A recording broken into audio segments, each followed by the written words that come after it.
Racers that win, pour it in, and we appreciate you.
All right, we are wrapping up the last practice here, taking the checkered flag. We are going to go straight into our riders meeting, take a short intermission, and then we will be back for racing. We'll get our racer sheets, get all the classes sorted out, and take a small break. And here we go to the riders meeting. We'll be back.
No matter where you are, Coghlan is there, in-store or online. CoglanCars.com.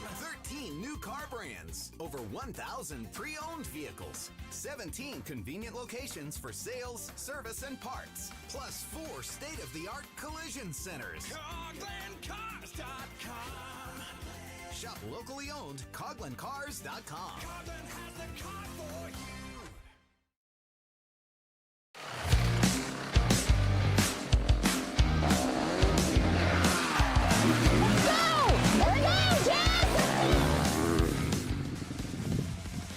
Motocross is intense, but buying or selling real estate doesn't have to be. At the Winland team, your journey matters. In real estate, we take the bumps out of the ride. I'm Jess Winland. And I'm Katie Emily. Let's ride this journey together.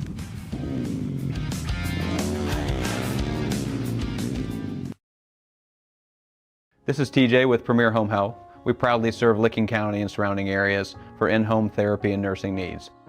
If someone you love needs in-home care, choose Premier Home Health.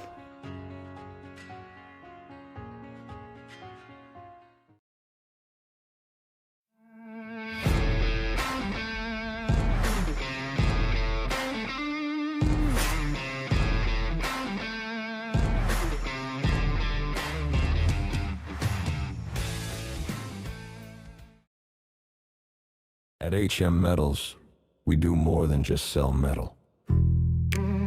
We help you build your vision from the ground up, from durable metal roofing and siding to complete post-frame building packages. Our team brings years of hands-on construction experience to every project. We're here to answer your questions, guide your choices, and deliver the quality materials you need. And when it's time for site work, building pads, driveways, and culverts, we've got that covered too. HM Metals. Built strong, built right, built to last.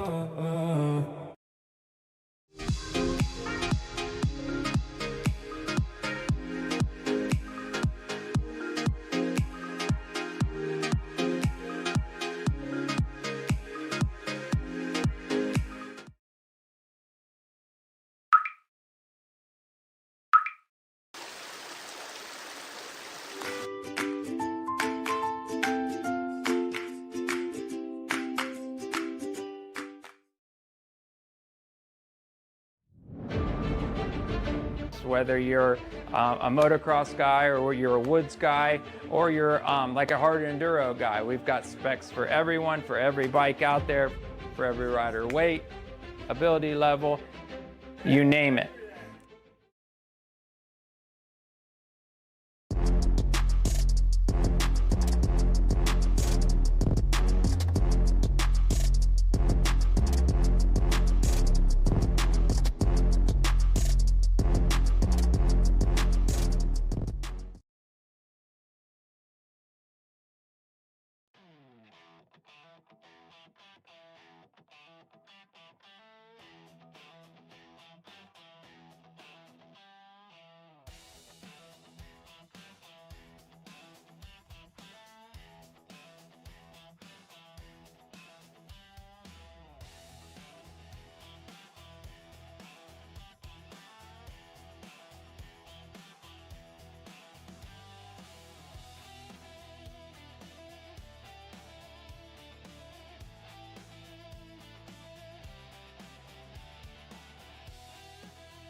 Gooder.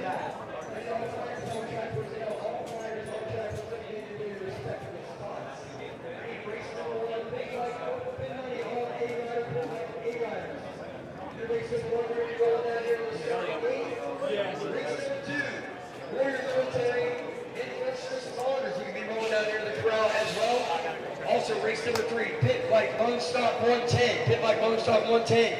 You guys can put yourselves inside these orange cones right here. Pitbike Lone Stop 110 right inside these 4 orange cones. Once you get the Pitbike open lane racked up, we will go ahead with that national anthem. Racing to follow.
right, and we're live, starting with race 1, our pit bike open money.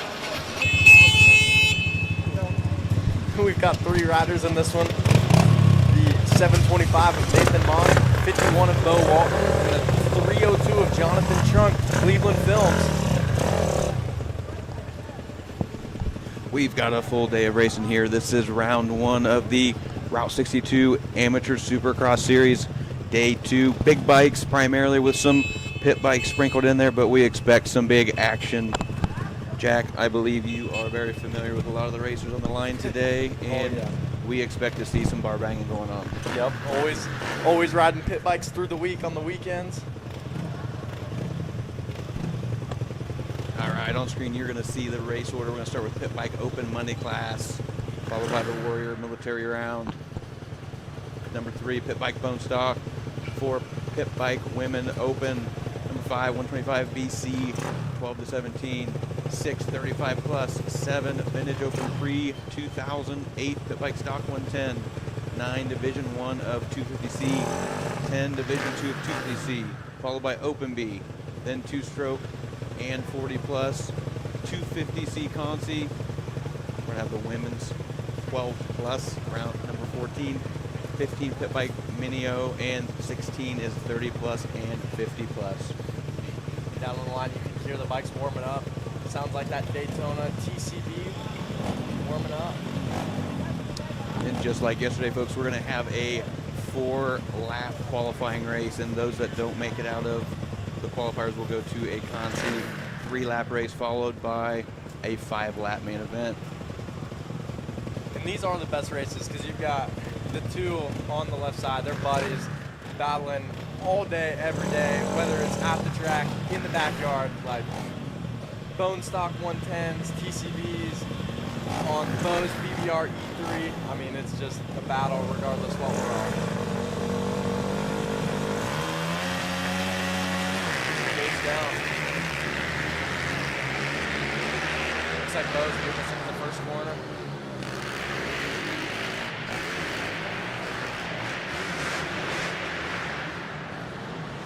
And I was talking to these guys right before the main. They didn't know if they were going to want to stretch this finish line out. That way they can kind of do some battling. But Bo said if he could hit it, he knew Nathan might want to try it. So that might go for some battles, and we've got Nathan come up the inside of them.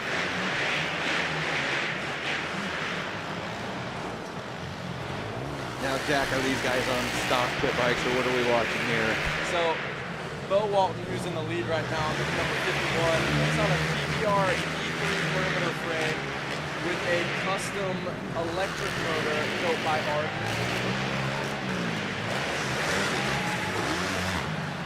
And then in the second spot, that's Nathan Mott on a TCB frame, but it's got a Daytona 12 motor in it. So these things are real fast. They're racing these things at Grovertown. Like Nathan's going to the Turkey Derby here in a couple of weeks for another big pit bike race in New Jersey. These guys are going all over on these decked out pit bikes. So it looks like a battle of the new school versus the old school when it comes to the pit bike game. Bo's still your leader. You can see Nathan coming in close. He was nice. He was nice to his friend. Bo's stretching out that big finish line double.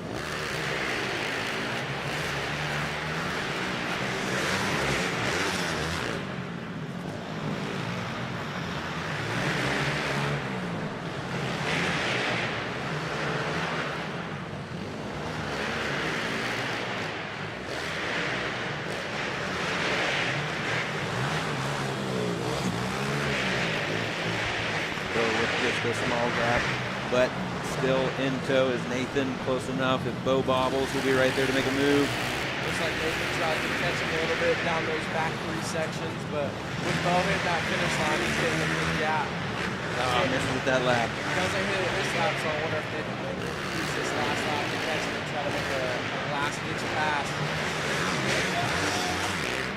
We're basically seeing a preview of what the main event's going to look like in a little bit, folks.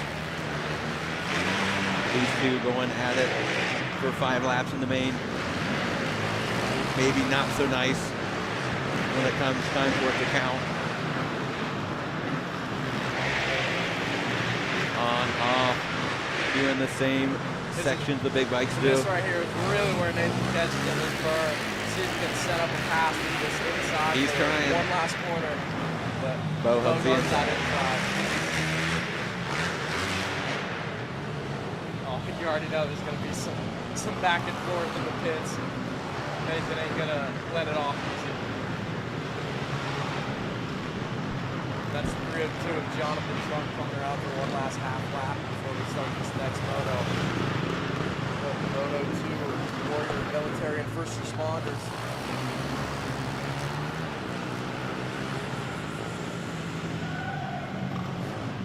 That is Cleveland Films. Always getting the good shots, but taking a break to get some track time in.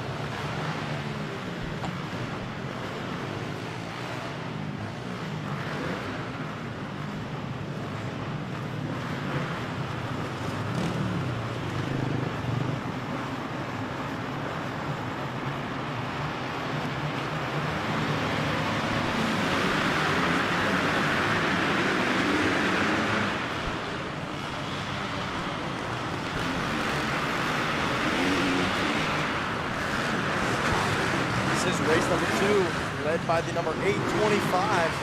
That's John Perro out of Pittston, Pennsylvania.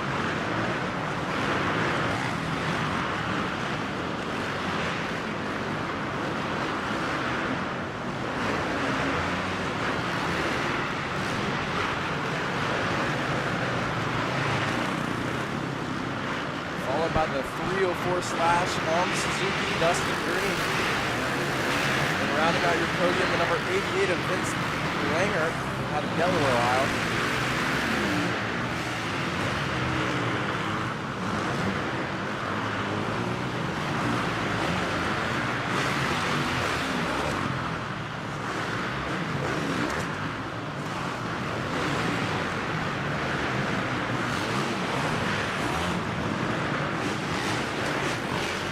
Tough break for the number 866 of William Clark. Just a little bit behind right now. I'm not sure what went down, but airing out that finish line. If he was up front, I think he'd be a force to be reckoned with. So he'll be one to watch for this main.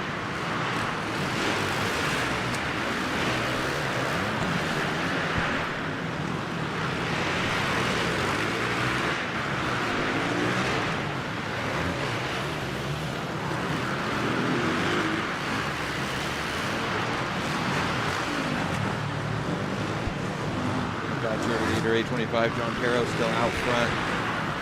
Built a small gap, comfortable for the moment. Kitted out in that muck off Club MX Yamaha. Looking clean.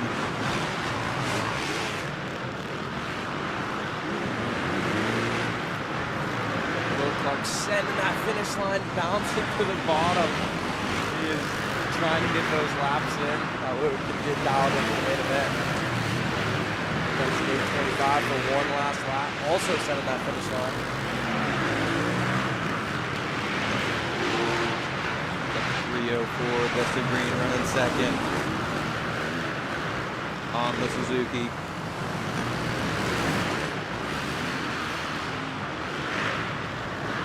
What's that number 16 on? Is that a Yamaha? The old style Yamaha? Right here, come close to us. That's Jeff Thompson out of Clinton Township, Michigan, running the old school. Here in this Warrior military and first responders class.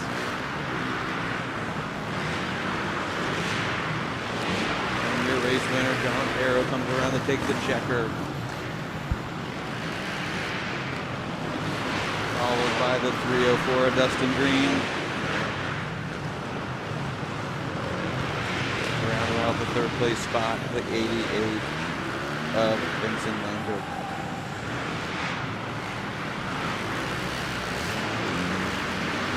And we have a full gate of what appears to be Honda CRF 110s down there on the line.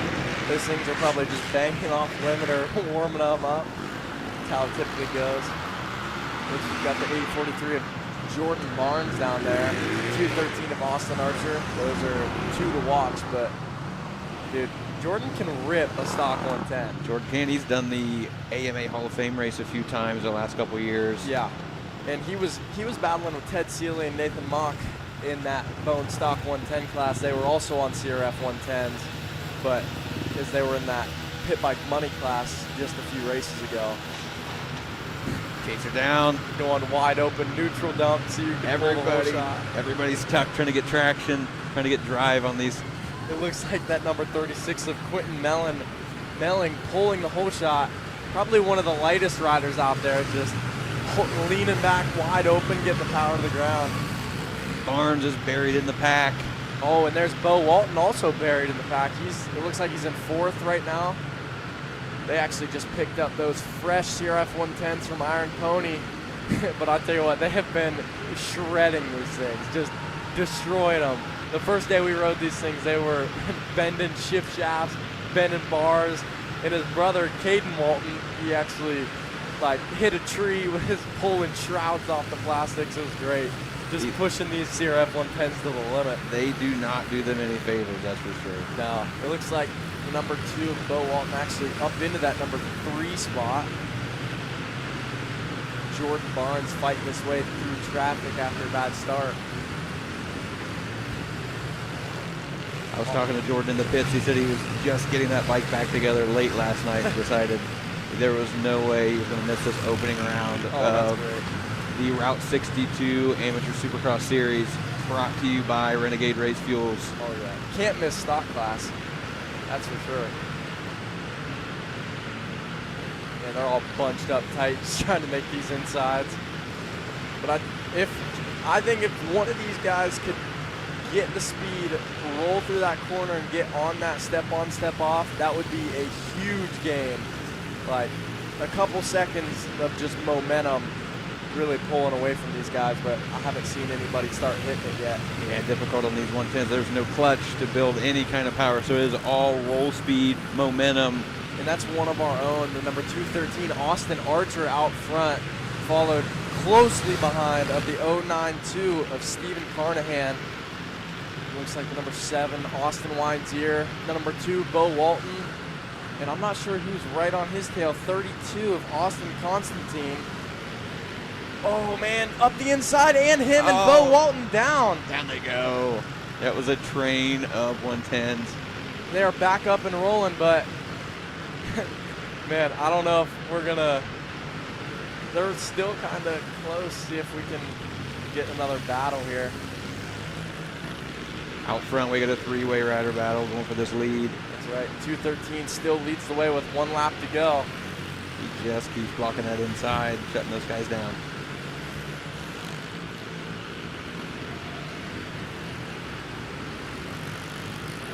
It looks like we've actually got some ripped pants. I wonder if when they got together, we got a foot peg to the jeans. So might have to slap some duct tape over those jeans, get them all patched back up for the main event.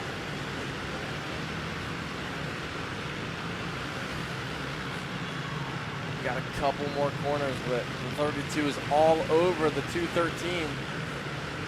They are sending the doubles that they can, trying to make up every little bit of time possible. Jordan Barnes is stretching those. And we have a really close battle. It looks like the number 7 of Austin Weinzier up. Oh no! Up in the last corner for 2nd place. That lets the 843 get around for 3rd place. And the 092 of Stephen Carnahan finishes a little far back, maybe 5th or 6th place. The number 7 did what he had to do to get that number 2 spot. The good news, Jack, they're all going straight to the main. They are, that's for sure. And that'll be a fun one, because I don't know if we'll want to.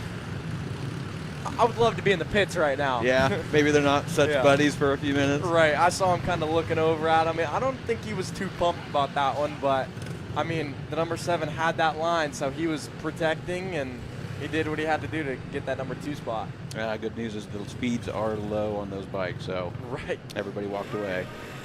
Yep. You gotta do what you can do to get a good gate pick for the main. Sometimes it can be the difference. Up next, we've got the Pit Bike Women Open.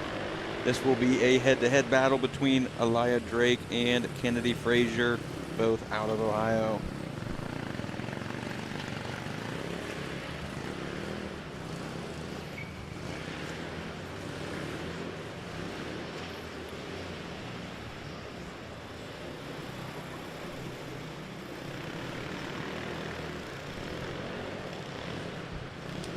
Got Aaliyah in that top spot with Kennedy close behind, looking to maybe make a move.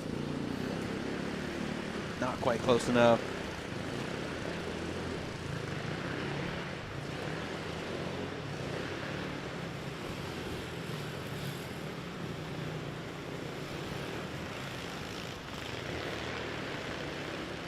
The 923 is close behind our leader, Aaliyah Drake.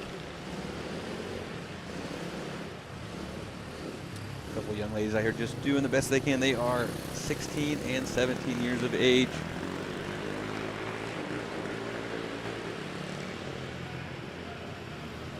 Looks like the bike that Aaliyah Drake is on has a little bit more power and suspension than the 923. She is making it work around these jumps and the corners. The 923 is using all that roll speed she can to get through these berms, try and keep up with a little bit faster of a bike.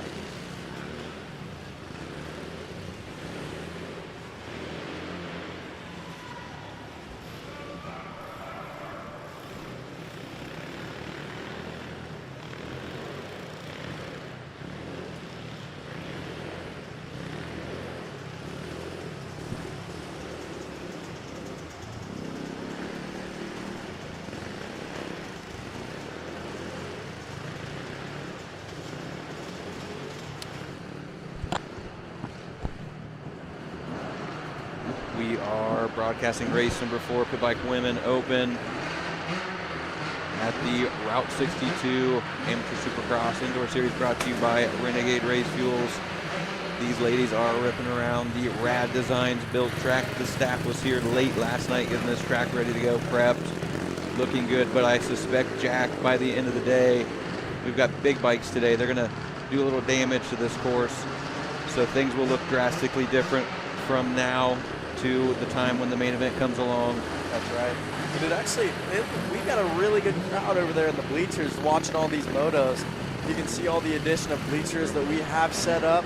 We've raised our little starting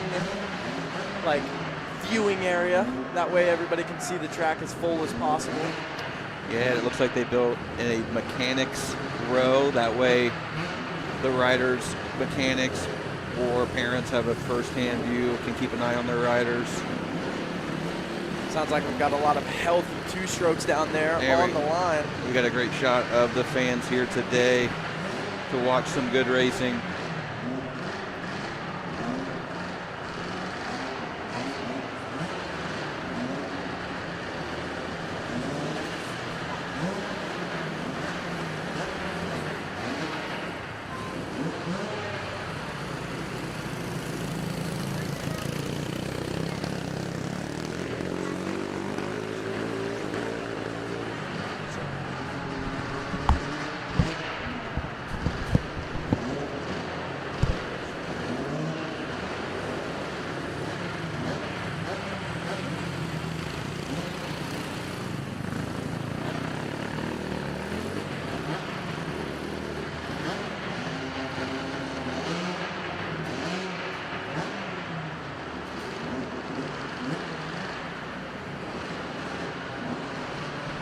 Here on track we have Pitbike Women's Open Race 4.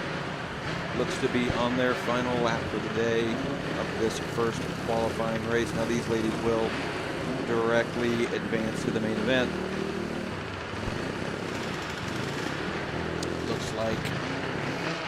Oh, that's the number 923. We've had to change the leader. That's Jack. right. Kennedy Fraser to the lead out of Killbuck, Ohio, the 17-year-old.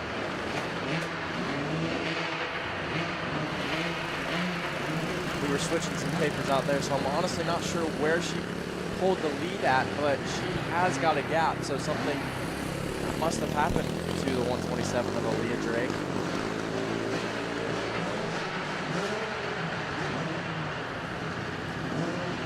And that is the checkered flag, the conclusion of race 4, Pitbike Women's Open. We are warming these two strokes up on the line of 125 BC. Looks like we've got 5 riders down there ready to go. Let's keep an eye on the 991 of Ridge Berge. He was in our pit bike class yesterday for Kids Day, but he's back to racing big bikes today. Number 77 gets a great jump, but Berge slides onto the inside, takes the line away, and to the lead, cutting off that number 77. Getting a gap early, sending these triples.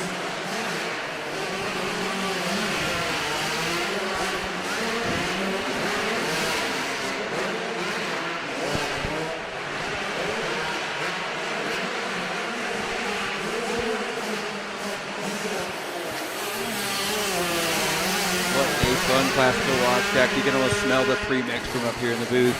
Oh, I know, right? Yeah, you love to smell it.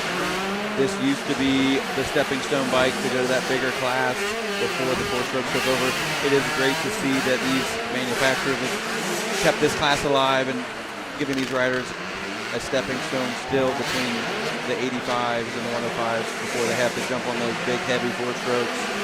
I tell you what, 991 of Rich Berge really hitting that table to single is allowing him to pull a gap over the two riders behind him. That's really been the separator in these first 2 laps.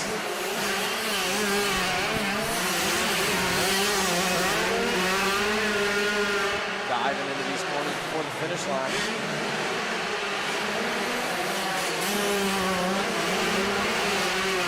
That is the 77 of Brayden Rader in second position, and the 577 of Briar Bullock closing in right behind him, trying to get close enough, and one small slip up will get him into that second position. Bullock is applying the pressure, but not quite close enough yet to make a move.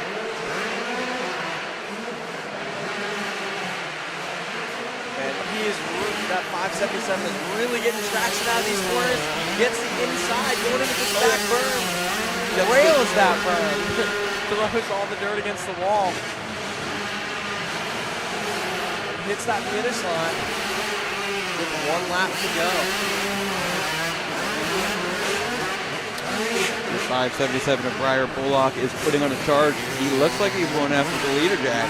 Yeah, he is putting on a charge, especially after getting into that number 2 spot. So maybe it took him a lap or 2 to get going, but now that he is rolling, he is definitely rolling. He's finding his flow. He's scrubbing the jumps. Yeah, he comes out of that back turn really good. He gets that traction down, the wheel spin under control, and scrubbing that step on, step off. And that really does make a difference when you're on these 125s. Ridge Berge will take that win. Bullock behind closely, and rounding out the top 3 spot is Brayden Rader. He might need that 1 extra lap in the main event, Jack, to make something happen, unless he can get the start. And in the number 4 spot, coming over the finish line, got the 138 of Gavin Hankinson. Rounding out the top 5 is that 231 of Eric Pattison out of Triadelphia, West Virginia. That concludes race 5, our 125 BC.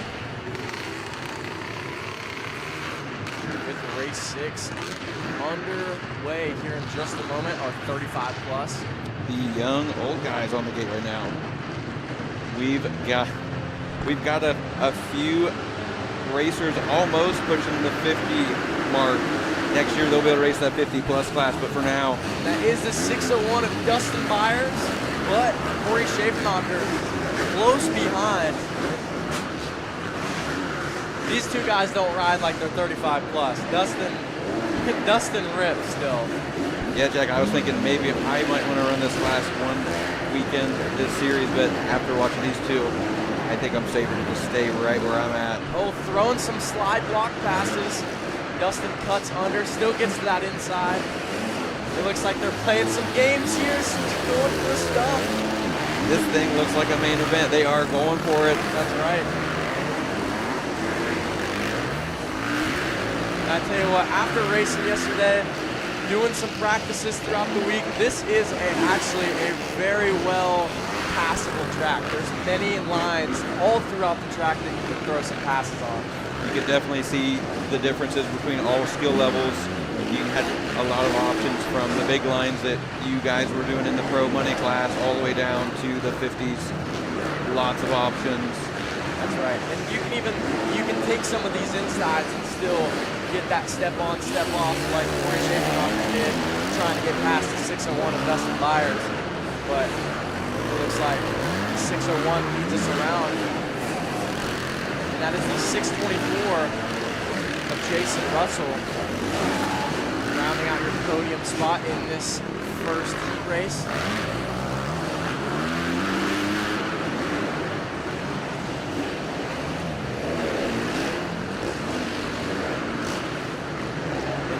Spot. That's the 113 of Chris Thomas. Thomas Boys Own. If you guys ever see the water trucks or the tractors, just know all those logos put on there is from Thomas Boys. They hook it up. They make our equipment look great. It stays on great throughout the winter, summer. I mean, it's just something fresh.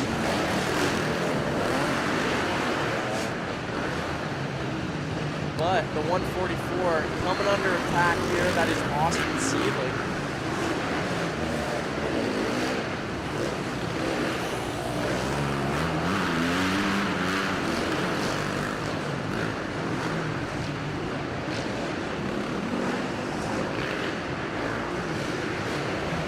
After putting on a first couple lap charge, number 604 of Corey Schaefer-Knocker, kind of settling in, just gonna bring it home, regroup, and definitely make a push in the main towards that number 601 of Dustin Byers.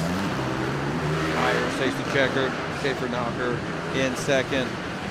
They will all advance directly to the main, but they are battling for podium. Excuse me, they're battling for gate picks.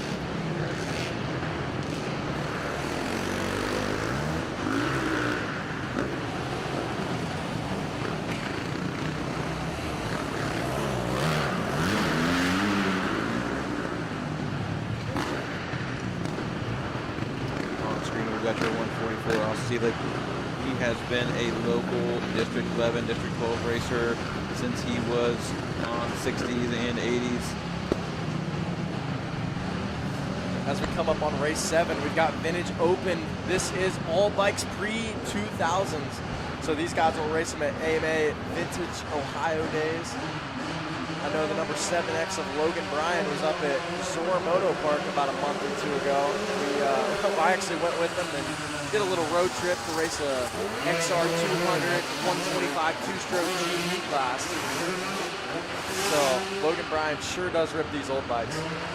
That is his forte.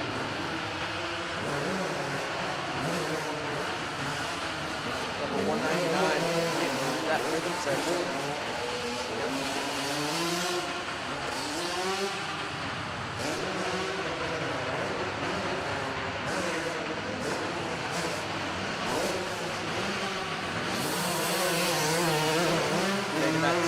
Scream through that back sweeper and into this start straight.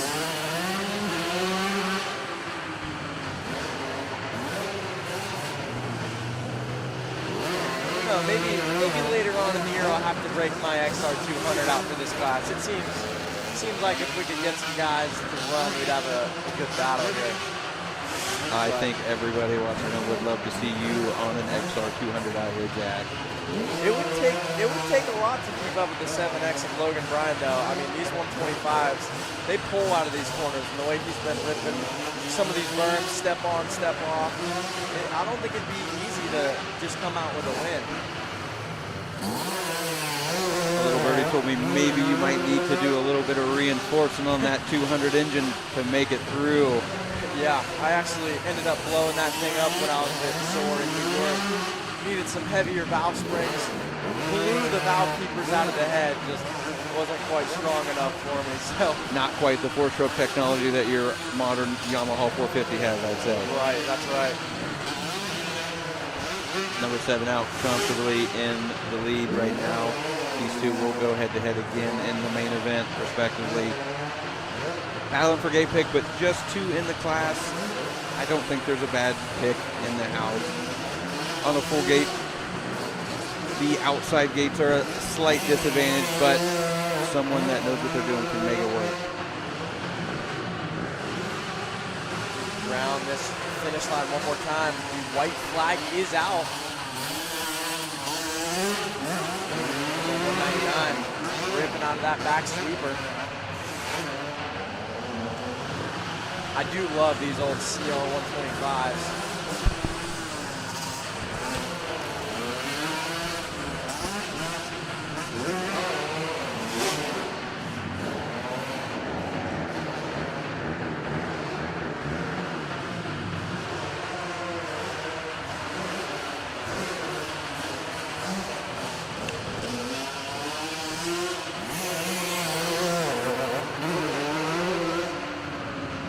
Last time, the 7X of Logan Ryan coming across, taking the heat race win, the race number 7, our Vintage Open pre-2000 bikes.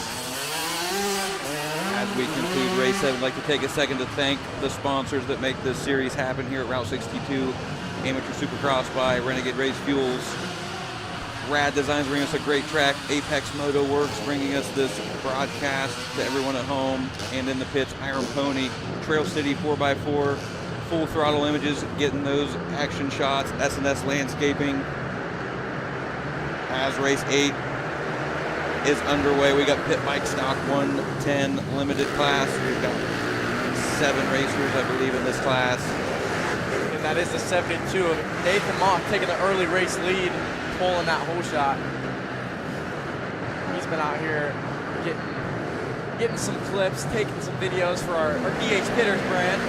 So, you know, we got to be out here as much as possible, getting that content, getting some practice. But I'm sure he's been working on the whole shots too, because Andy White at Full Throttle Images is supplying a whole shot award for this class in the main event. So I think that's what Nathan Mock is going for. I think he'll appreciate that. Oh, little wobble. I think he hits neutral there. Oh, Stalls no. the bike or something. He's gooning out. What are we doing? And he's back. Little tap of the clutch.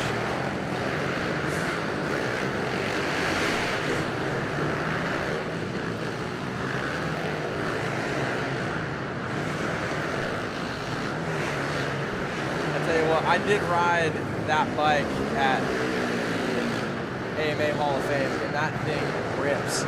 It's got that BBR Plus 4 extended swing arm, the TB Parts forks, or KX65 forks, I believe that one has. And with the disc brakes, dude, it is phenomenal. Stops on a dime, the suspension works great. Sounds like it is fast. Big bike packed into a small package. He is ripping on that gun. He has got a 2-section lead at this point over the number 16 of Adam Maxwell out of Cleveland, Ohio, followed by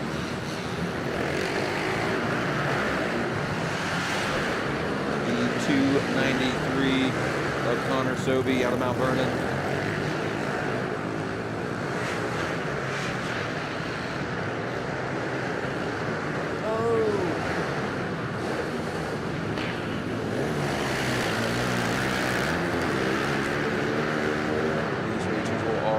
That main event for their 5-lap race, battling for gate picks, which will be very important for this race. With that, it looks like the 293 Connor Sobey really trying to make a charge down that start straight towards the number 16 of Adam Maxwell. We got one more lap to do so. But we're still led by the number 72 of Nathan Mock out of Hopewell, Ohio. Pitbike Fanatic getting second place in that Pitbike money class earlier to Bo Walton. Getting a little more track time. You can see Bo out there kind of watching him, seeing his lines, watching his buddy.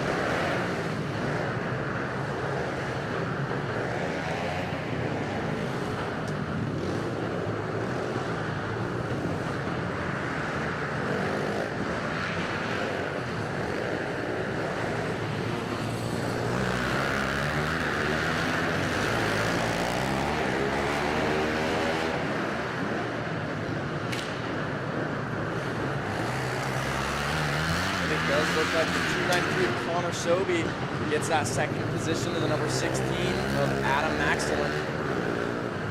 with the number 48 of Garrett Kellogg coming in fourth. And the number 18, it looks like Drew Spring rounding out your top 5. The 18X of Caden Schaefer taking that 6th spot.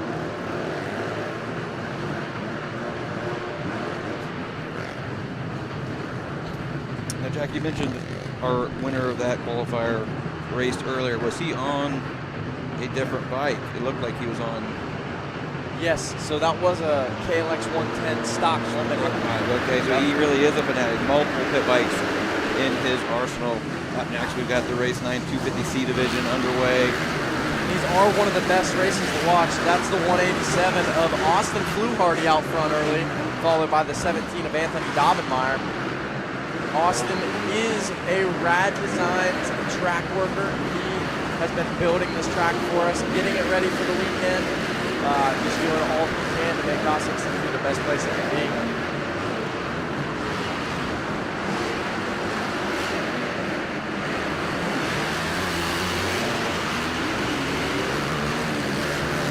It's looking good.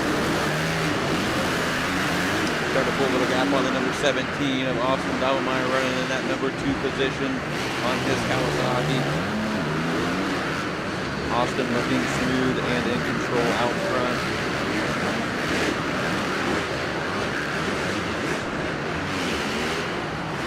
Little bobble from our 3rd place rider, but keeps it upright. And you see a great shot of the whole field coming through. 3-lane wide.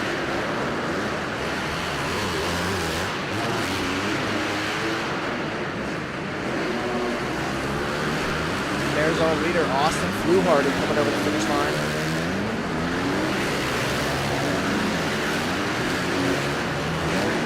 Once again.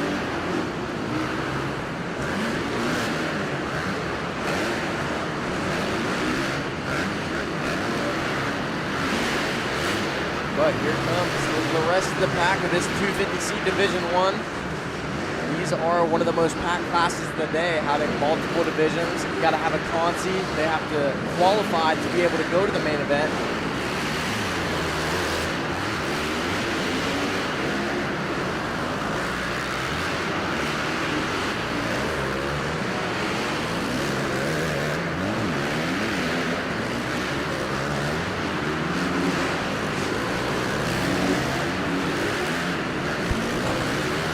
Looks like we're taking the top 5 to the main in this one. And then we only have one consi for this class. The top 4 of the consi go to the main. So these riders are fighting for that top 5 in this 250C division.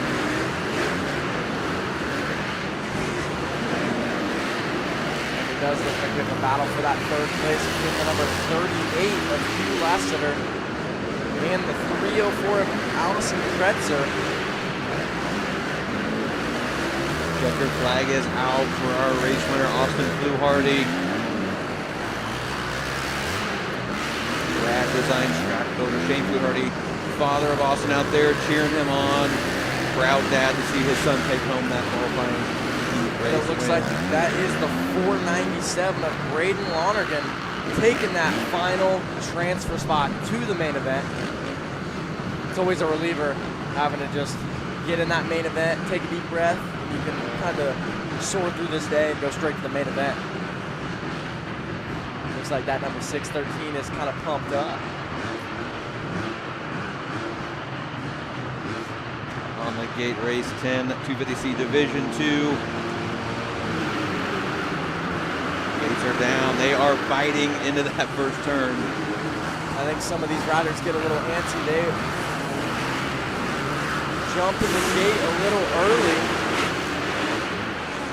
They know they need to get into that top 5. They just get a little bit excited. Want to beat everybody else in that first corner. Out front battling is your 77 of Braden Radar. Oh, he drops back to 2nd behind number 6 of Braden Hughes. As we get a great shot of the full pack coming through that back section. Hughes bouncing off that berm, looking for traction. Hughes will get the green flag. Keep an eye on that 7-11 of Brody Denny. He's making a charge up all around the outside of the 77 of Braden Rader. trying to do everything he can do. That's the number 21 of Gray in the number 4 spot, followed by the number 11 of Zach Sickles in the final transfer position. Got a little bit of a lead over the number 128 of Mason Stevens on the outside looking in.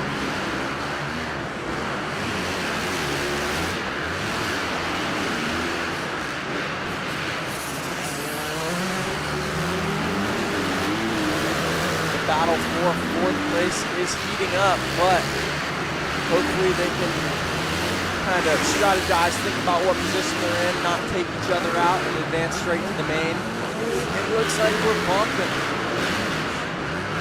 Aggressive riding by the 77 Raider running that number 2 position. On the 2-stroke 125, he is certainly underpowered out of these turns compared to these torquey 254 strokes, but he is making it work, keeping the club on. Got a good view of the pack here, fighting through. There's the 11, number 21. That's our 4th and 5th position. As the white flag comes out before Braden Hughes, one more lap. Brody Denny's still putting a strong ride in right behind the number 77 of Braden Rader.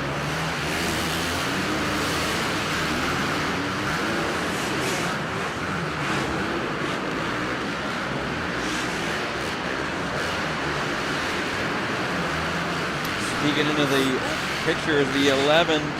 Oh, got a rider down at the end of that rhythm section. He is up. Jack, was that Denny who was pressuring for that 2nd place position? I believe it was, yes. Ah, bummer for him. It looks like he just cased that triple. One small mistake to a bigger mistake. But that was the number 6 of Braden Hughes taking the win in that 250C Division 2. With the number 77, Braden Rader in 2nd, the 11 of Zach Sickles rounding out your podium. 21 of Camden Cray in 4th, and the number 128 taking her final transfer position, Mason Stevens, with the 933 and the 007 close behind. And that looks like the 866 of Tyler Taylor in your 7th position. And we will be right back as we have race 11 loaded up on the line here.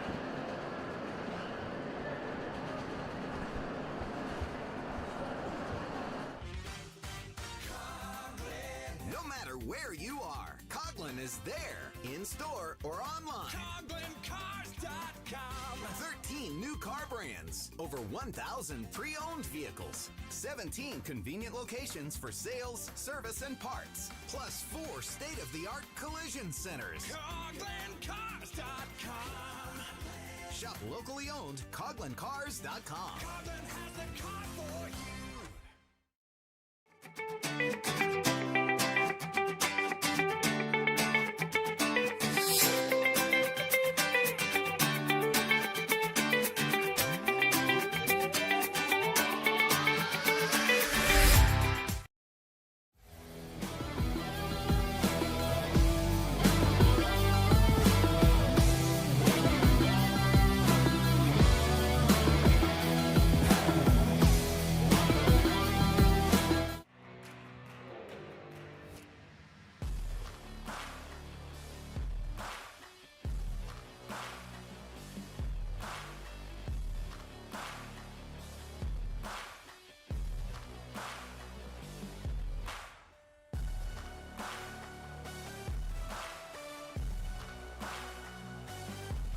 Racers that win, pour it in, and we appreciate you.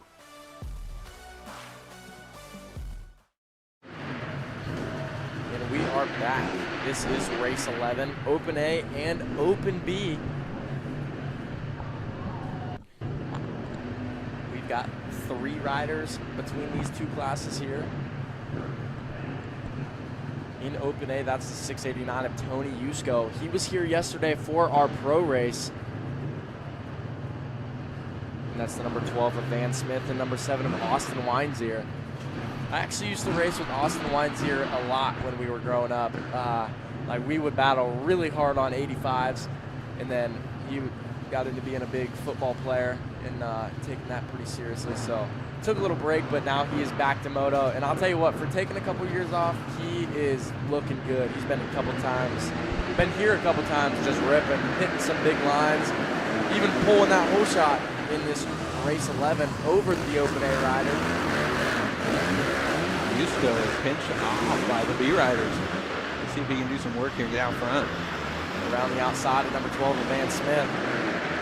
See if he can make quick work into the lead. He does.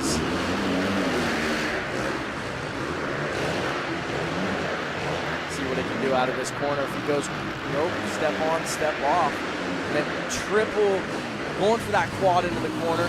That is the biggest line we've seen yet today so far. Diving into these corners.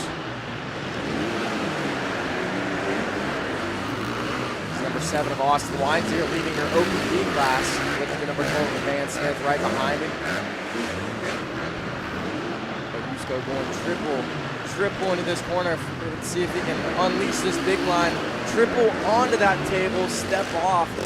That is another one of the biggest lines we've seen today. Quad out of that corner. Yusko putting together all the big pro lines that we got to see yesterday for the first time. Easy out here. I walked the track last night, and I tell you, on camera does not do justice of how big those jumps truly are.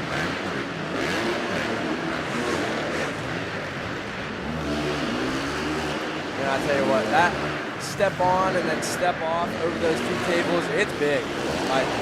Me and Levi Kilbarker were here on Wednesday night getting some practice right before that main event, or not main event, before our race, and we were busting out these big lines, wondering if anybody else would do them, but sure enough, all these pro riders are doing them.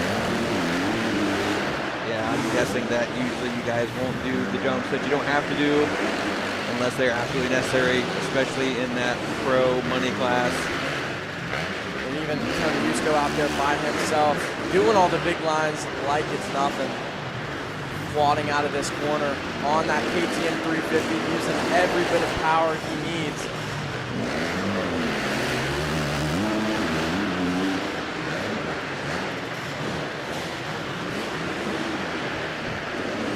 As he gets the white flag one more lap in this race 11. Heat 1 for Open A and Open B. A little bit of style.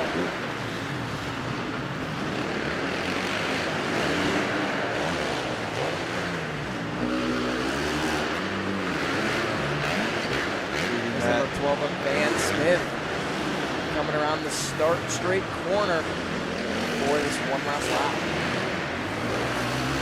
The bird's eye view here at the 689 coming in one last corner. Your Open A winner of Heat 1.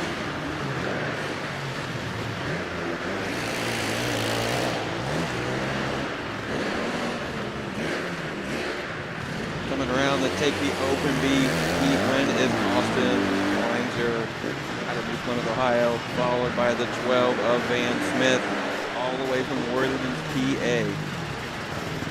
They will advance to the main event where they will get another shot to get on top of that box.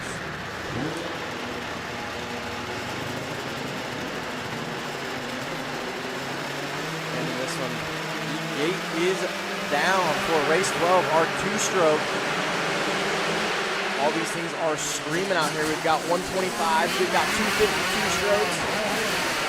And leading us early is the 625 of Carter Dennis out of Irvine, Kentucky. Followed by the 577 of Briar Bullock.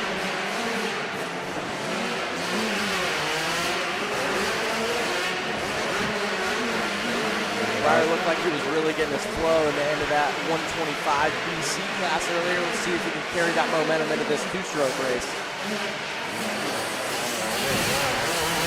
Looks like the 144 of Austin Felix goes back to that fourth place position. There's the number 991 of Rich Berge in that third position right now.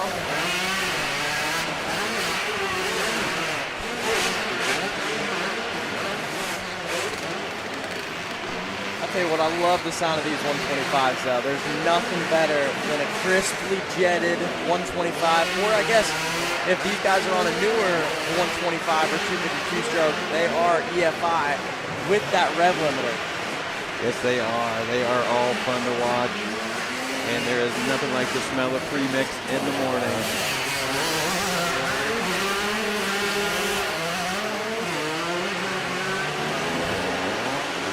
Turn it around one more time. 825. 625 with Carter Dennis.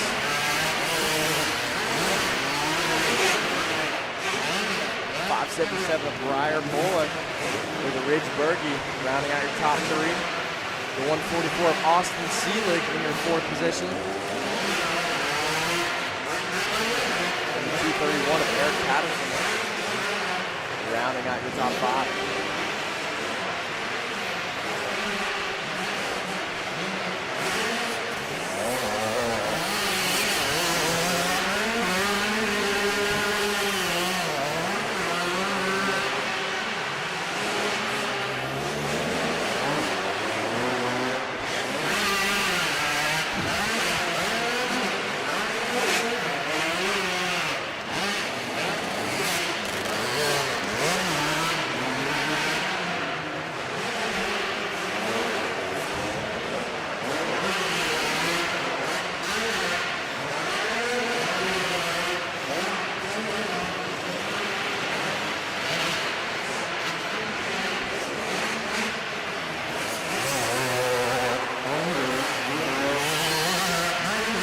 The 625 of Carter Dennis coming around to take that checker, followed by the 577 of Briar Bullock.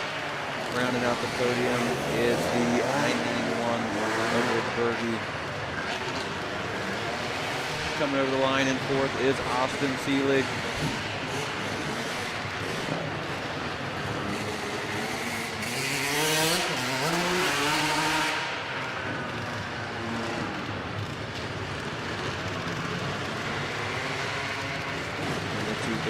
Eric Patterson.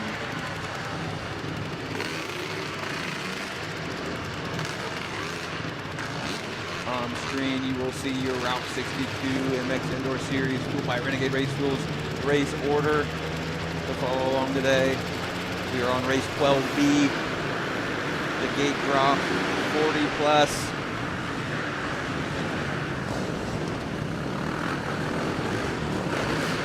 Out front early, that's the number 113 of Chris Thomas.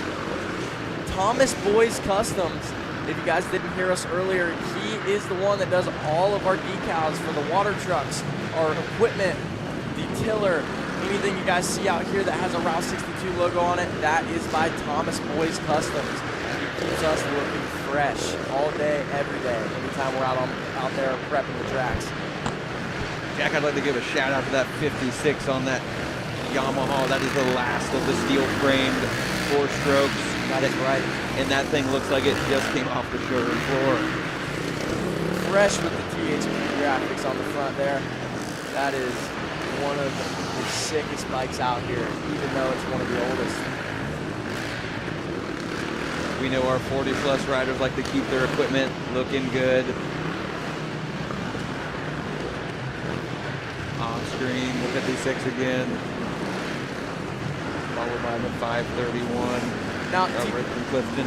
TJ, tell us a little bit about that number 56. What's so special about that bike that he's got on there? What's some key parts that you've seen on there that are pretty tricked out? Well, for one, it looks like he just bought it at a dealership yesterday. But for two, you'll see a carbon white Brother exhaust. You can't even find those anymore to buy if you wanted to. You would have to get lucky and find one someone selling online. That bike is just mint. It is also carbureted. And that might be still the version of those 4 strokes that you had to use a decompression lever to start that thing, which if you did not time that right, it was not fun. It's kicking back on you pretty hard. It would. And it looks like you've got the 469 in your second position, Edmund Moore. And in that third position on the podium spot right now is the 413 of Tough Cuff, always throwing some big old no-footers for us over the finish line. One of our fan favorites in the pits, always cheering on the young bucks. Can ride very well himself. But the number 76 of Duff Cooper taking that line away from him. Tough Duff just cruising through this one, trying to make it to the main event. And the 56 rounding out your top 5. A little wobble by our leader, but he keeps it together.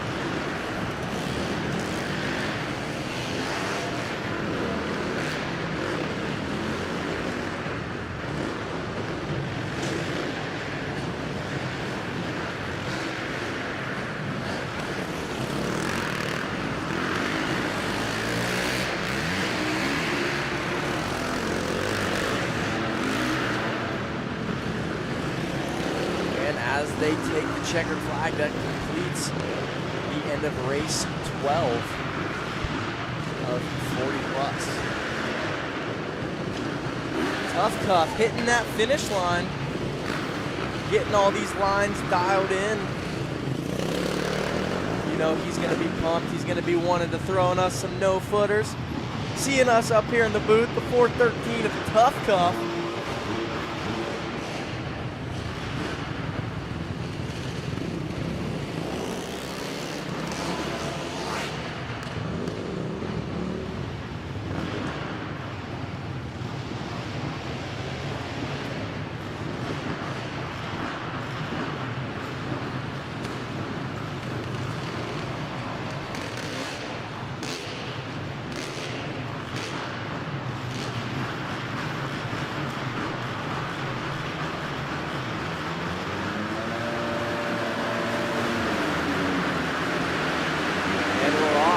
This is race 13, our 250C Consi. Our top 4 out of this Consi will advance to the main event. So all these riders are going to be putting their best foot forward, trying to get in that top 4 spot, advancing to the main.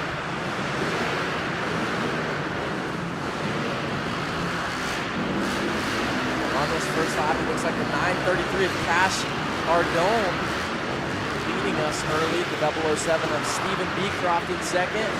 The 575 of Aiden Barnes in the third spot. And the 613 of Joey Davis in that final transfer spot.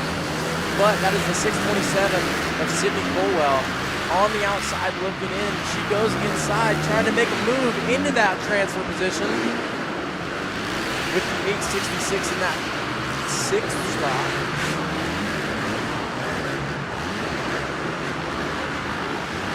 Seventh position is the 304. The eighth and final position is the 945.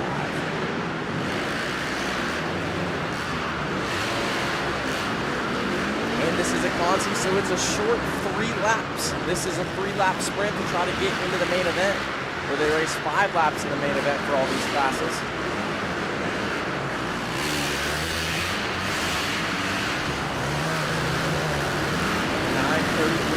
Around the white flag, followed by the 007, and now the 627 into that 3rd spot with the 613 in the last transfer spot, trying to make a move, not giving up.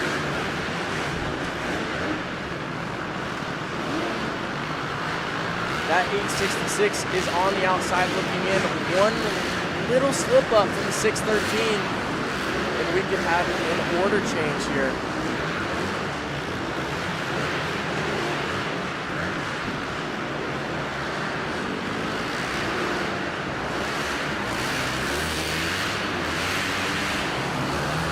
All these riders having a good time out there. We've got one last corner, all trying to make it straight to the main event. We've got the number 933, 007, 627, and 613 heading to your 250C main event. And in that 5th position is the 866 of Tyler Taylor. The 575 of Aiden Barnes in your 6th position. The 304 of Allison Kretzer. And the 945 of Clint Dawn there.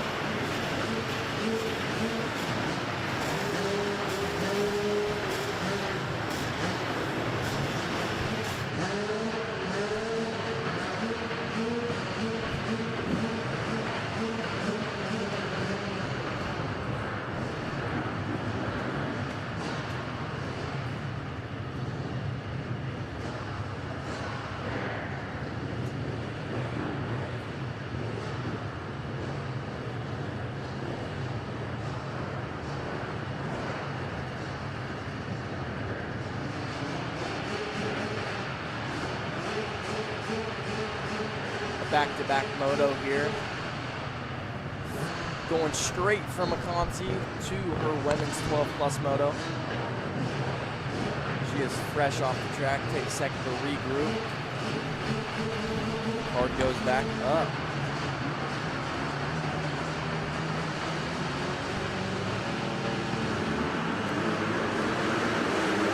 And that's the 419, taking your early jump out of this women's 12 plus moto.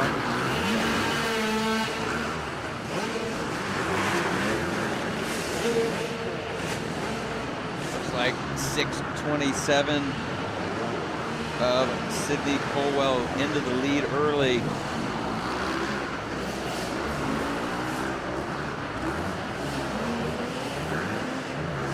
Followed by the 419 of Madison Harmon. In third, we've got a battle right now. Coming around that sweep for second place, 419 of Madison Harmon out of Denison, Ohio. We got the third place, the 191 of Delaney Haynes. Fourth place, the 109, Emerson Russell. And then fifth place at the 413, Emily Good.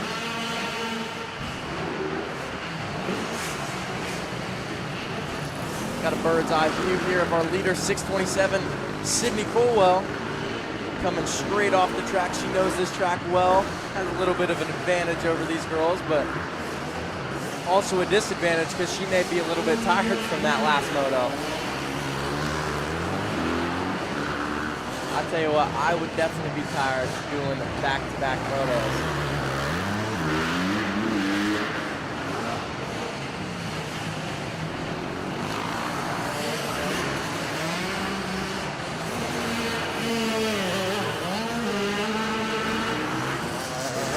Leader out front, 627 is Sydney Colwell, cruising,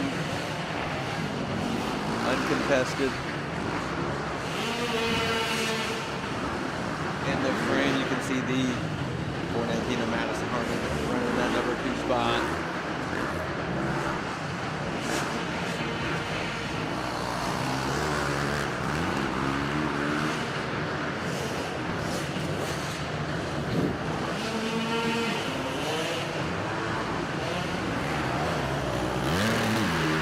White flag flies. We got one lap left of this race 14 women's 12 plus moto.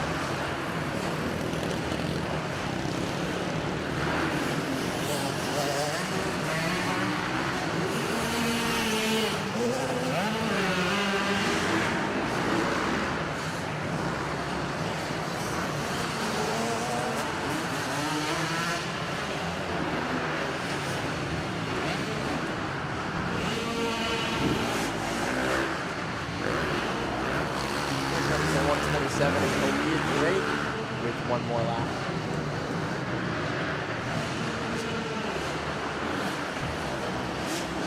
Colwell on that 627 machine will take the win. Get that first gate pick in the main event, followed by the 419 of Madison Harmon. In that number 2 spot.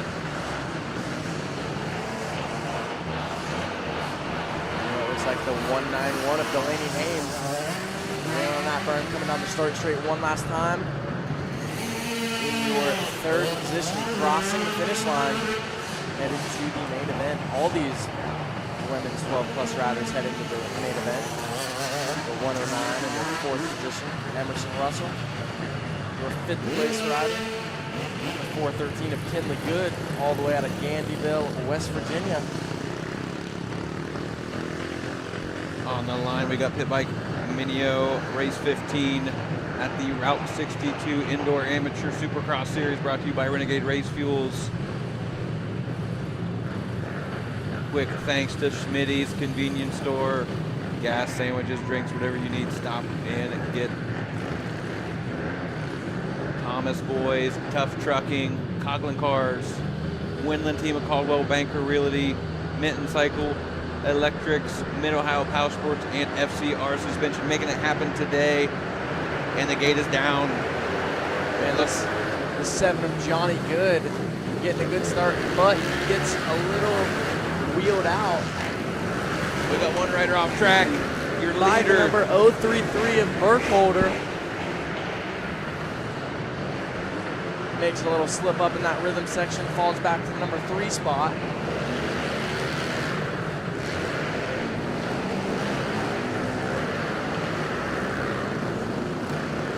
Daggett looks like he came up a little short and bounced off the track. Maybe he could use a trip to the FCR suspension 10 outside, maybe get a couple things tweaked on. That's right. Or maybe you need some Renegade Race Fuel. That way you can get a little more oomph out of these corners, get over all the jumps.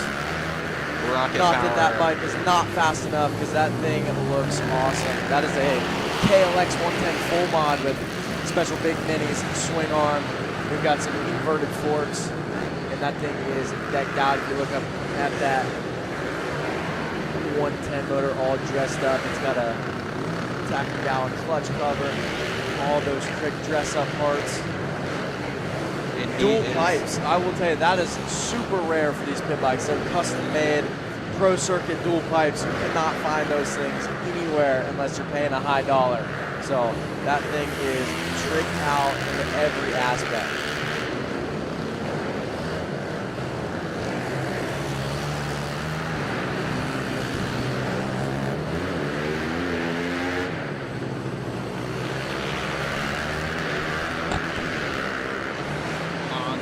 We've got the 41 of Brandon Smith out of Sullivan, Ohio.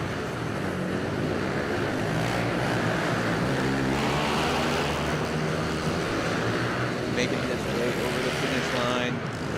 You see Brandon out here all the time getting his laps in during a midweek moto or a weekend practice, so it's good to see him out here on a race day.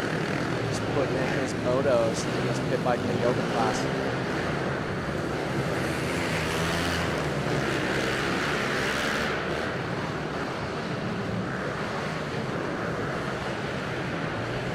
Our leader, Johnny Good, has a very comfortable lead out front.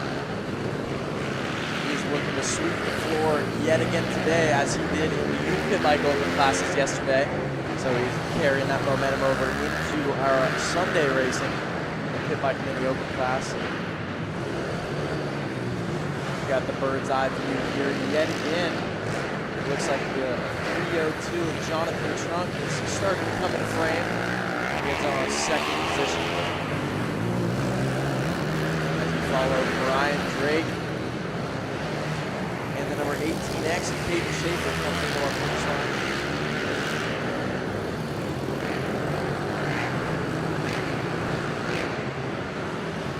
And Johnny Good will take the win in the Race 15 Pit Bike Minio class.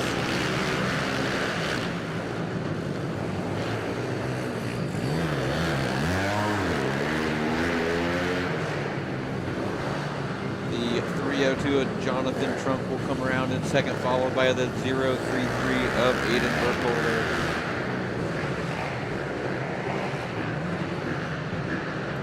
And here comes Connor Sobey, the number 293 on the CRF 110 in our 4th place. These riders will all advance to that main event. They are racing for a gate pick. And there's our 5th place of rounding out our top 5. A little peek at race 16 there on the gate. We got a last corner pass, the 18X around the 29 of Brian Drake. But they all advance to this main event.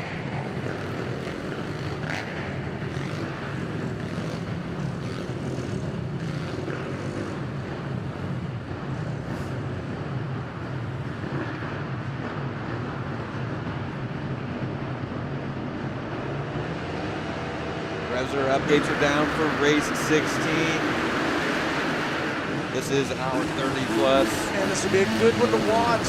Dustin Byers in the 604. Corey Schafernacher had a little bit of a battle earlier, but Dustin attacks that inside line early to take the lead. He doesn't want to let Corey Schafernacher get out front. These two can throw down a battle, that is for sure. Corey Schafernacher with smooth speed MX, all your wheels, your tire needs. He can true up and lace a wheel for you. He can put your tires on. Anything when it comes to wheels, big or small.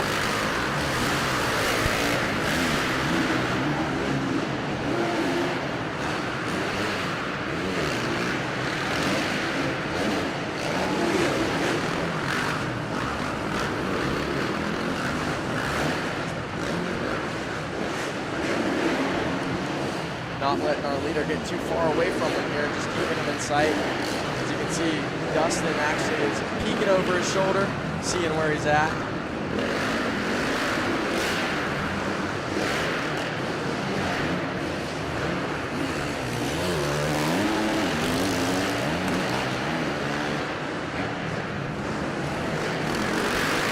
And then that third ride, coming down that start straight, as you can see, the 825.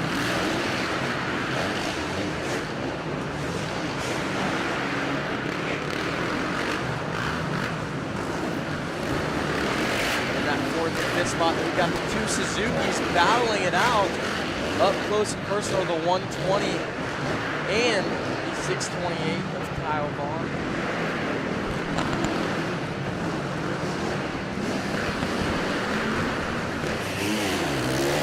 A nice battle down on the bananas here.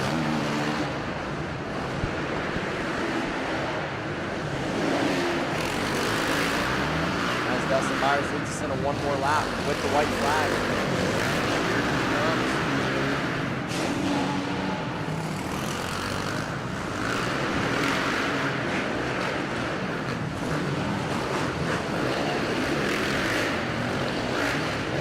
On screen, the battle of the Kickstarters.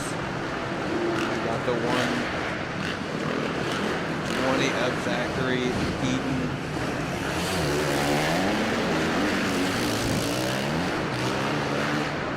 And the 628 of Kyle Vaughn going at it.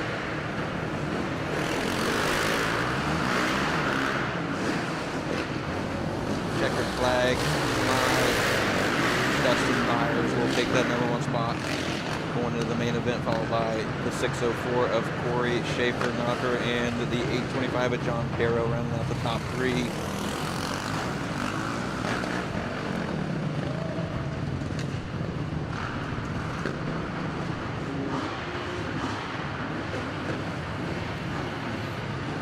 Up next, we've got the race 16B. We've got our 50-plus riders.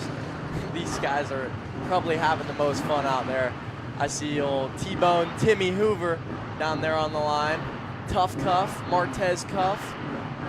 The 88 of Vince Langer.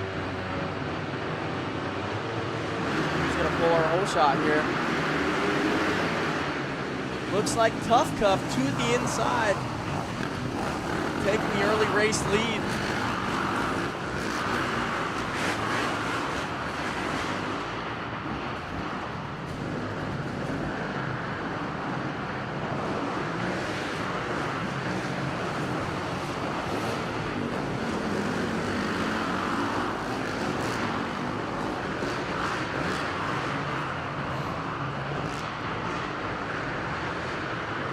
Leading the pack, we've got the 413 Tough Cuff, followed by the 469 of Edwin Moore. And in your podium position is the 88 of Vince Langer, but close behind him, T-Bone Timmy Hoover on that Yamaha. We've got racers 1 through 4 all within distance to make a move. Anything can happen in this 50-plus qualifier.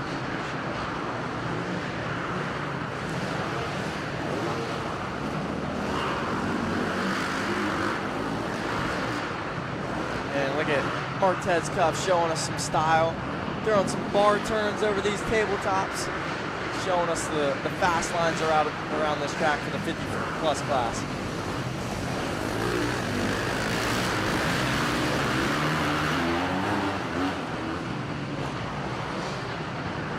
Oh, and we've got a battle up the inside. Tough Cuff around the outside, almost getting his line taken away. But the number 88 takes advantage of the 469 not being able to jump this rhythm section into the second position. Tough Cuff now guarding his insides.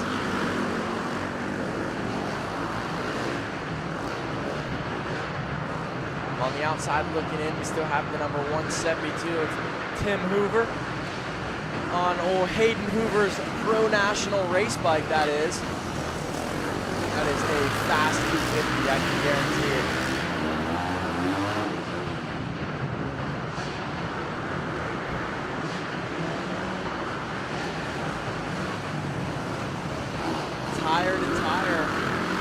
last lap. Tough leads them.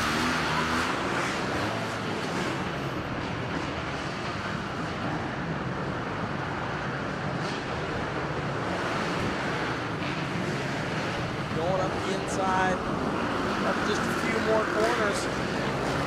Passing left and right. The 469 back into the second spot. Edmund Moore.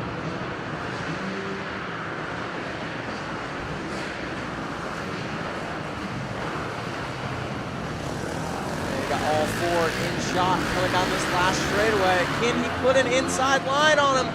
Up the inside, but Tough Cuff up the inside takes the checkered flag and the win of this 50 plus class. Tough Cuff is going to be pumped up, that is for sure. 50 plus. They're bumping. They're going to the main event. These guys got to go to work tomorrow, but they don't care, Jack. They do not. And that's the 997 of Russell Sable, rounding out your top 5 here. That might be one of the best last corner passes we've seen of the day so far. It was a double pass, it was a pass and a pass back with a little bit of contact. Yeah, Rubbin's racing, that's what we love to see. Race 17, Open D. This is your first year racers on the track.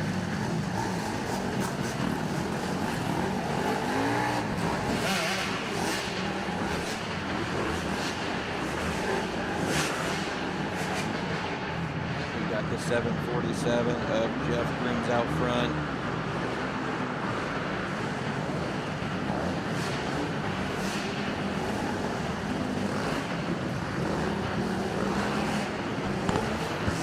All right, and as we have the D riders on the track, the rules, the wheels must stay on the ground of these doubles and triples. These are D riders, so they're beginners. It is their first year riding even, so we don't want these guys to have an unfair advantage of keeping those wheels on the ground. During our riders meeting earlier, our trackside announcer, Kevin Ott, explained the rules. He said if you think you're going to jump at anything, you better sign up for C-Class. They are watching these riders to make sure. Which their wheels can leave the ground on these small tabletops. It's not super strict as like, you gotta keep them all 100% of the time, but on these doubles and triples, you gotta keep them on the ground. It can't be clearing these large gaps. These tabletops are kind of like the stepping stone of learning these jumps, so that is all right. That is the 747 of Jeff Grooms leading away in front of the slash of Austin Reese. And your podium rider is 7-7, I believe, and Jesse Wilson. Coming all the way from Dayton, Ohio.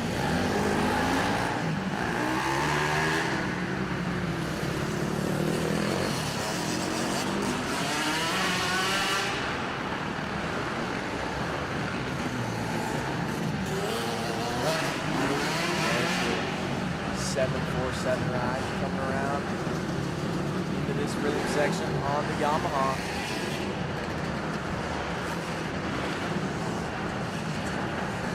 See some riders like 225, Josh Chestnut.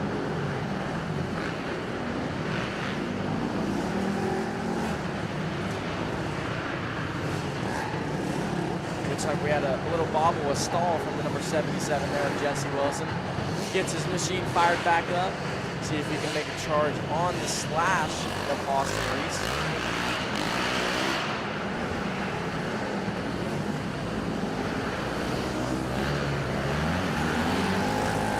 White flag, one more lap of this Open D ride.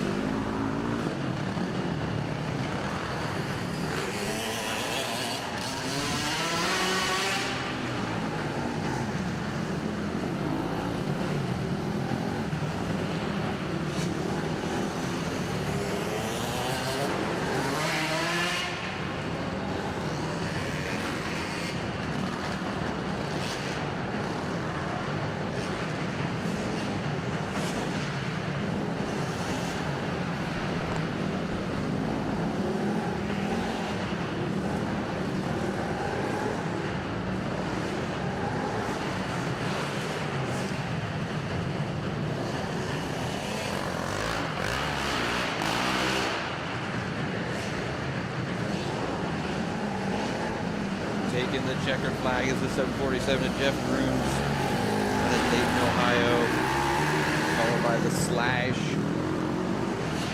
of Austin Reese. Close behind in third, the 77 of Jesse Wilson. Fourth place, the 313 of Trent Watkins.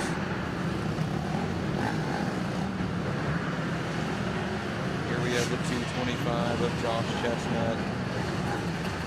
Jack, this might be one of the first classes we've seen where every racer is actually from Ohio. We've seen a good mix all weekend from all of the surrounding states, even some racers coming all the way down from Canada. Yeah, that's a good point. That we usually have been seeing a lot of different states, different countries coming in all classes. I know yesterday was a packed house. I don't think there was one gate on the track that was Ohio, but yeah, that's a pleasant sight to see. So, and actually, we've got another one here, race 18 on Pitbike Trail. All these riders are out of Ohio. You can see the number 2 of Bo Walton taking your early race lead. He is inspecting the track out on the number 2 on that KLX 140. All decked out.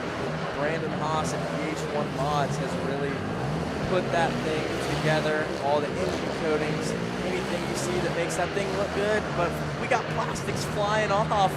Looks like he lost, was it a skid plate? I think it was the side number plate, actually. It kicked it right off on that big TikTok. Yeah, that pipe is showing. Throwing scrubs, getting those wheels back on the ground. That's the number 283 of Austin Dyer. Second position. The 41 of Brandon Smith, rounding out your top 3.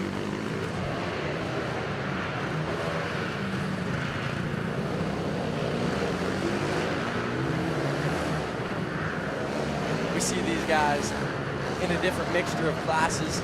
You can see Bo's on the pit bike trail class. We had like people like Nathan Mock running the stock limited, but then they all come together in classes like the pit bike money. So when they've got multiple bikes, they're specking the track out, getting ready for the main event in that big money class.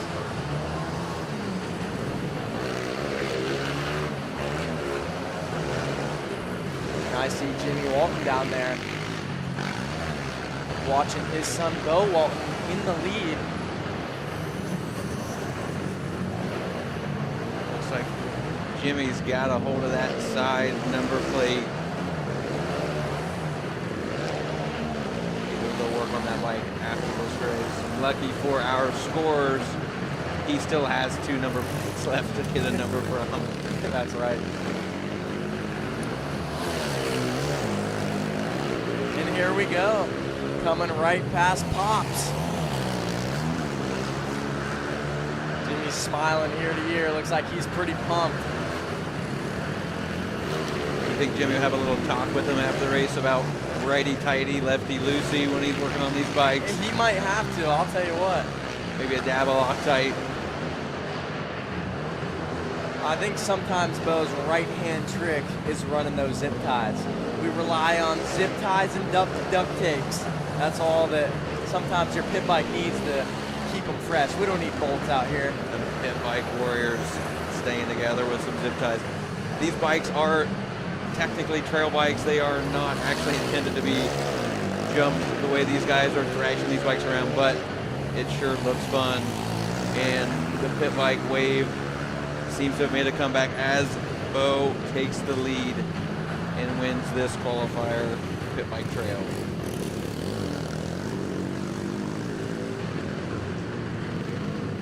And here he comes, retrieving that side plate that he lost on lap 1. The number 2 of Bo Walton, number 283 Austin Dyer, 217 Jacob Gahagan out of Lodi, Ohio. Looks like we may have had something happen to the 41 of Brandon Smith. Was in the 3rd position early in that race, but now he's dropped back to the 5th position. With the number 72, Aiden Rader in that 4th spot. Coming across our checkered flag. concluding race 18. Now on to another pit bike class, our stock mod, no clutch, race number 19.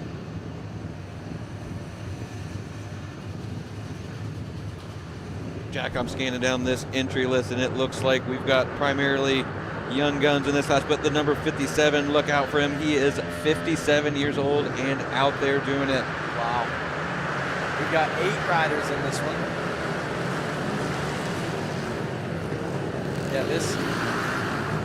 this class varies in range. I mean, we've got a 12-year-old out here, Mac Frazier. That is actually the youngest person that is allowed to race today. We have a minimum age requirement of 12 years old, so he is the young buck of the group. And we've also got the 57-year-old who is running up the older section of these classes.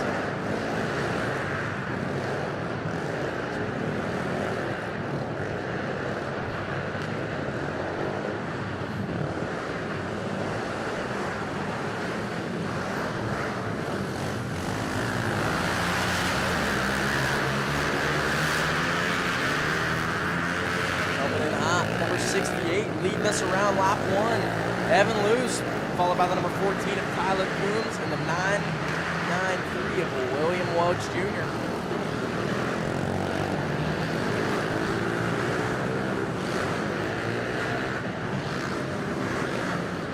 Coming around the starting line, there's your top 3. Here comes the number 4, the number 513, Stephen Welch, out of Washington, Pennsylvania. Looks like we've got a couple riders, 3 riders out of Washington, Pennsylvania. If I had to guess, these guys are buddies traveling here to Ohio, Route 62 MX, just coming to race some pit bikes, have some fun with their buddies, and yeah, have a good time. I would certainly say so, taking home the bragging rights after this weekend. These guys are on these stock, no clutch bikes, so momentum is everything. Some of these bikes are fuel injected, mostly carbureted, but none of them have a clutch. I'm seeing a lot of CRF 110s out here, and they are, honestly, the CRF 110s have been ruling the 110 world the last couple of years. I know that, like, the 24s and the 25s, I don't know what it is, but, like, when my buddies will buy one, I'll ride it, and for some reason, they are fast. I don't know if they've got something cooking up in those motors, but even the bone stock ones, they are fast. I know a few years ago they switched over to fuel injection, and there is no delay in throttle response compared to some of the older carbureted versions of these small 110cc machines, such as the 171 out on track right now of Mac Frazier on the Yamaha. That is a carbureted bike still.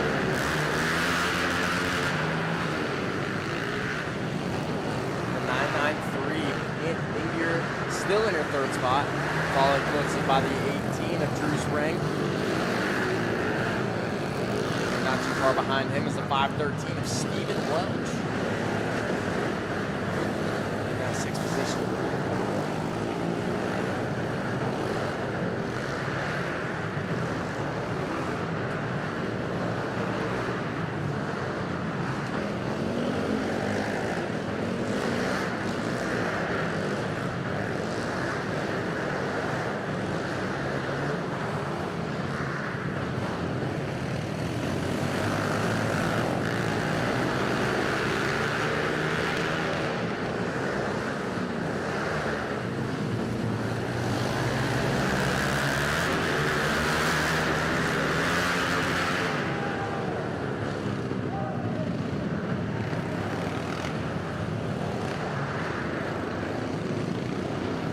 Checkered flag flies.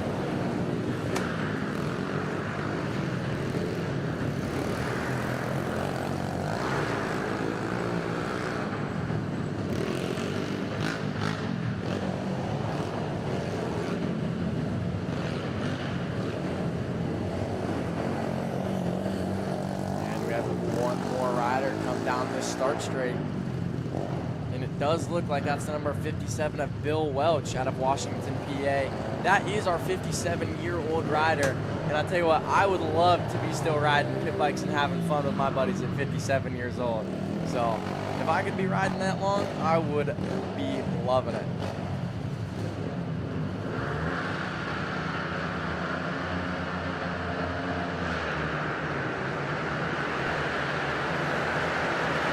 To an early lead in this pit bike stock mod clutch race. Looks to be the number 48 of Garrett Kellogg, but he has the rest of the pack hot on his heels, looking to try to get in that number 1 spot. And man, his starts have been on point all day because he pulled a really good start in that stock limited class earlier as well. So if he can keep that tide rolling, maybe he can get that whole shot award in the main event of the stock limited class. Getting some pressure from the 16 of Adam Maxilin, who looks to have taken the lead over. But Jonathan Trunk jumping by. Block around passes. the outside, but 16 lays it into that burn. He is taking that position back. You would have thought he was on a 450 the way he blew that burn, dude. All that dirt flying over, hitting that back wall.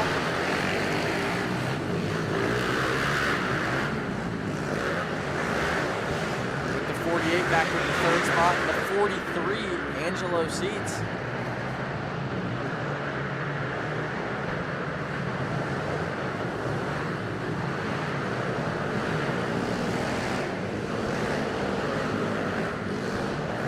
Look like we have a odd man out. The Honda with the clutch. That you don't see that very often, but sometimes when you build these stock mods with a little bit heavier motor, you can put a manual clutch on them just to give it a little bit more easier of a feel with a faster bike. And that's the 302 of Jonathan Strong with one of those on there, as well as the 16 and the 48.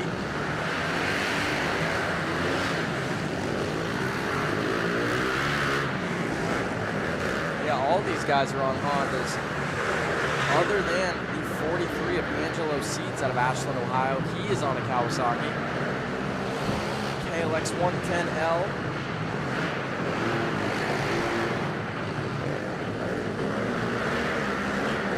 Connor Sobey jumps past the number 48 into that number 3 spot. And as we saw on screen there, your leader is able to get out of that hole corner and jump on top of that jump on, jump off. And that is certainly helping him put some seconds on the rest of the competitors here. As the 302 Jonathan Trump crosses the finish line for the white flag. And that is the man, Cleveland Films, Jonathan Trunk. He takes phenomenal videos. He's always been taking some really good videos of me if I'm ever riding my big bike or racing pit bikes, and he's out there flying. You can find him flying a drone, flying a camera, using just a camera to take photos, anything. He can do it all if you put a camera in that man's hands.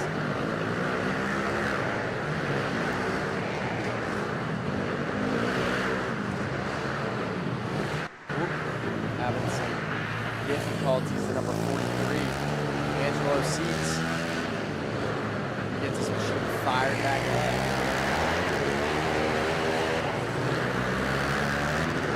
That's the 302 Jonathan Trump taking the checkered flag with the 16 of Adam Maxilin out of Cleveland.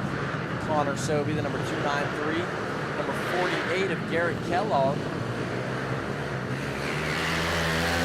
And then Angelo Seats coming down the start straight, rounding out your top 5.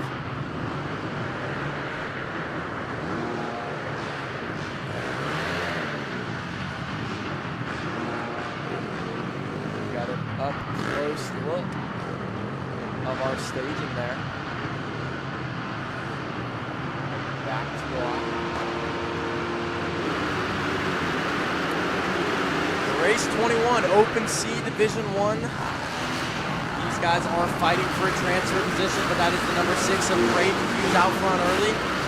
11, Zach Sickles into that number 2 spot, followed by the 825 of John Perro. 21 ride of Camden Gray. And that, they take the top 5 in the main. So it is that number 10 ride of Colton Thomas into a final transfer position with 4 guys up and on his heels.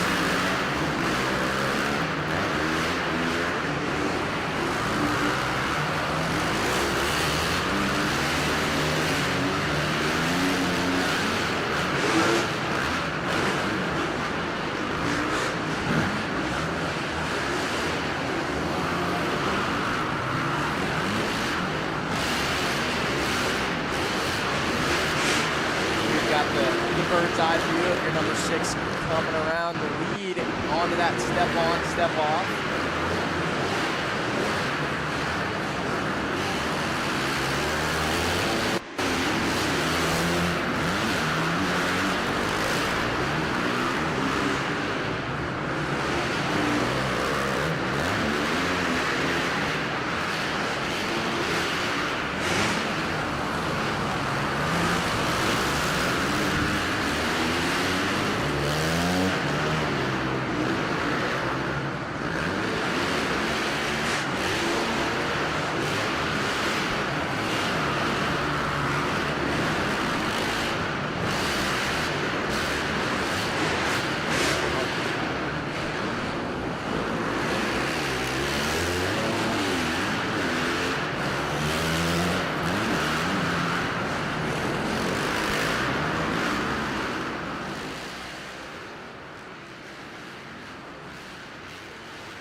White flag is out for our leader, number 6 of Braden Hughes in this race 21 Open C division.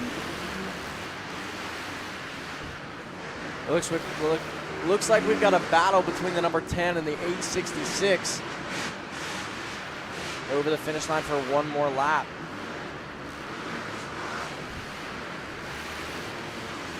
That's for your 6th place position. The 007 of Stephen Beecroft holding down that last transfer position. As your winner, Braden Hughes, crosses the line. The number 11 of Zach Sickles in that 2nd position. The 3rd place, the 825, John Pero. 4th place, the number 21, Camden Cray. And here comes your last transfer position, the 007 of Stephen Beecroft. But we're not done yet. The battle for 6th place, the number 10 secures it. That is Colton Thomas with Tyler Taylor right on his heels. And rounding out with number 199, Parker Lunsford. And the 250 of Caleb Schafel.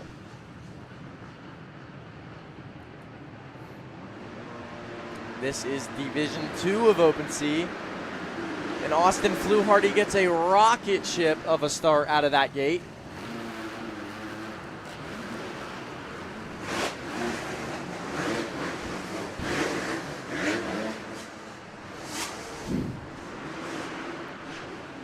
Anthony Dobbenmeyer in that 2nd spot with Cole Showalter right beside him, trying to pull up on his outside.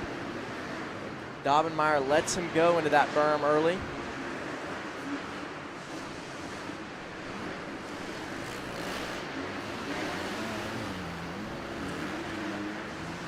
We can see the field around that sweeper into this start straight for lap 1 of this Open C Division 2.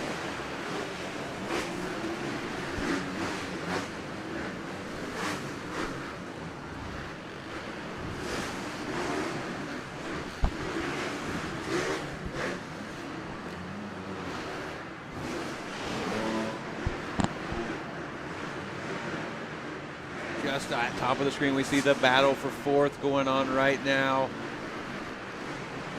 Looks like another number 900 of Kyle Boggs and the 777 of Reagan Hoff. And you can see that's still the number 1 of Austin Fluharty out front. You can see Shane down there with Rad Designs cheering on his boy of this, the leader of this class.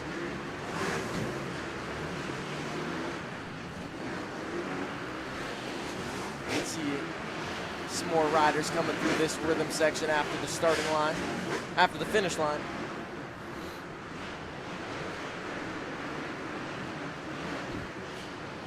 That looks like the 777, the number 900.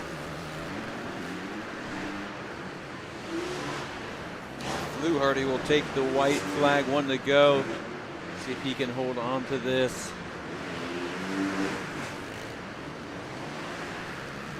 Up close, following our leader around, Austin Fluharty. Getting into some lappers. Just on screen, we can see Cole Showalter is keeping him honest, but without a mistake, looks like he will be a little short if they don't take that win in this qualifying race. And a reminder, this is a division, so we take the top 5 out of this open C class. There will be one consi, and we take the top 4 from that consi to the main. So these riders in this division are fighting for the top 5. It looks like we've got the number 94 in the second spot, the number 17 in our third spot, the 777 in our fourth position, and the number 900, that is Kyle Boggs, rounding out your top 5, taking the last transfer position straight to the main event. The 128 on the outside looking in, Mason Stevens. If you were viewing from home yesterday, you'll notice that the format looks just a little different. We are sprinkling these consis into the lineup. The crew doing a great job of keeping things rolling today as we look ahead to race 23, 250B. That's right.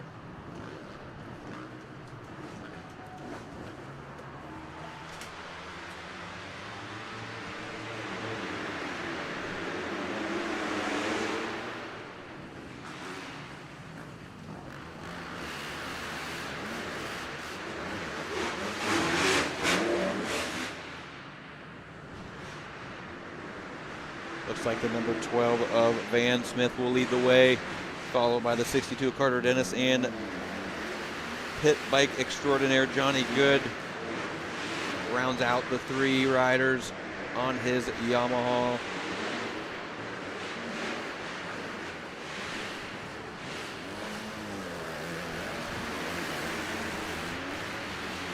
That number 12 of Van Smith is rolling, taking the early lead, throwing some style over this finish line.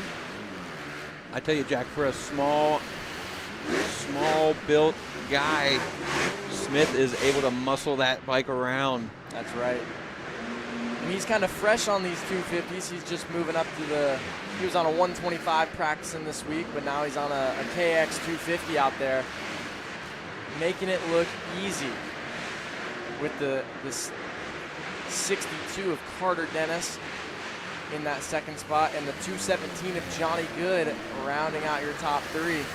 And I remember seeing Johnny Good sweeping these pit bike classes most of the morning and even yesterday in the youth classes, but he's making that YZ 250 just bark around this course.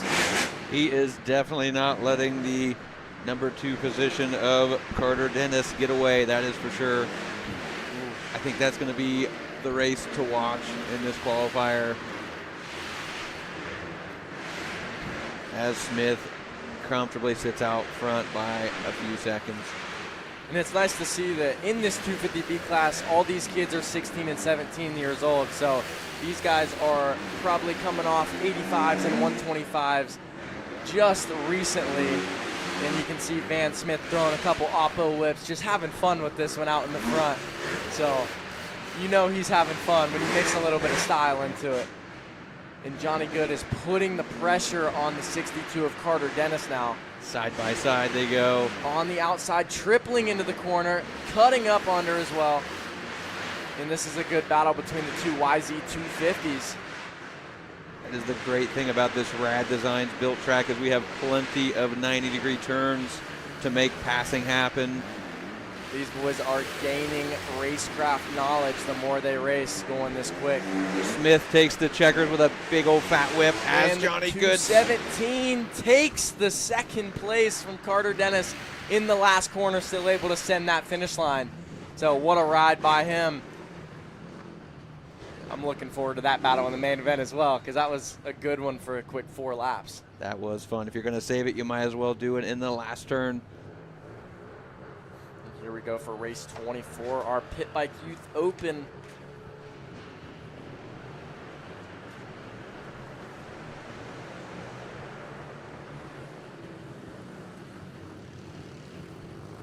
It looks like the 18X, Caden Schaefer, out front and early.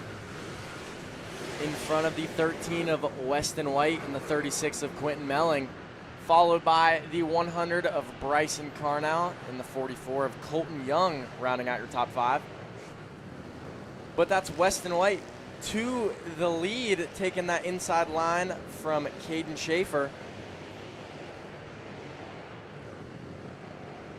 Weston White kills it on these pit bikes, supported by Full Throttle Images and Annie White out here somewhere taking pictures, supplying us yesterday with our autograph session pictures, getting all these pro race setups dialed in for us.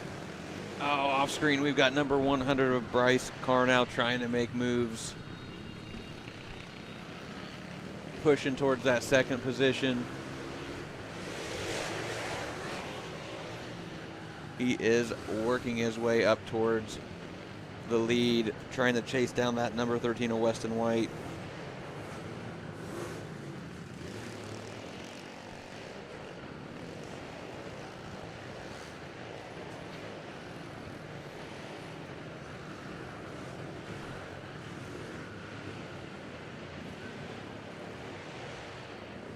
Carnow doubling through, making up time.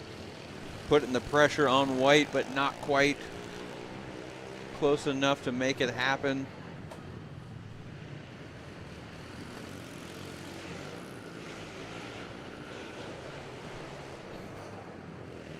And it looks like, was that our second place ride?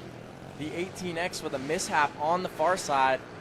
He's up, trying to get remounted on that machine, but that's still the 13 of Weston White and the 100 of Bryson Carnow battling it out for the lead. Weston's going to need to protect here because Bryson is all over his rear wheel. Jack, I see Bryson keeps going outside here, but unfortunately he's losing a little time because they both have to roll that jump on, jump off. That's but right. Right here you're going to see a double pass the leader. Bryson Carnow goes into that number 1 spot. That was a really nice move by the 100 of Bryson Carnow. He got on top of that step on, step off, and he was able to wheelie over the landing of that step off. That way he could get that wheel on the ground, keep as much momentum as possible on these 110s, as it's super hard to do. So he kind of pulled up next to that 13 of Weston White and was able to jump past them to the lead.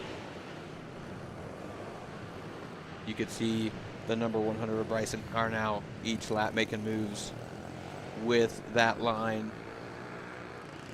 Hug of the inside, protecting. And that was a tough break for the number 48 or 18X of Caden Schaefer. He was ripping out there in that second place ride. Carnow makes that double again, securely giving him a gap. And here comes the checkered flag.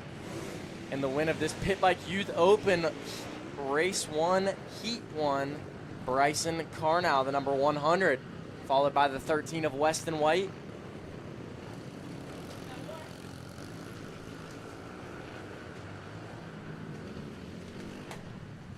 And here comes the 36 of Quentin Melling across the finish line in this heat race.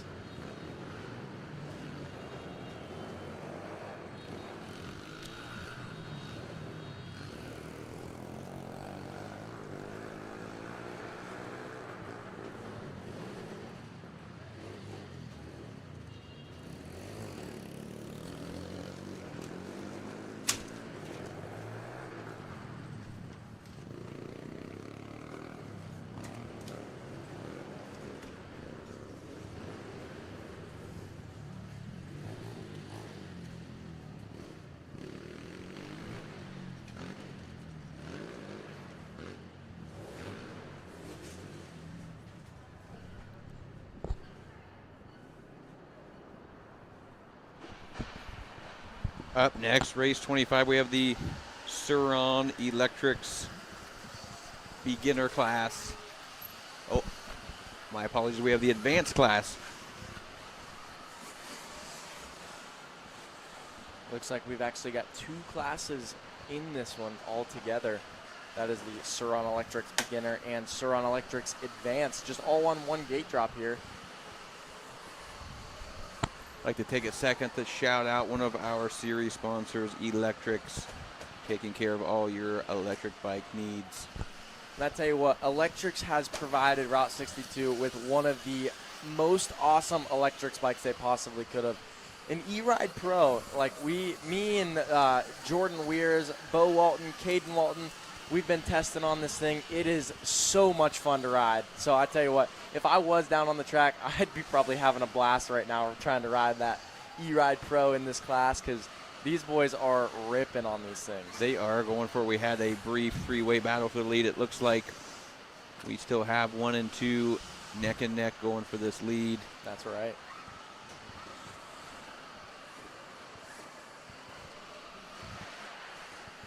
I believe, we have had a bike malfunction for our leader. So that puts the 946 of Shane Chance out of Mansfield, Ohio, into the lead. Oh, it looks like maybe a chain. Tough break. He was our leader in the Suron Electrics advanced class.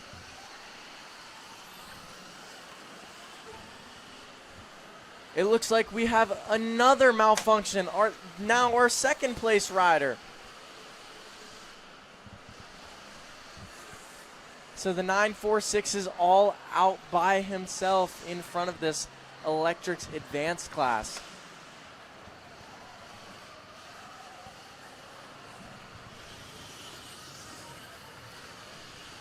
Tough break for those 2 riders. We'll see if we can get them remounted up for the main event. Looks like another chain, Jack. It does. That is a tough break. Those electric bikes putting out so much power, they might need to do a little upgrade on those chains. I'm not sure what the number is on that second ride. I don't think he has any numbers. Let's see.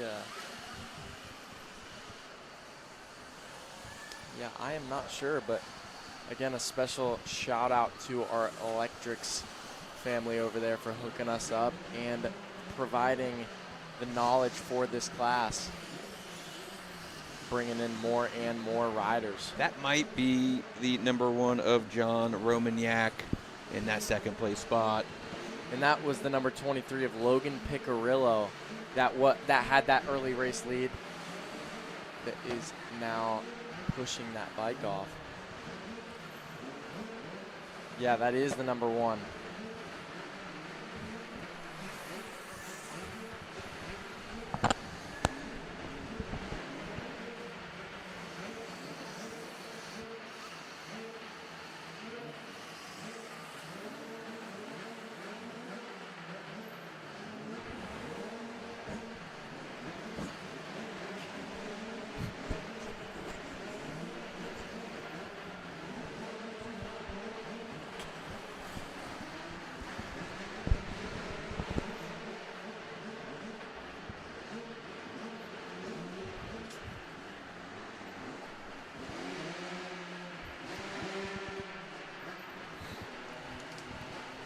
And as we round out our race 25 Electrics beginner and advanced, the card goes up for race 26, our Schoolboy 1 class. We've got 5 riders in this as well, 6 riders in this. Ridge Berge off to a good start, but gets pinched off by the number 77. That is Braden Rader out front and early, followed by the 577 of Briar Bullock. I love Raiders sponsor list here, Jack. Do you see? It just says Dad. Hey, that man probably supports as much as he can for Braden Rader, so you got to give it up to his dad, Stephen Rader. I'm sure he does as much as he can to get his son Braden to the races. So I love to see it. Every kid out here on the line should have that sponsor listed, mom and dad.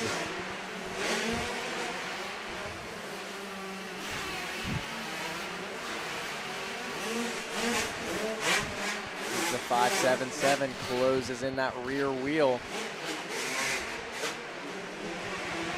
And there's a bird's eye view. We've got the 991 going into the third position around the outside of the 138 of Gavin Hankinson. We'll see if the 991 of Ridge Berge can catch these lead 2 riders as they are ripping that berm coming down the start straight. Send the finish line. Our second place rider, Briar Bullock, couldn't make it from the inside, so he will lose just a little bit of time. But he is quick to get right back up on the rear wheel of Braden Rader, running in that number 1 spot.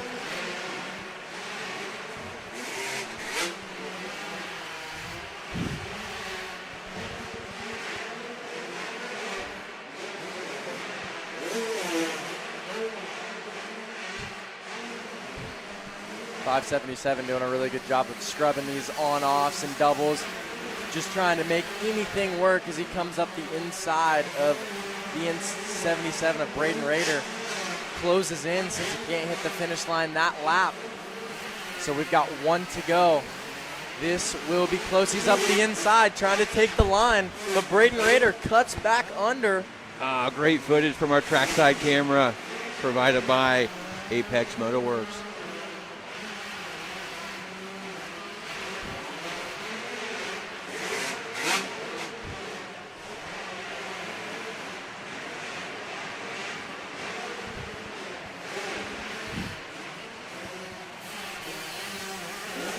These riders going straight to the main event, taking the checkered flag to 577 of Briar Bullock, the 77 Braden Rader, and the 991 of Ridge Berge, rounding out your top 3. And there's the 138 of Gavin Hankinson in your 4th position. Coming down this straightaway one last time, the 231 of Eric Pattison on that Yamaha. On the line, race 27, Schoolboy 2, brought to you by Route 62 Indoor Amateur Supercross, brought to you by Renegade Race Fuels. We'll kick this moto off. And there's the 109 of Balin Russell out of Parkersburg, West Virginia.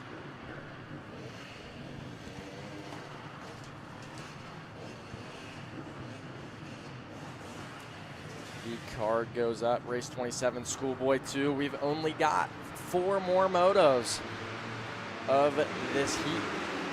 First motos. 94 out to a good start around the outside with Braden Hughes up close.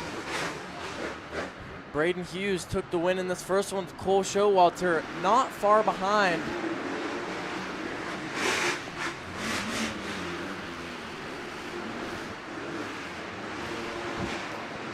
That's the 94 of Cole Showalter, still out front early.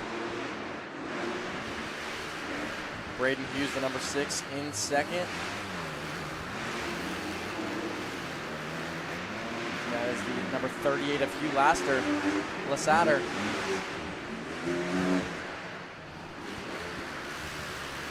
These guys are going to have to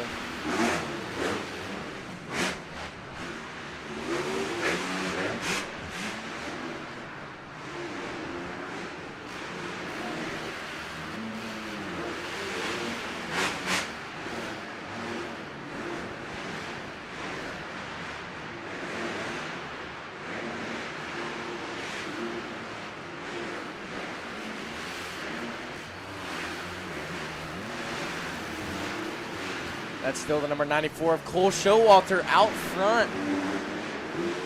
Jack, keeping him honest, though, is Braden Hughes on that Yamaha. We do have a yellow flag through this section, though. I'm not sure how this is going to play out.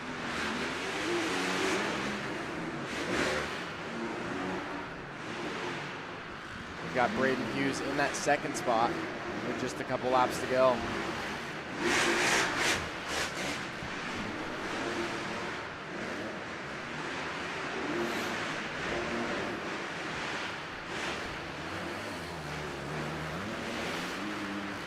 And the white flag comes out for the number 94 of Cole Showalter, putting in a really good moto. The yellow flags are gone. They can start tripling through this section again.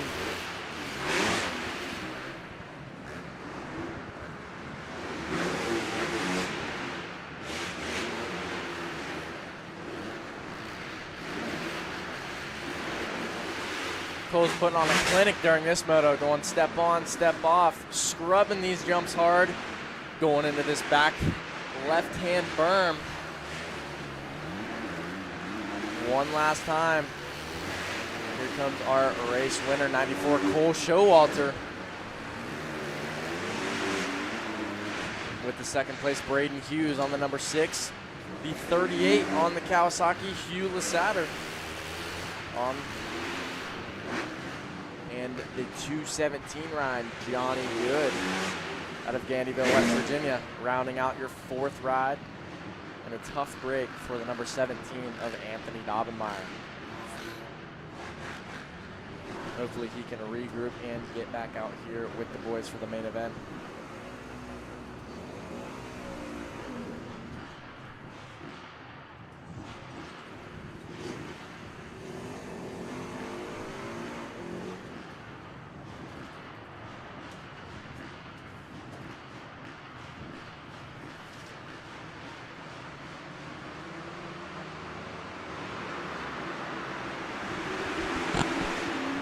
Gates are down. Race 28, we have College Boy 14 to 24 and 25 plus.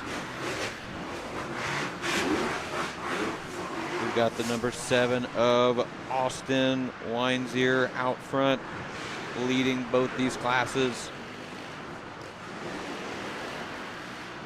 And Austin Weinzier going for the big table-to-table line. That is a big advantage over the rest of these riders because he is going completely over the dips of these jumps, so it's making a big time difference. Jack listed here on the entry list is the 117 of Garrett Buell, who is not here today, unfortunately. Practicing this week, going for that big table-to-table. Came up a little short and is recovering from an ankle injury, so yeah, that is a tough break for the 117 of Garrett Buell, so we do hope we can see him the rest of the winter, just taking maybe a round or 2 off, hopefully get back to this winter indoor series. Hoping for a speedy recovery, but back out front, we've got the number 7 of Weinzier putting on a bit of a clinic. Looking like he never took a break. He looks good, styling, hitting these big lines in your College Boy division, race 28.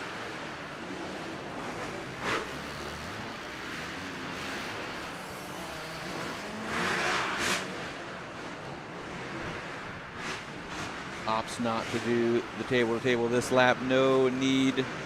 With that comfortable lead, he's got out front to take any unnecessary risks. That's right. He can cruise this thing home. As you can see, there's our second place rider, the 825 of John Perro. That's actually our 25 plus division, so he is leading his class as he comes down that start straight to take the white flag.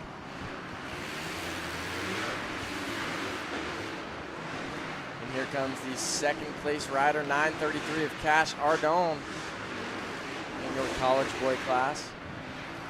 All these riders are going to advance to the main event, as this is just for their gate pick.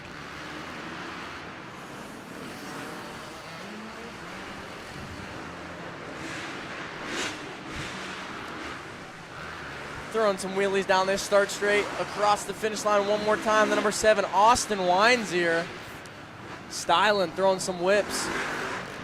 Ready to head into that main event with the first gate pick, as well as the 825 getting that first gate pick in the 25 plus division.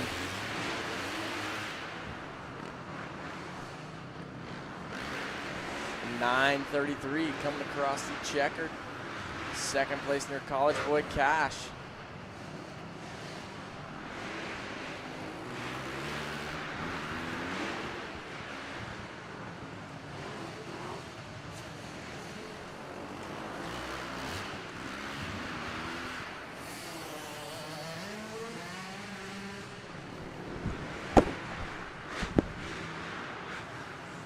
Little peek there in the bottom right-hand corner of your screen at the next race on the gate. Race 29, Pit Bike Open, A, B, and C. We will see riders of all skill levels in this race.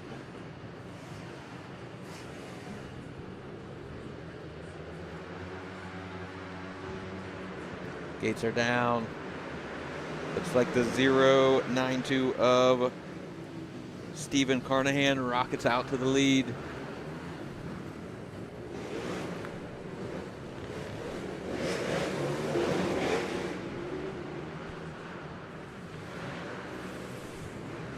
We've got a battle for second going on right now between the number 2, 3, and 4 position.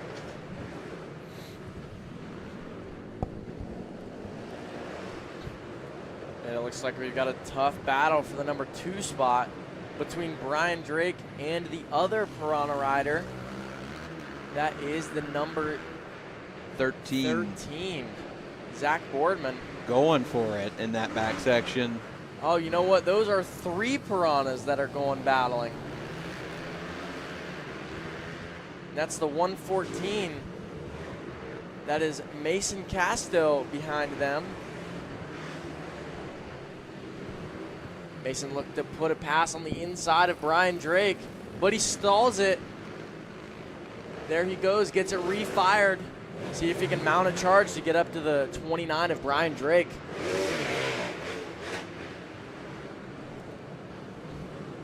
Got a bird's eye view of the battles here.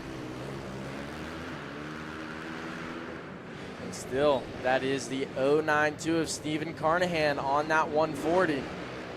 Man, I can hear it from here. That thing sounds fast. It is a KLX 140, but I'll tell you what, it sounds like a 250 from here. That thing is barking out front all by his lonesome. Getting into some lap traffic. There's the 127 of Aaliyah Drake, also on that Piranha.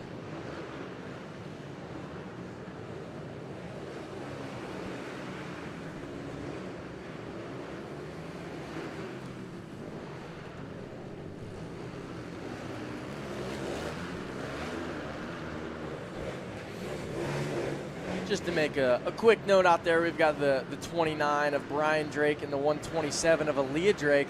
That is the father-daughter combo, both coming out of Cambridge, Ohio.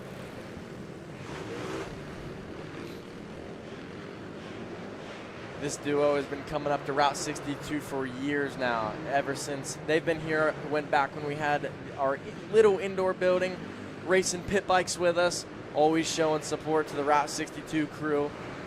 And always taking home some championships at the year-end awards. Love seeing them back every single year.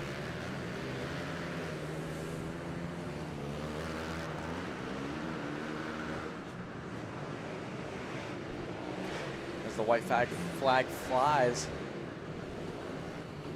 Looks like our leader will take the checkered, while the rest of the field makes one more round.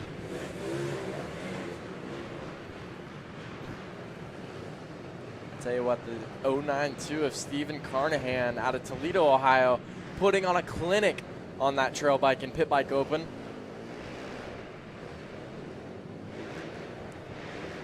Still the 13 of Zach Boardman in that second position. Followed closely by the 114 of Mason Castill.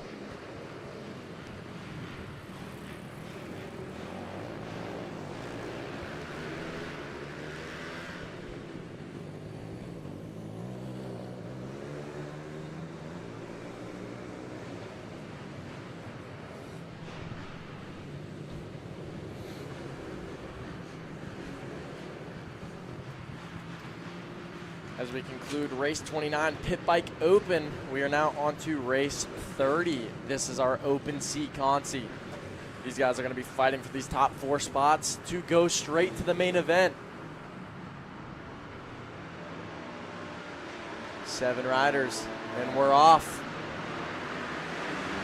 The 128 pulls a great start. He was on the outside looking in during his heat race. Let's see if he can keep this lead and advance straight to the main event. There's the 945 in second, the number 10 in your third spot, and the 866 into your final transfer position.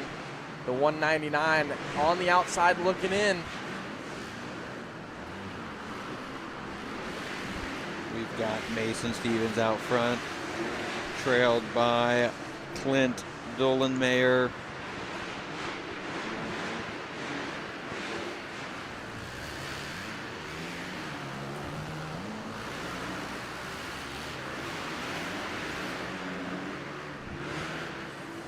Got the number 3 of Colton Thomas running third, getting some pressure by the 866 of Tyler Taylor.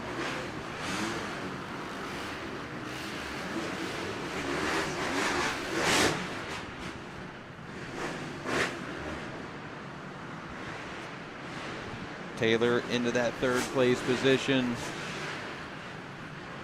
Looks like we've got some movement. The 575 is coming up into that 5th place position, but the 199 gets him back. See if the number 945 can keep that final transfer position in your open C consi. Mason Stevens comfortably out front, but we have a great battle brewing behind him with the number 10 and the 866. Looks like we've got a 3-way battle for this last transfer spot. The Suzuki, Yamaha, and Kawasaki all looking to put it in the main event as the 199 of Parker Lunsford takes that transfer position. Let's see if he can hold it off the 575 of Aiden Barnes. These riders are slicing and dicing.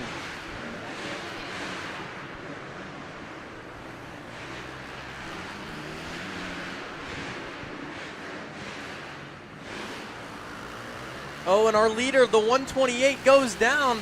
Let's see if he can pick his bike up fast enough. Come on. It looks like he remounts, but he cannot get back up to get in the transfer position. That is a heartbreak for the number 128 of Mason Stevens out of Thornville, Ohio. Oh, that is a tough break. The last corner. That just goes to show, Jack, that these racers should put on their best effort clear to the checkers, because you just never know what's going to happen. Exactly. You could be in 5th, 6th place. Sometimes maybe a rider will make it one small mistake like that, and it can cost them big time. Race 31 underway. We have the Pitbike Vet 35 plus heavyweight. It appears this is our last moto of our heat races. That's the 092 Stephen Carnahan out to a comfortable lead again, just out there a couple motos ago. The number 29 of Brian Drake in that 2nd spot.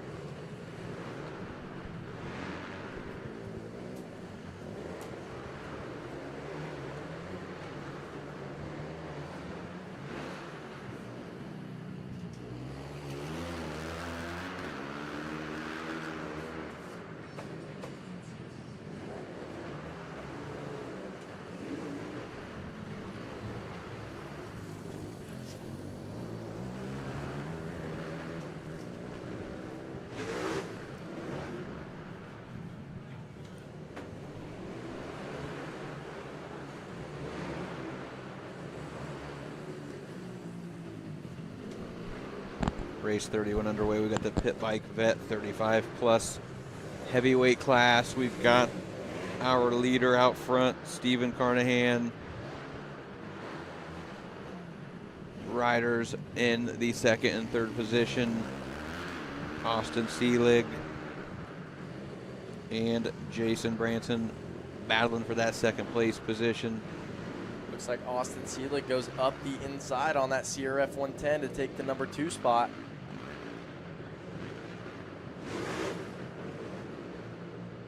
We've got gas versus electric here in this pit bike class. Oh, it looks like Jason Branson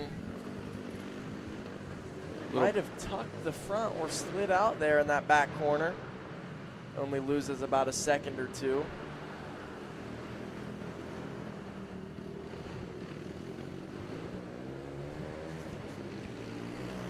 This will be our final qualifying race before we have a brief intermission.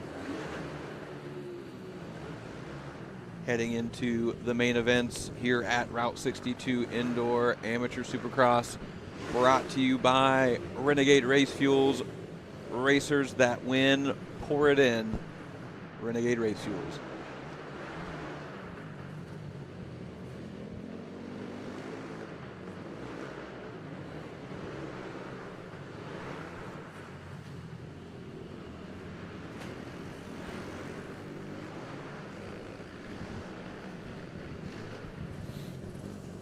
White flag flies. It is still the 092 of Stephen Carnahan. He is battling. And there's the checkered flag. He takes the win.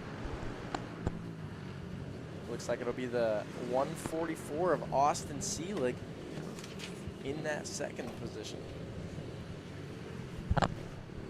And we are going to go to intermission. That way we can get an updated race order of these new main events, and we will be posting them here in just a moment. So we'll be back.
At Salerno's Primescapes, we get our hands dirty so you don't have to. From lush lawns to retaining walls and everything in between, we handle the hard work. So all you have to do is wake up and smell the flowers.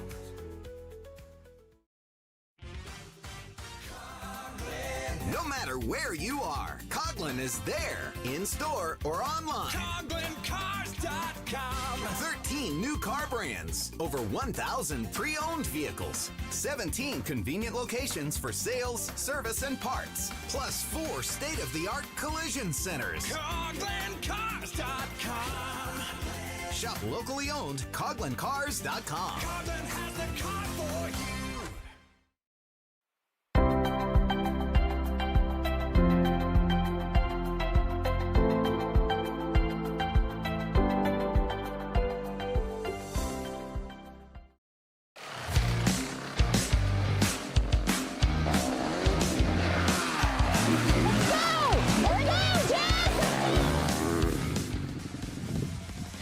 Motocross is intense, but buying or selling real estate doesn't have to be. At the Winland team, your journey matters. In real estate, we take the bumps out of the ride. I'm Jess Winland, and I'm Katie Emily. Let's ride this journey together.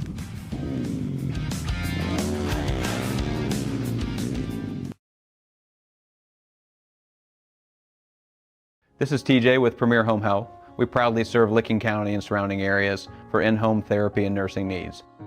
If someone you love needs in-home care, choose Premier Home Health.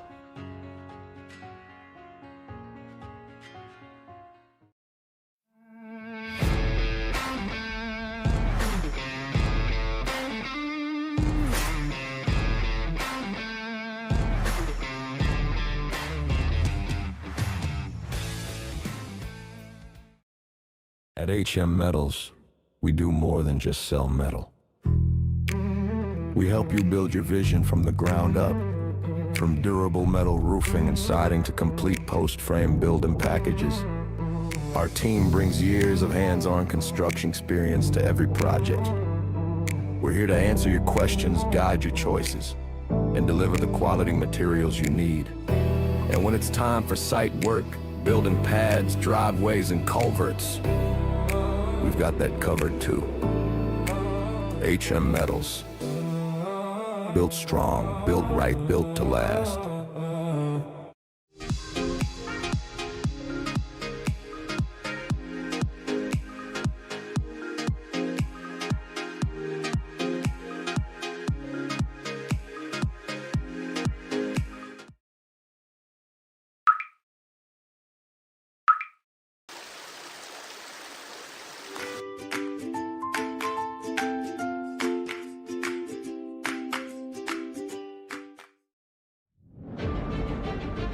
Whether you're a motocross guy or you're a woods guy or you're like a hard enduro guy, we've got specs for everyone, for every bike out there, for every rider weight, ability level, you name it.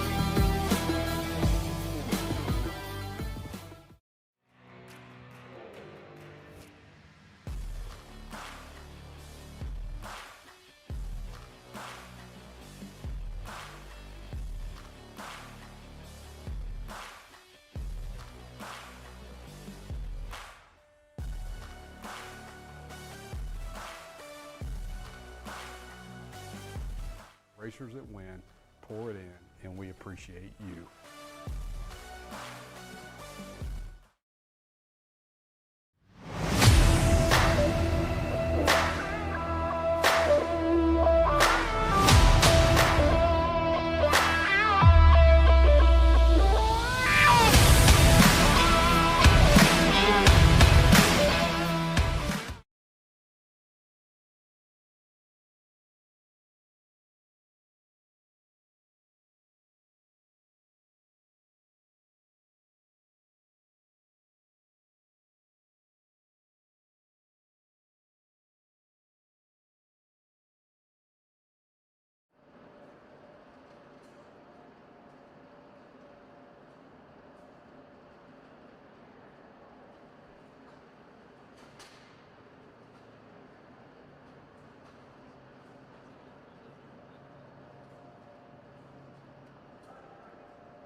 All right, we're live. Race 1, Pit Bike Open Money.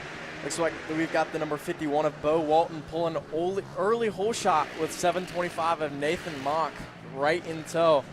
These two had a great battle in the first heat race. Bo Walton's getting a little sketchy out there for us. So we anticipate a really good battle here. Two buddies that just want to beat each other for bragging rights here. So leaving nothing on the table. Nathan's going up early in the insides. Come around this back start straight.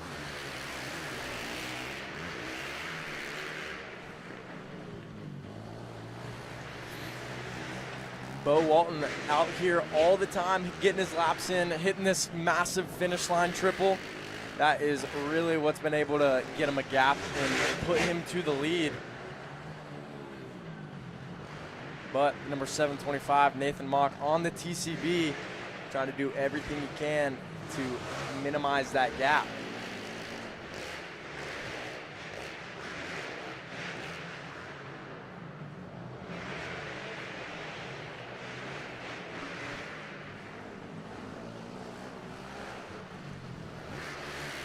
Blasting berms on these fully modded out pit bikes. Bo Walton on the BBR electric V3 bike with Nathan Mock Intel on that TCB Daytona 212 motor. Are we going to see Bo Walton hit this finish line? I think we may. He was eyeing it up all morning, but he is. I guess we'll see if he can get that drive out of this 180 corner. Seems like he's pulling the front wheel up in it. That's right. That thing has so much power. And all right, guys, we do have a special guest in the booth live with me, Connor Slowey. We are announcing up and close. So we are looking forward to calling the rest of this Pit Bike Open money ride. Is this it?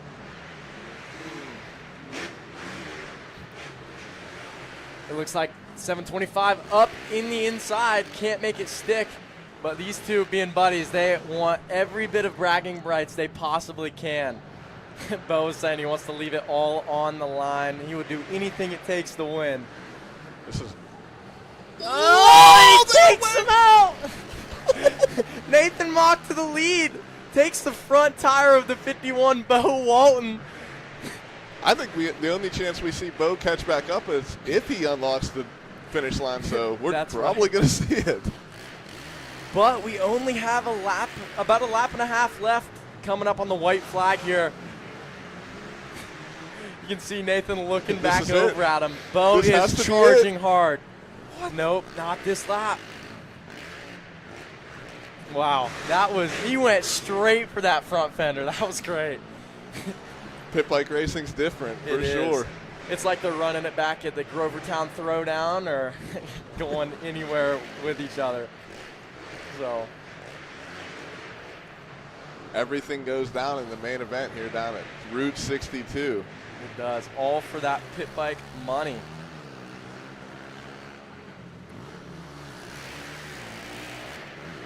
I don't think Bo thought he was coming in. I don't think he did. Typically, if you're on the gas bike, you don't hear the electric bike coming in. But, I mean, this time it's roles reversed. Bo gets caught by surprise and that front wheel just taken out hard. Unreal. And that is the 302 of Jonathan Trunk. Cleveland Films in that third spot. You can see these two talking after this race. Bo's probably saying, I couldn't hear you. Looks like he lost his phone out of his pocket out there. He got hit so hard.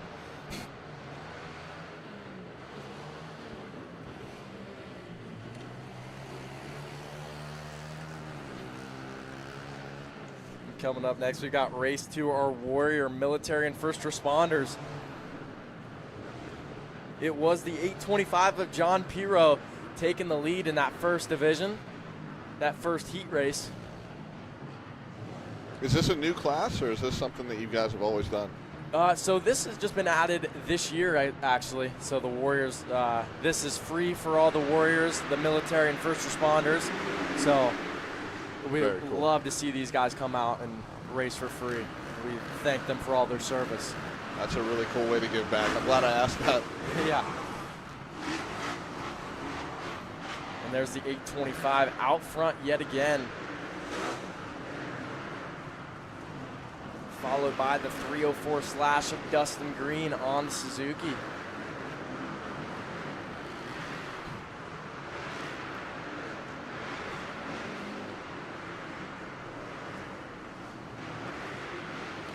So, Connor, tell us a little bit about yourself, your YouTube channel, your following, like what you like to do.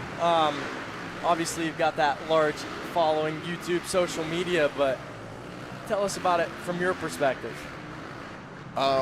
Yeah, we're just trying to go around and show all the things that are happening at the moto events, of just even what's happening right now on the track. The number 88 having a tough time out there getting back up. But just all the raw stuff that's actually happening. Yeah. And I don't know, there's a lot of people that can't come to these events, so just like the people viewing right now, it's just a good way to include more people than the people that already come. Right. And I think that's a really important thing, and that's what I've been doing it for. Yeah. Yeah, really. You keep the moto community involved. Let them know everything that's happening. I mean, there's no shortcuts. So you let them know the truth, nothing but the truth. That's exactly what it is. Yeah, the sport that we are in is really raw. So, and it's developed by some really interestingly emotional people and just invested people. And right.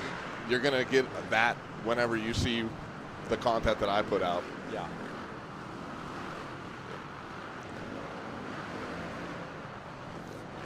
So this Warrior military and first responders, we've still got the 825. John Piro out of Pittston, Pennsylvania, still out front, coming down this back straightaway. It still is the 304 slash of Dustin Green in that second position.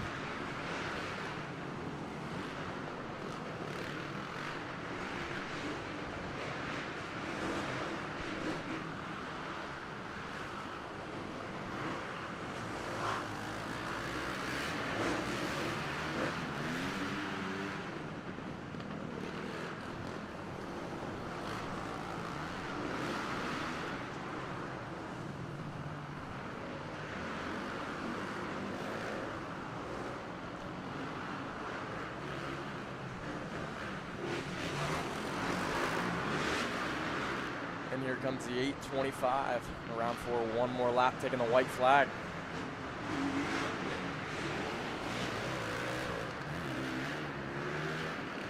We do have a rider down after this finish line, so all these riders have to proceed with caution. Wheels on the ground, single file, no passing, no jumping.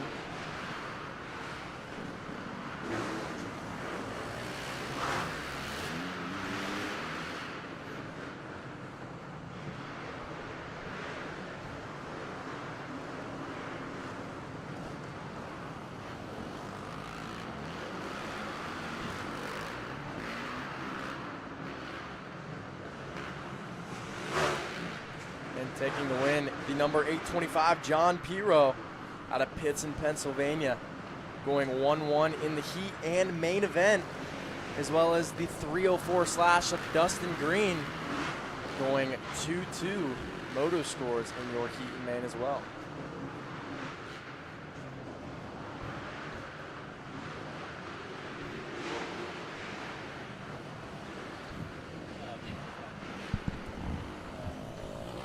Okay.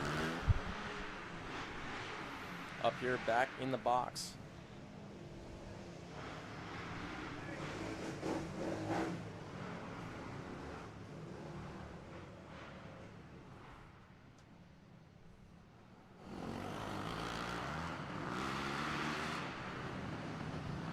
So what do we got up next? Up next, we have a bunch of pit bikes down there. The Pitbike Bone Stock 110. See a bunch of CRF 110s down there. Is that a full gate? I believe it is. It looks like it was the number 866 of Will Clark, our down rider. Sending our best wishes to him.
Whether you're a motocross guy or you're a woods guy or you're like a hard enduro guy, we've got specs for everyone, for every bike out there, for every rider weight, ability level, you name it.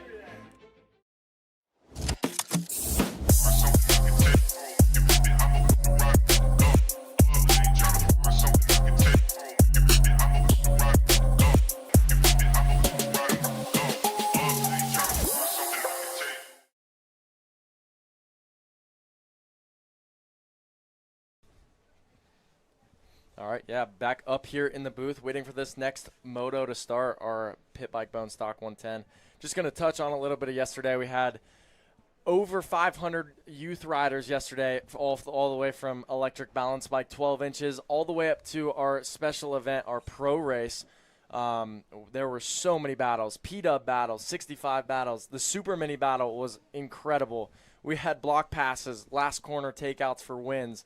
I mean, we've got a little bit of everything here at Route 62. So, yeah, Connor, you excited to be up here joining us today? I'm just excited to be here finally. And right. After all you guys put all this work into, doing all the, camera, wow, I'm really killing it right no, now. That's all right. The camera equipment and just all of the things that you're putting together, it's just so different compared to everyone else.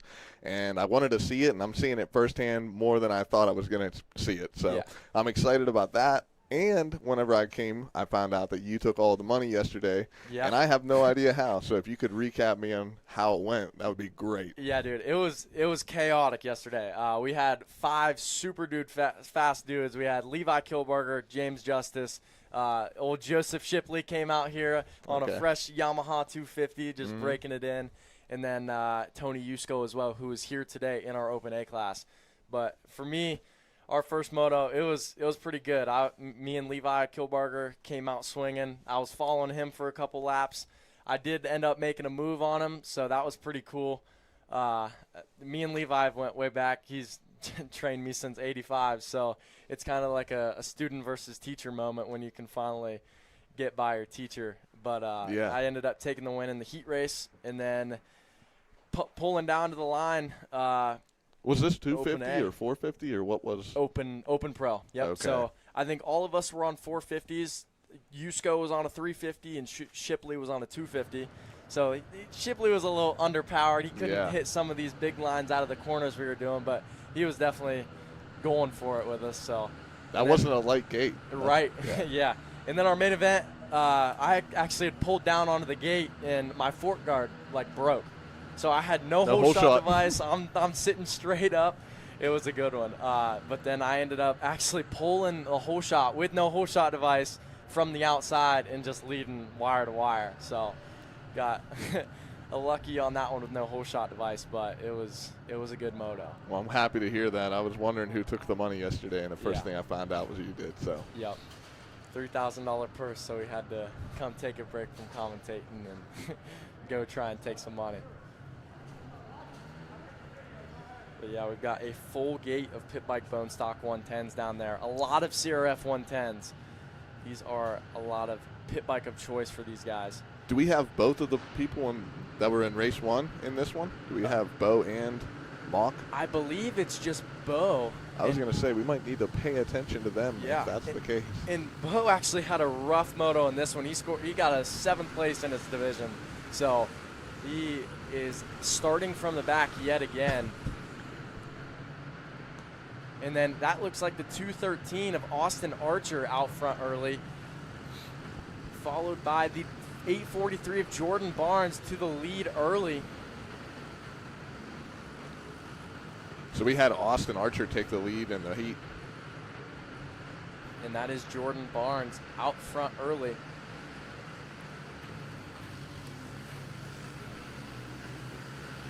got Bo Walton getting a little bit of a rough start. See if he can claw his way back through the pack. As we go green flag, Jordan Barnes on the number 843 Honda machine, taking the green flag for our first lap.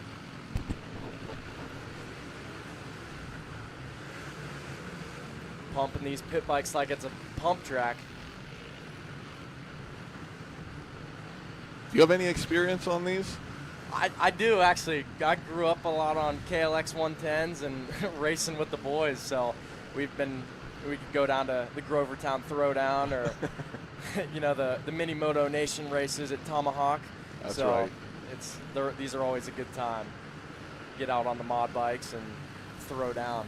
You see a lot of people that ride big bikes and not really ever ride pit bikes like myself, and Right. it's always good to ask what kind of experience other people have on it. Tell us a little bit about your pit bike experiences, maybe some foam pits or what you've got there. Yeah, just learning how to do a backflip and then learning how to like not do a sight lap and breaking both feet is, you know, that's my experience so far, and not much more or less than that. So. Right. Yeah.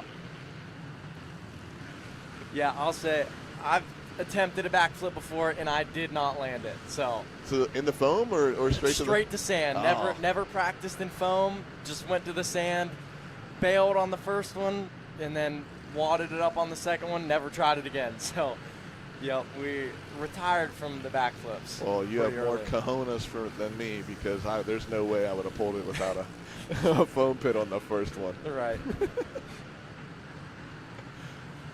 It looks like the number 2 of Bo Walton's having some bike issues, pushing it off the track here. I heard earlier that he forgot to put gas in the bike before he got to the start line. I don't know if that was another thing. He's been on the electric bike recently, and that doesn't take a lot of gas. So. Right. Yeah. Him and his brother actually bought 2 CRF 110s like the same day, went and rode them the same day. I can't even tell you how much stuff they broke. Shift shafts, bars, plastics, everything. I mean, they're riding these things to their limits, just like our leader, 843 Jordan Barnes, followed by the 213 of Austin Archer, as they come down the straightaway to take the white flag of a race 3. So how many laps are they doing? Because it seems like you're getting a good race here. You're not getting a 3-lap main event or anything. Yeah. How many laps are they doing? So we're running 5 full laps. It's almost actually a lap and a half by the time you go around the start straight and all the way back to the finish line. So it's almost like 5.5 laps, really. Mm-hmm. So 4-lap heats, 3-lap consies, and then 5-lap mains. Okay. And then today as well, we have a 7-lap main for our Open A riders, which is paired with our Open B. So the B riders get a little bit more of a taste of the A class, getting 7 laps. There's a battle going down right now. Right coming down the straight line. He just stuffed them. The 1 and 32. The number, that's 7. Yeah, the number 7 trying to get in that podium position. Takes it in the last 2 corners. Or wait, that's the 213. Looks like he fell out of the number 2 spot. So that looks like the number 7 just up one? in there. Or the 843 of Jordan Barnes takes the win, with number 7 Austin Weinzier in that 2nd spot. Not sure what happened to the 213 of Austin Archer though. And here comes the 36 of Quentin Melling over the finish line one last time.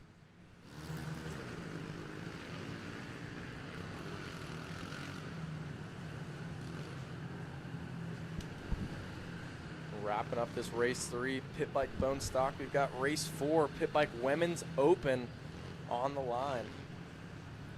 Aaliyah Drake and Kennedy Frazier.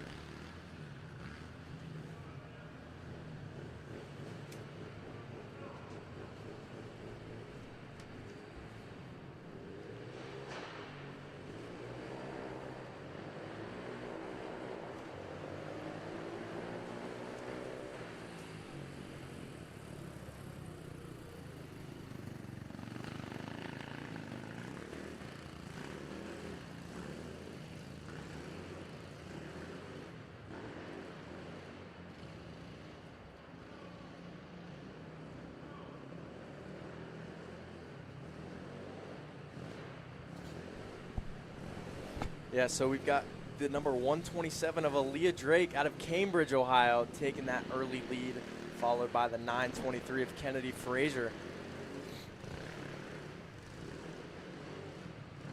Heading down into our step on, step off section.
All right.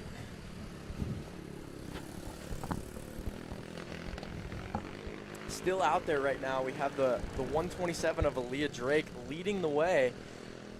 Close in tow, that's the number 923 of Kennedy Frazier. Even though Frazier won her heat race, we've got the number 127 of Aaliyah Drake taking that top spot.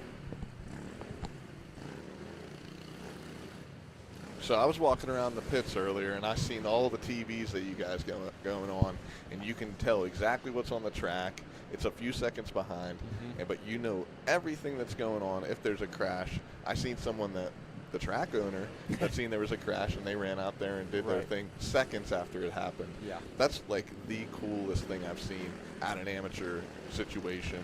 I just wanted to bring that back up, and you know, we got these girls out here on the track right now, and they could have told their friends at home, hey, I'm going to race today at Route 62, and then you could go and check all of that out right here. And I don't see anyone else doing that. I think that's so important that, like, you guys are doing this, because it's going to raise the bar for everyone. Yeah, definitely. And I think it's great that we can see, like, the main number. Like, say if they're texting their friends, like, hey, I'm about to go out, but I'm race 6. You see race 4 on the track, maybe tune in here in 5-10 minutes. You know kind of when to get online to cheer on your friends. And absolutely, you got your motor number. Yeah, you got your moto number and all of that stuff. Yeah. And honestly, I just heard that you guys can replay it on the Apex Motorworks YouTube. So that sounds incredible. I didn't know that. So I mean, if you do miss something, you can go, you know, see whatever happened. And something like I've been doing, like I've actually been like watching our race from yesterday. Like just seeing like the battles and like seeing the checkered flag, and kind of like this last lap, we've got a battle in this Pitbike Women Open class the 127 is trying to protect and lead the way over that number 923. They've only got about 3 corners left. So let's see if the 127 can hold this lead and take the checkered flag in the Pit Bike Women's Open. But kind of like you were saying, maybe if they want to go like watch this race over again, see if how they could have used different lines, like almost like a studying tool. Training, yeah. Yeah, that, there's. And there is your winner, the 127 of Aaliyah Drake, followed by 923 of Kennedy Frazier. And that concludes race 4.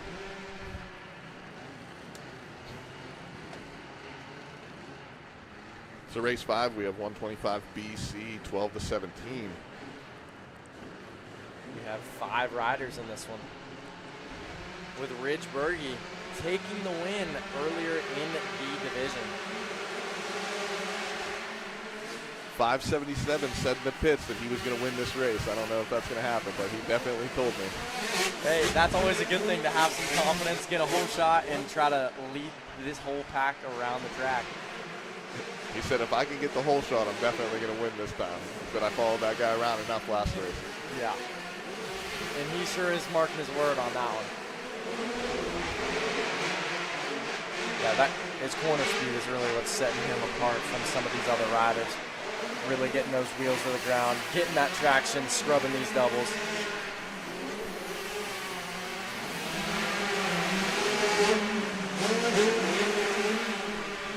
And these 125 riders really having to stretch that one out there.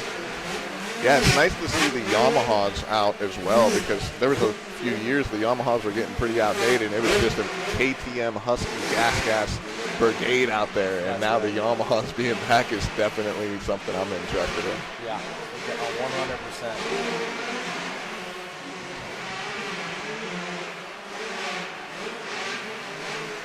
Following a little bit rear in the pack, that's the 138 of Gavin Hankinson, followed by the 231 of Eric Pattison. Stretching finish line. Yeah, he's using everything on that.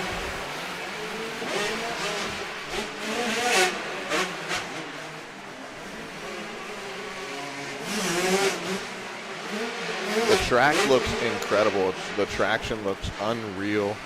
The track, like the rhythms that are out there look so friendly for amateur and professional. I've seen some seriously big lines as well out there. And a special shout out to Rad Designs, who builds these tracks for us. He travels all over the country. He's going down to Florida, West Virginia, Ohio, Michigan. He's building all sorts of tracks for these guys, just trying to build the best tracks possible.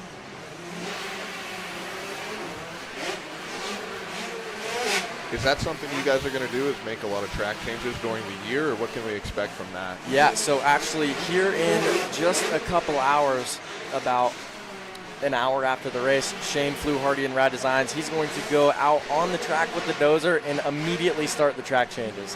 So we've got 6 rounds of races, and we are going to be doing 6 different layouts.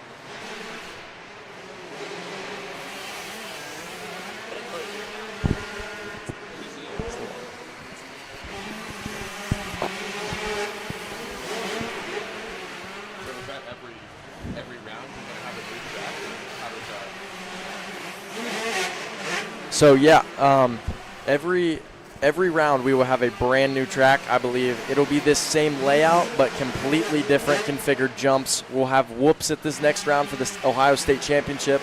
That will be everyone competing for an AMA Ohio State #1 plate.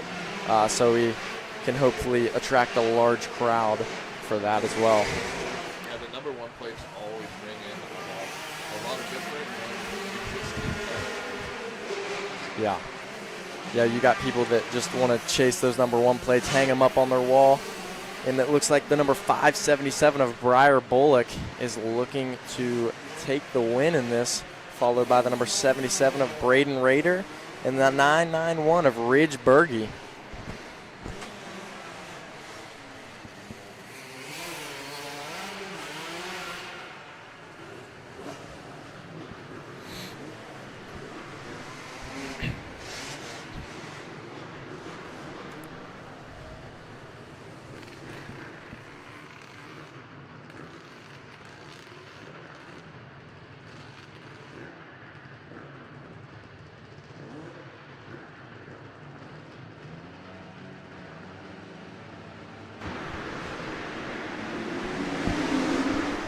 So now we've got that race number 6. That is our 35 plus.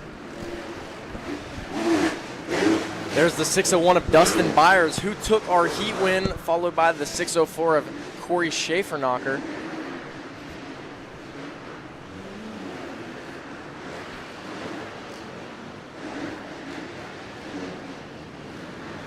And I tell you what, these 35-plus-year-olds do still rip, hitting these fast lines, scrubbing off of them.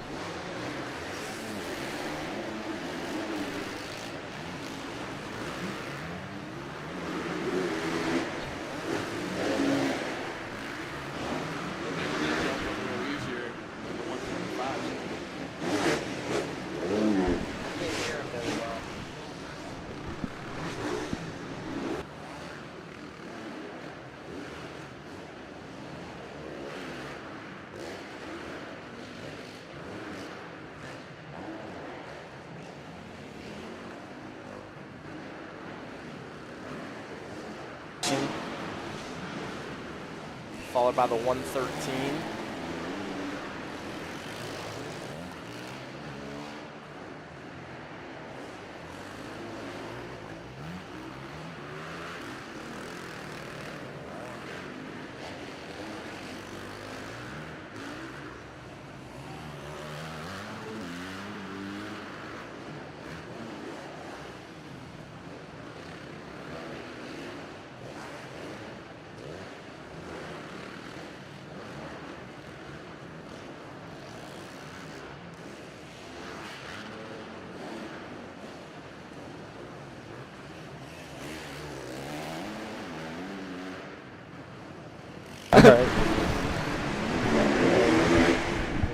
All right, we are back in action.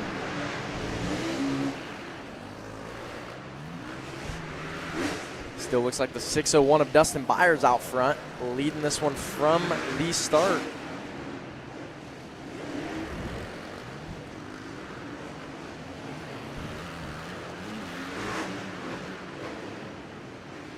Making it look easy out there.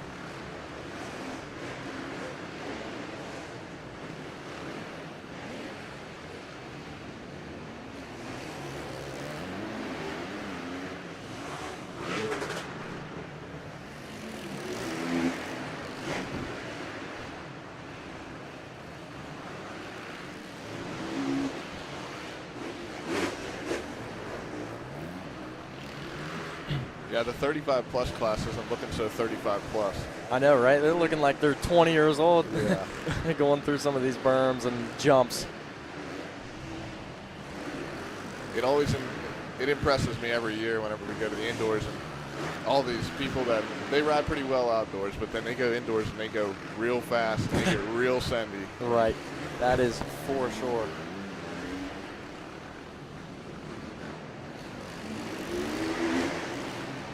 Dustin Byers throwing some whips celebratory over that finish line. He probably did that for somebody watching at home. Oh, yeah.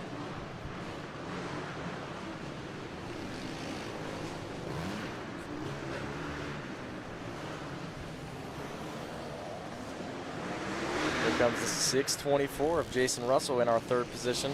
The number 144 of Austin Seedling in that fourth. And that is the 113 of Chris Thomas rounding out your top 5. Chris Thomas is with Thomas Boys, a special track sponsor who takes care of all of Jimmy Walton and Route 62's equipment. We've got the tractors, the water trucks, the rippers, everything keeping us looking good out there with the decals and the wraps.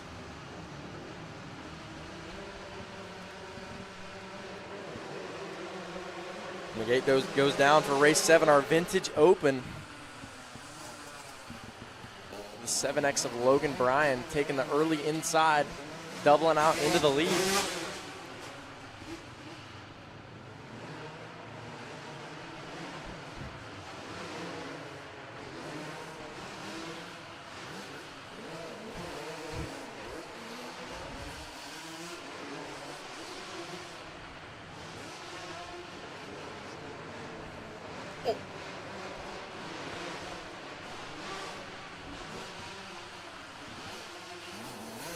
It's got to be tough in here on these vintage bikes, not having No bottom end. not having the bottom end, not having as much suspension travel, but they're making it work around these this tight track. I'm just so happy that we have a number 7 out there.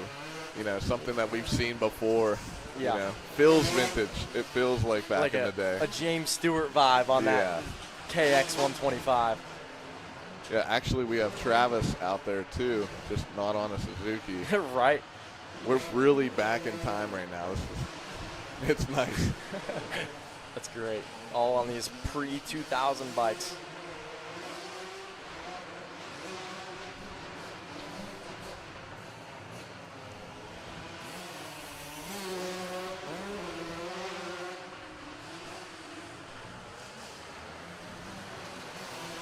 Making that bike work.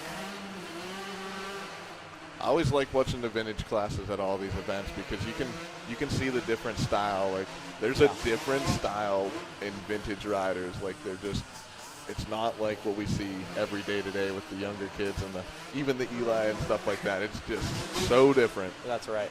Have you ever been to that AMA Vintage Days? Yeah, that place is incredible, and they have one of the biggest turnouts for any vintage thing I've ever seen and ever even heard of. Right.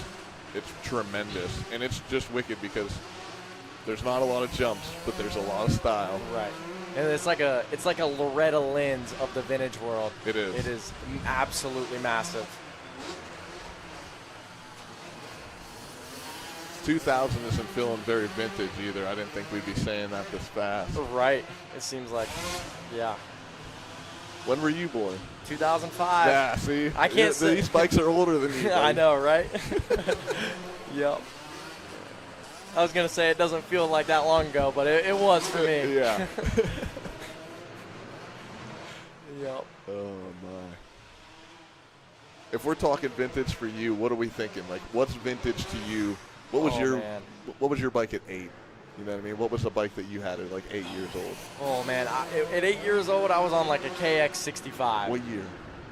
Ooh, probably like a 2008. Okay. So that's your vintage. Yeah. Yep. My first bike was a 1985 XR80. Really? Yeah. That's awesome. The square seat. Yeah. Metal gas tank. Yeah. I had some XR50s growing up. That was my pit bike of choice. So. And it was great to see a bunch of XR50s in the younger program yesterday in the 50 classes. So we love to see that.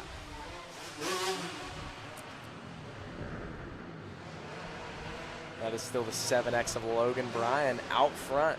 2 corners to go before he takes the checkered flag of this Vintage Open.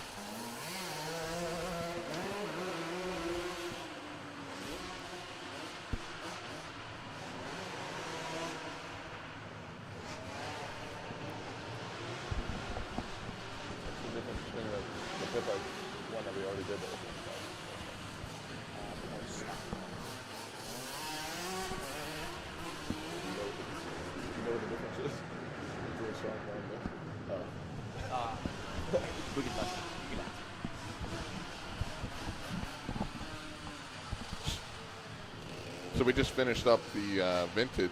Now, it looks like there's another pit bike class on the track. You want to break us down? What's the difference between the first 110 pit bike class compared to the one that's on the track right now after this first lap? Yeah, so race 8 that just dropped, we've got pit bike stock 110 limited. These guys are allowed to have comfort mods, they're allowed to have swing arms, they're allowed to have pipes, but they must have the stock bore engine displacement. So it's got to be a 110, but it can have an intake, it can have a carb to get a little bit more bottom end, top end feel, and it's also a comfort mod, whereas the bone stock class earlier, it's stock pipes, stock everything, and like Nathan Mock out front right now, he's running disc brakes with that extended swing arm, KX 65 front end. So that is actually our winner of the Pit Bike Money Open class. So in our Pit Bike Money Open class is unlimited. And there's Bo Walton actually cheering him on even after getting that front wheel swiped by the 72 of Nathan Mock. And you can do that. You can take your buddy out and you can still be friends after. A lot of people get all sentimental. It don't have to be that serious. That's right.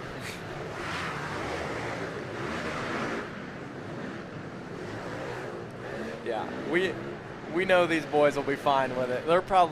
They've probably taken out each other hundreds of times in the backyard. So, yep, they are fully used to it. They probably know each trick they have up their sleeve, coming up the inside, cutting down on each other. Well, the last 2 races I've seen these two together, they've both taken each other out. Oh, so I believe it. We're 2 for 2 on that. Yeah.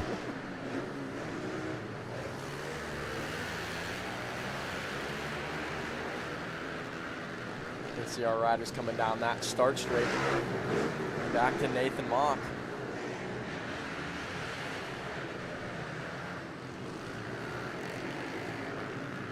Here comes our second, third, and fourth place ride, the number 48 of Garrett Kellogg, followed by the 16 of Adam Maxilin and the 293 of Connor Sobey.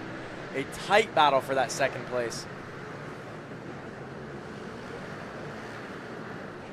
But Nathan Mock is checking out. It looks like they're talking to each other. Maybe Bo's kind of yelling at him for taking him out earlier or something.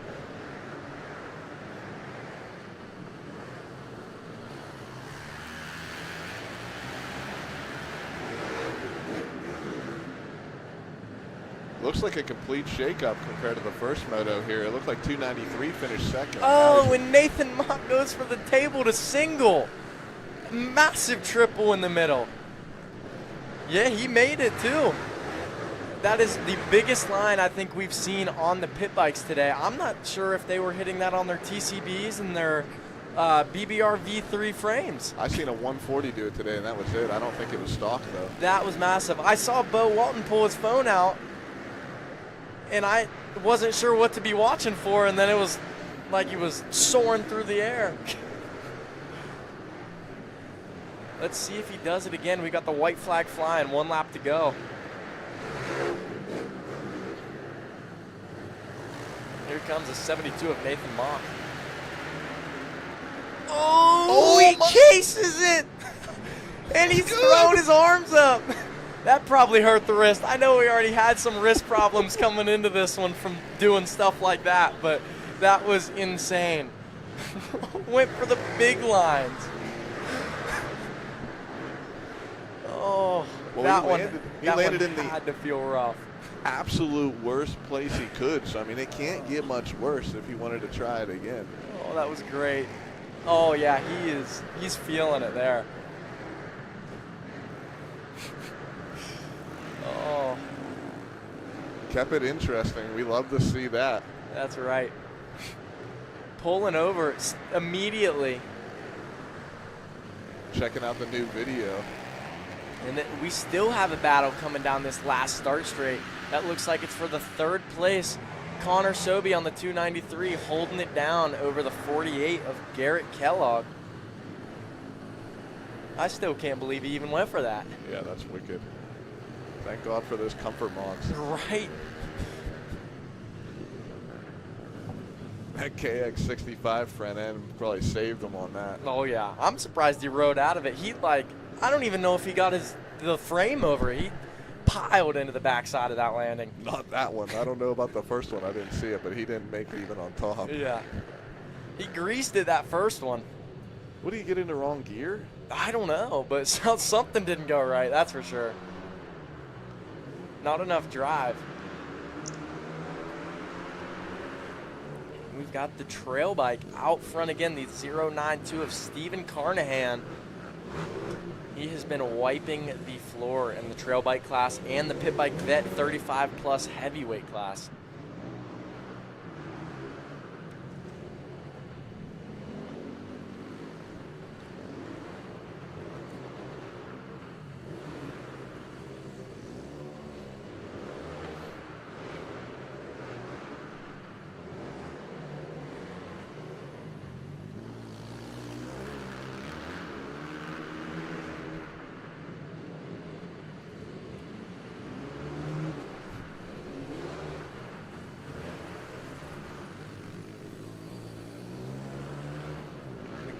Flag flies. We got a nice battle here for the second place. It's number 144 of Austin Seelig and the 318 of Jason Branson. Electric versus gas. This is the new topic nowadays. It is. What do we have, an RTR and a CRF 110? The Electrico out there. What do you know about those RTRs? So I think it's the best electric pit bike that you can buy. Really? For the money, because I have a Granger, but it's just so much better than the Granger, and it's so much cheaper. Yeah. I think that's if you were to buy an electric pit bike and you're looking for an actual size of pit bike, that's what you would want. Now, the Surons are really not comparable because they're like so much bigger, like a 140. Right. If you were to have a small wheelbase, that's what I would choose. Yeah, that's awesome. And I even see that it has disc brakes, front and rear. It's tremendous for $2,500. That's pretty much what you pay for if you get a deal on a 110. Yeah. And you get so much. And they're stable. They're not junk. That's awesome. They're a newer brand out. Have you ever heard of one before? I have not, actually. I've heard some people like talk about them, but I wasn't sure exactly what they were, how they compared to other bikes. But I know we do have the Electrics crew that's here today, who has been supplying and helping us out as well. So it's nice to have them here. They got a tent set up. So we've got, I believe we've got like 7 or 8 electric bikes, like Surons, RTRs, in the Electrics and Suron advanced class.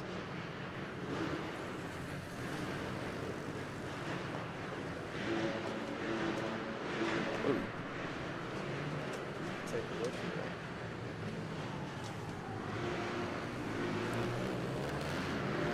They would be in race 25.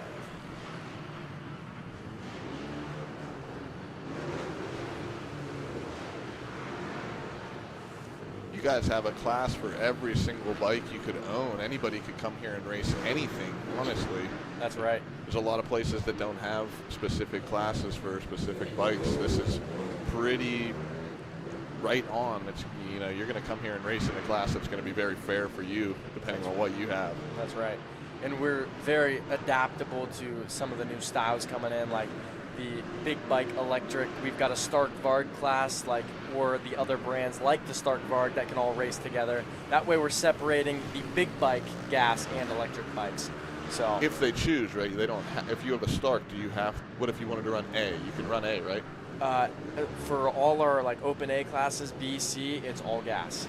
And then we're separating them kind of like the Arena Cross is, how it's gas only, the electric only. That way, sometimes you mix an electric bike with a gas bike and it gets a little bit dangerous. I think that's a good thing because people aren't used to it. I mean, it's still so new. I don't have anything against the electric for sure. Right. It's just like if all of a sudden you're going in race situation and then you're like, let's put this thing in that I've never even had an experience with. Yeah. And I think that's a great reason to keep them separated at this point until and it's you more can't normal. hear them.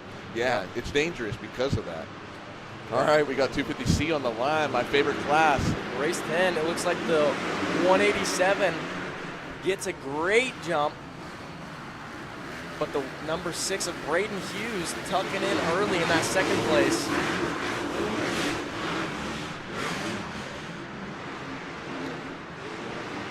A lot of bikes on the track. That is definitely a full gate. Love to see these 250C riders out here qualifying for their main event. We had 2 full divisions of these guys.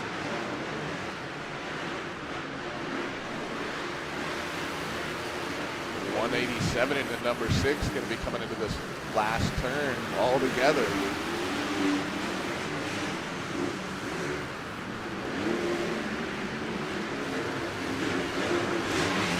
That is your leader and the number 2 spot, Austin Fluharty and Braden Hughes, going for that single, double, triple line close to our staging. Is anyone going to unlock the table to table over there? I'm not sure, honestly. I haven't seen any C riders do it yet today, but I have seen Tony Yusko was going onto that middle table and off. Really? As well as, I believe, Austin Weinzier was going table and then quadding to that last table. So there are some different lines that everybody is able to choose from. And we'll be able to see that in that next moto, the 250A and 250B class, or Open A and Open B class.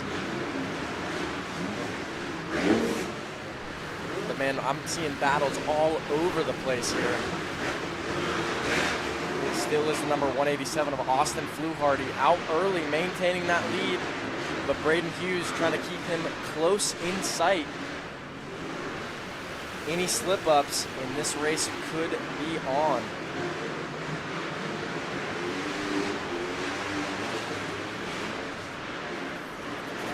Both Yamaha riders.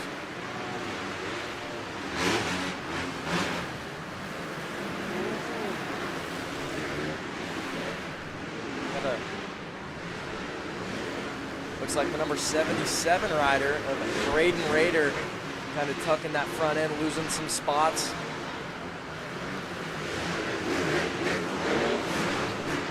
And we have an absolute battle for that 4th place position. We have 7 riders going for that 1 spot. They are all slicing and dicing with a lap and a half to go. I think the 613's on like a 2013 or 14 CRF 250. He's making that thing work, that's for sure. Looking like Jimmy Ducati's out there back in the day.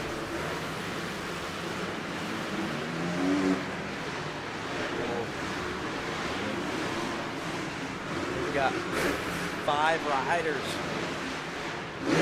Oh! We had a slip up by the number 38. Loses a little bit of ground, but keeps it under control.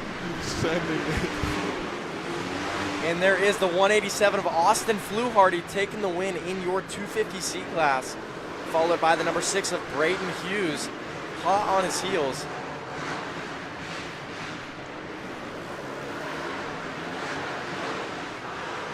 Coming into 3rd place, that is Braden Longren on the 497. The number 38 of Hugh Lassiter. And the 613 of Joey Davis rounding out your top 5.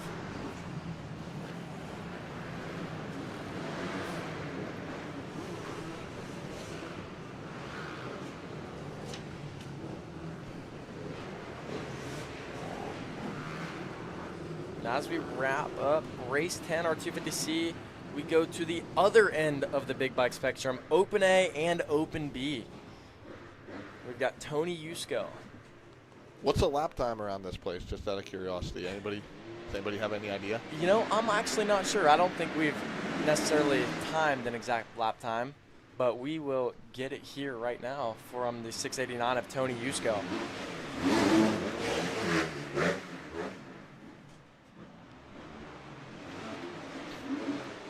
Tony Yusko, a local person here, huh? Yes, oh, he there's is. the table. Yep, onto the table and off. See if he'll go for the quad out here as well. There it is. Oh. And then on to that far back table. Blasting these berms out here coming down the start straight. It makes sense why you see this guy on real TV for real as well. That's right.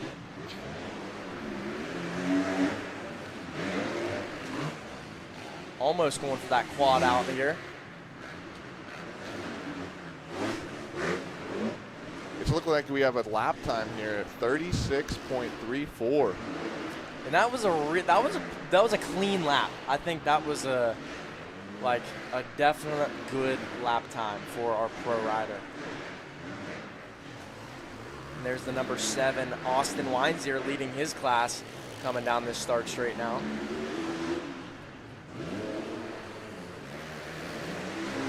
So I was talking to Tony Yusko earlier, and he said that his first Supercross this year that he's going to try to qualify for is in Texas.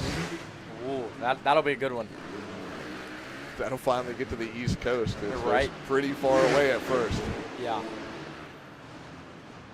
Whereas this man knows how to ride some Supercross. Yeah.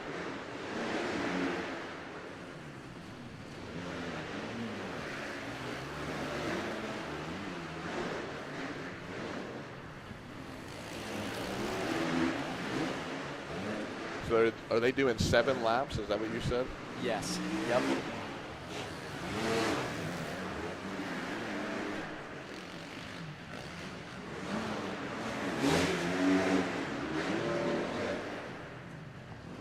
Impressive to see our pro rider going onto that table all the way from the corner.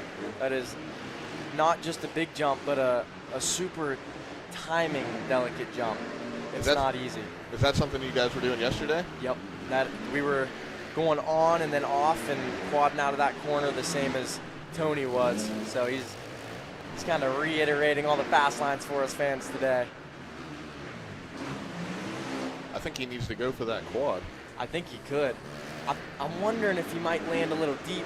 May not be able to make that inside, but if he could, that would be insanely fast. Yeah, I don't think he can make the inside. It'd be very tricky, not losing the front, trying to slow down. Yeah. Yeah, you can see some of that shiny dirt start to pop up, and as you see that shiny dirt, it just gets slicker and slicker throughout the day. So the lines are going to be changing. Find that like darker colored dirt where you can hook up, get the traction, not as much wheel spin. How did the track end up yesterday? Was it ended up pretty slippery? Oh, it was great because it seems like when the little bikes go, they don't tear down to the bottom of that surface. So they don't spin. So it was spinning. It was tacky all day long. They were forming some really good braking bumps. I really don't think you could have got a much better track for these kids.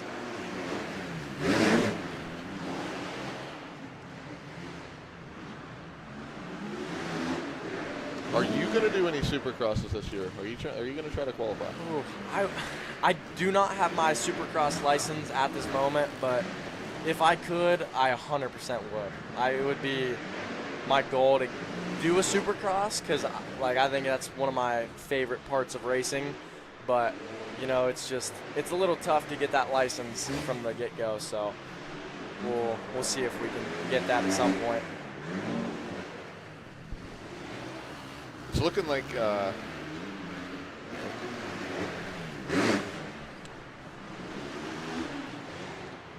like we found out how much faster it is to jump onto the table from the corner. It's looking like a half a second faster to triple onto the table than besides to go double and then table over like the number 12 just did.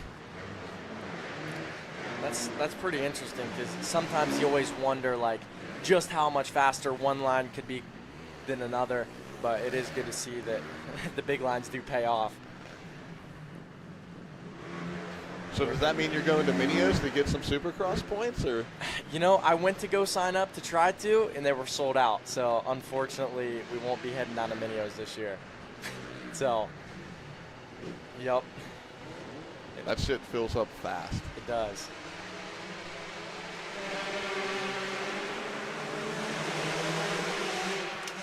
Race number 12, our 2-stroke class. It looks like the early lead goes to the 625 of Carter Dennis out of Irvine, Kentucky, who also took the lead in his heat race this morning. Followed by the 577 of Briar Bullock and the 991 of Ridge Berge. Briar Bullock looked pretty good in that last class. I don't remember seeing the 625 out there, but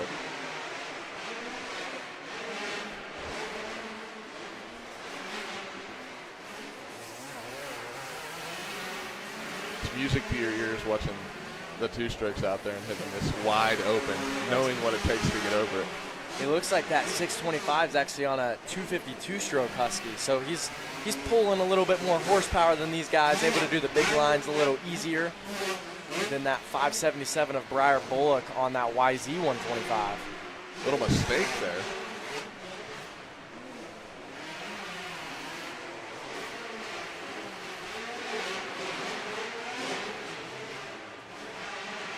So do you plan on going down to Minios this year? Because I don't think I will be, since they were sold out. But we will be here at Route 62 for the rest of the winter indoor series.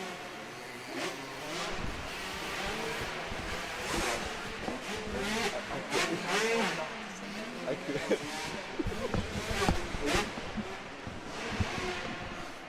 625 not letting the suspension calm down. He's just taking all the hits with that 577. I got a suspicion if he gets pretty close here, you might see some fireworks. He is pushing his limits here.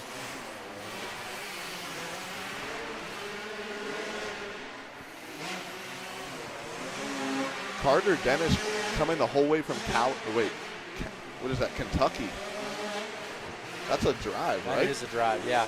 And it's great to see all these different states coming here all to one place. We had multiple riders from Canada yesterday. There were, I believe there were 3 Canada riders in one class.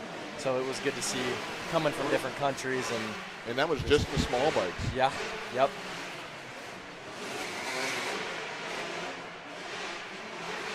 And a little fun fact, we actually had a Stasic rider come from Virginia. So they're 12-inch, 16-inch balance bikes. They're traveling to race these electric balance bikes. I'd say there's a big chance that it's because of the promotion you guys put on with the video. And just knowing about it, the fact that you're that whenever you guys put out the video showing how in-depth your system was going to be, that traveled so far. That's right. And we love to just make these amateurs feel pro. Like, just get them the most experience, get them in front of a TV, get them in front of a podium, an interview, make them feel like the real deal and want to come back every single time. I know there was no chance that was going to be like that whenever I was younger. Like, there was nothing like that. Like, right. That's cool. Yeah. And it's good to see. And the checkered flag flies for race 12 of our 2-stroke class.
Like my first time interviewing, and it was just funny because like on my way here, I'm like, man, I'm getting a little nervous. I don't know what to talk about, what I can talk about, but like, yeah, it was just, the more I did it, the more comfortable I got, and it's like, it's just fun to do. Like, I had my buddy Caden Walton in here and TJ with me yesterday, and it's just going back and forth, talking about the racing, calling the races, calling what we see, and it's just, it's a great time. It's cool being able to give someone else something that you understand in a way that maybe they understand, so they don't really have to understand to be a part of it. Yeah.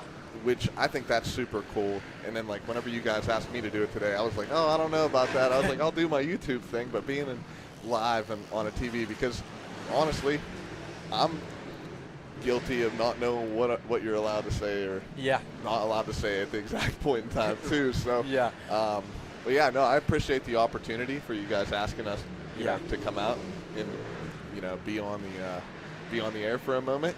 But I think it's going to close my time here. It is. And we really appreciate you coming out. So everyone, Connor Slowey Films, make sure to tune in, and we hope to see you in the future. So we appreciate it. All right, thanks, Jack. Thanks. Apex Moto Works as well, and Route 62. Thank you, guys. See ya. Thank you, dude.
All right, we're back with race 18, Open D first year rider. Back at it after a quick announcer's break. Thank you to the special guest, Connor Slowey from Slowey Films. Go to his social media, Slowey_films on Instagram or shopslowey.com. Pick up some of that merchandise.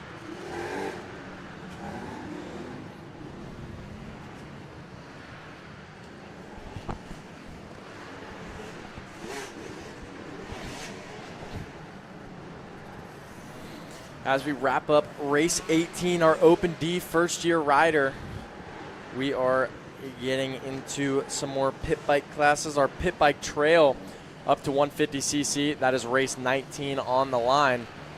This is another class with returning riders. We've got the number 2 of Bo Walton, the number 283 of Austin Dyer out of Port Washington, Ohio. White flag is out on this race 18. These riders will have one more lap to make something happen. As we watch the 747 of Jeff Grooms make his way through the rhythms to the table section.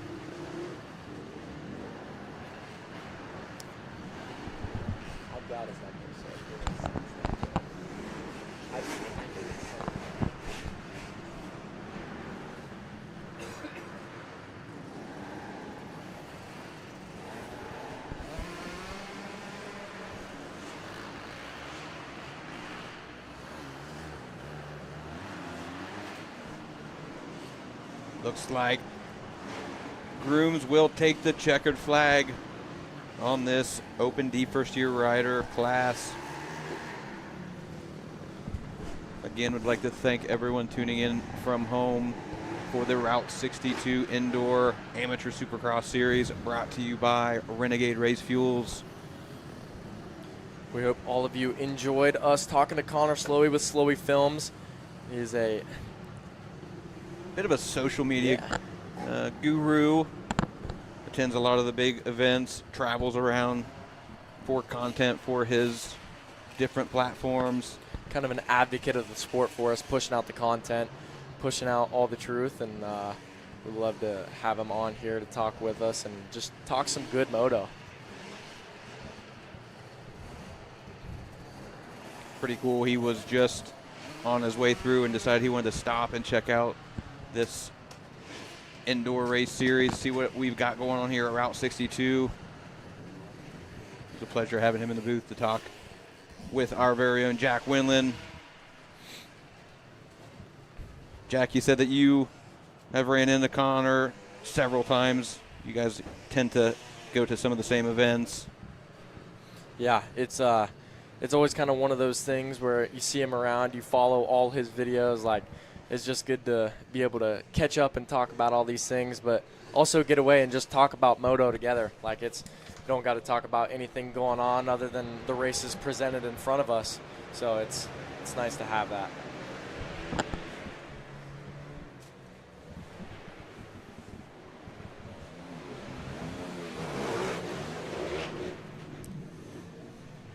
On screen, we've got Pit Bike Trail up to 150 cc's. We've got Bo Walton passing into the lead.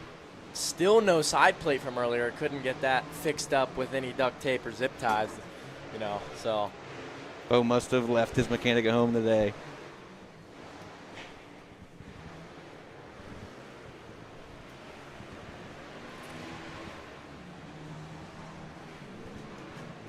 Walton comes through first lap clean in that number one. Flies.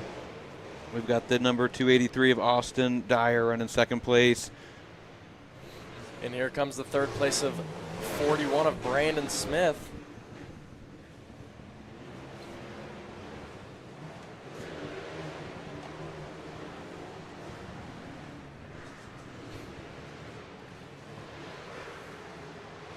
On screen, we've got a pretty good battle, 1 and 2 here. Smith not letting Walton go just yet. Oh, comes up a little short, low end low, front end low there. Keeps it on 2 wheels. That is Dyer that is keeping Walton in tow. Safe to say, Jack, that Walton has a couple laps on this track. He does, yeah. The son of Jimmy Walton of Route 62 Amex. He can come here, put in his laps, go home, and have the rest of his night. So he's definitely experienced on these types of layouts, as well as riding that BBR EV3 that Arden provides him.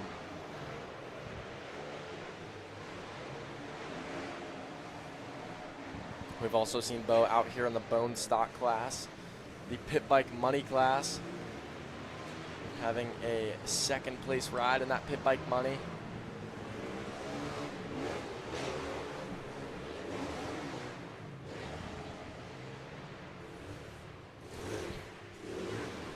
Great footage captured today by the crew at Apex Motorworks, giving you the action on track.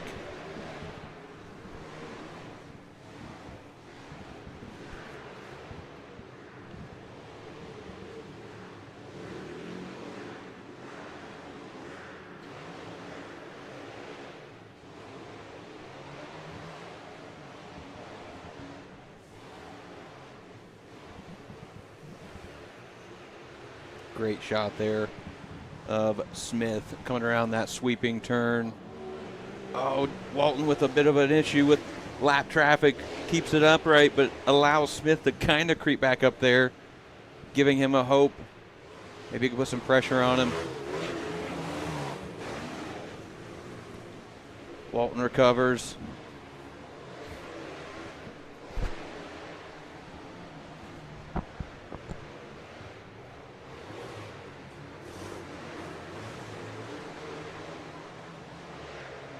And Bo is shredding those berms.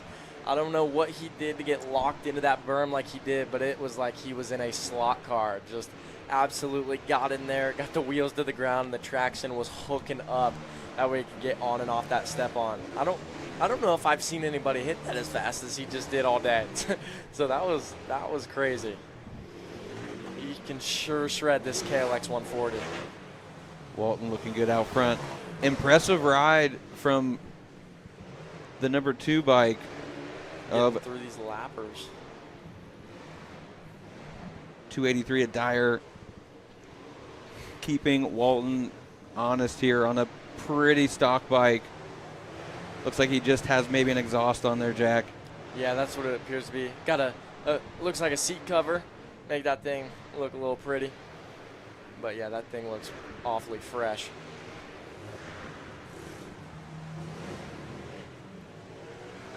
And Bo Walton takes your Race 19 Pit Bike Trail main event win.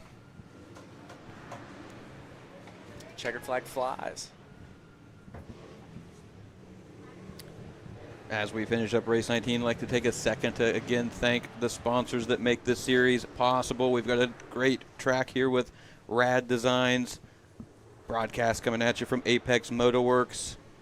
We got Schmitty's Convenience, Thomas Boys, Tough Trucking, Coughlin Cars, the Winland team at Caldwell Banker Realty, Minton Cycle, Electrics, who is here in the pits today with a nice little setup, Mid-Ohio Power Sports, FCR also here in the pits taking care of the riders' needs. We've got Homes Rental, S&S Landscaping, Full Throttle Images, Trail City 4x4, Route 62 Indoor Amateur Supercross, brought to you by Renegade Race Fuels. And the card is up. And the gate is down. Race 20 pit bike, stock and mod, no clutch in this one, folks.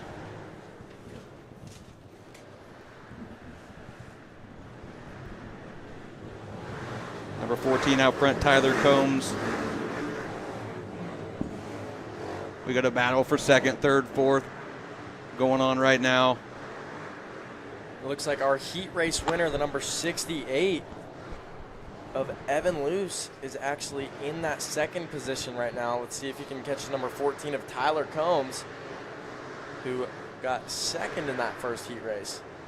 So he pulls up side by side. Can he make this pass? He can.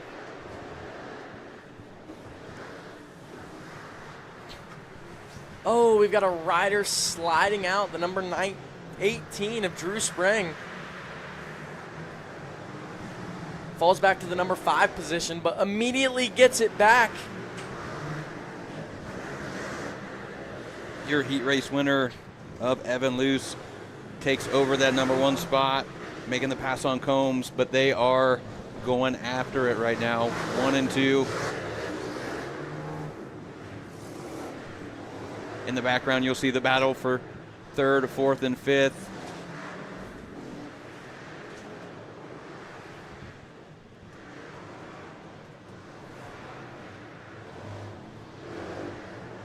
No clutch on these pit bikes, so these riders have to rely on momentum out of these turns to clear these obstacles.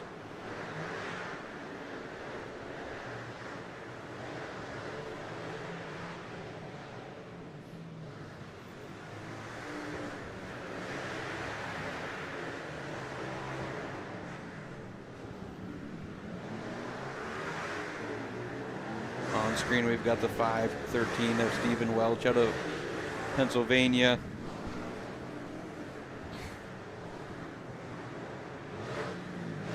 Back to the lead group.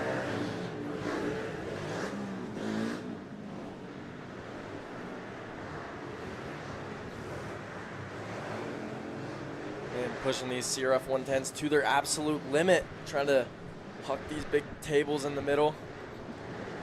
I'm sure casing these things would not feel very bright.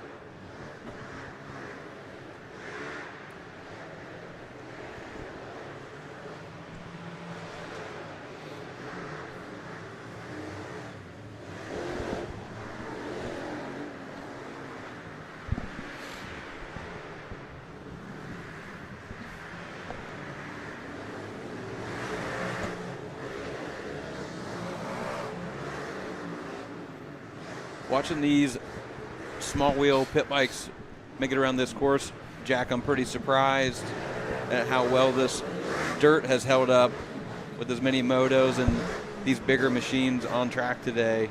It has held up so good. I mean, Jimmy and his crew, Shane Fluharty, they were out here late last night just touching up the track, dozing everything, tilling it, watering it.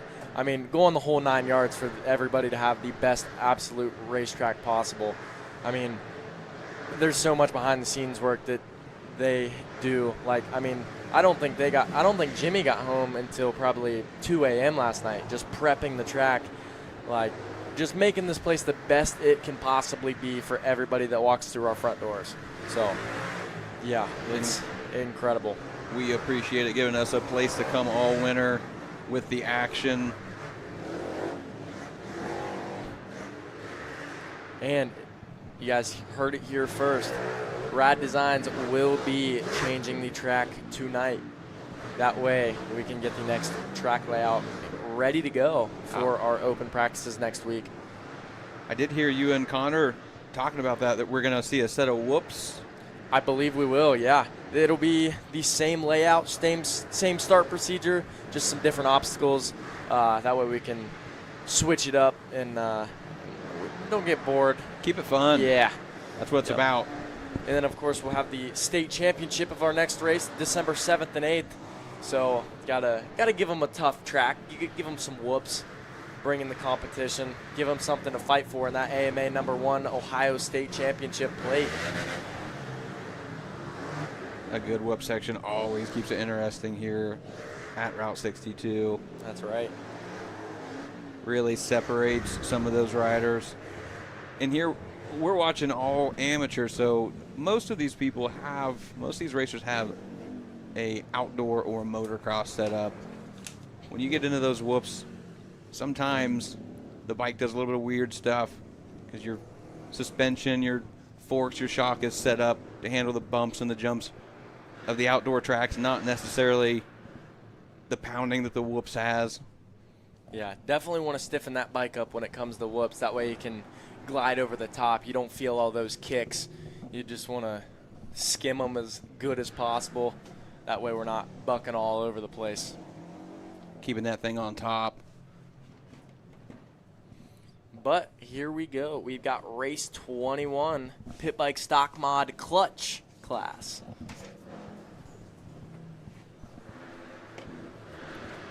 About to hit the track.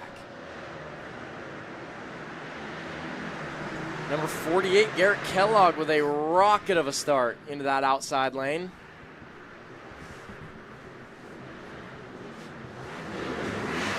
Followed closely by the 43 and the 16 of Adam Maxlin and Angelo Seitz.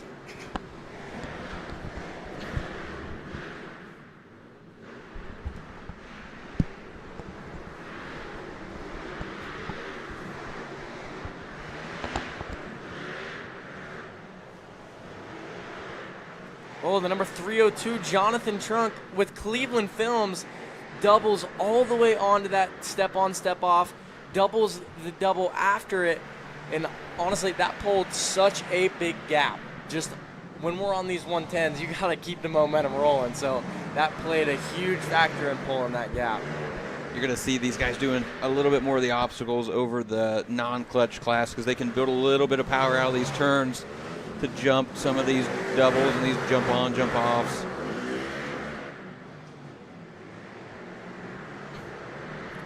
Man, they went into that turn all single file, but when they came out, they were all almost side by side. Love to see these different lines in the racing. There it goes. The good battle for third, fourth, and fifth.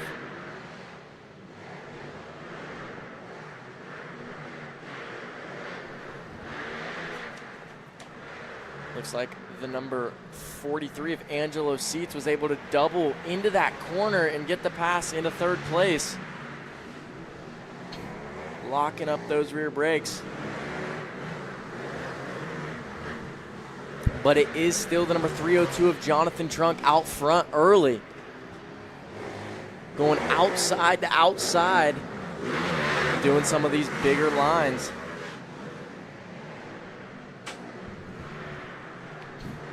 On screen, we've got a good little battle going on here for third and fourth place. That's right.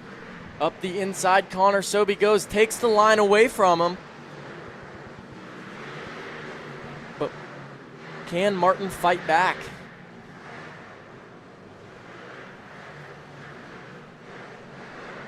And that still is the number 302 of Jonathan Trunk, Cleveland Films, coming around for one more lap. And there's the number 16 of Adam Maxlin. And the 293 of Connor Sobey rounds out your top three with the number 43 and 48 close in tow. I think our leader's out there just having fun, Jack. What do you think? I think he is. He's hitting all these big lines, flowing through the berms. Smashing these corners on that little pit bike. Watch him hit this step on, step off. Rails that nice old seat bounce.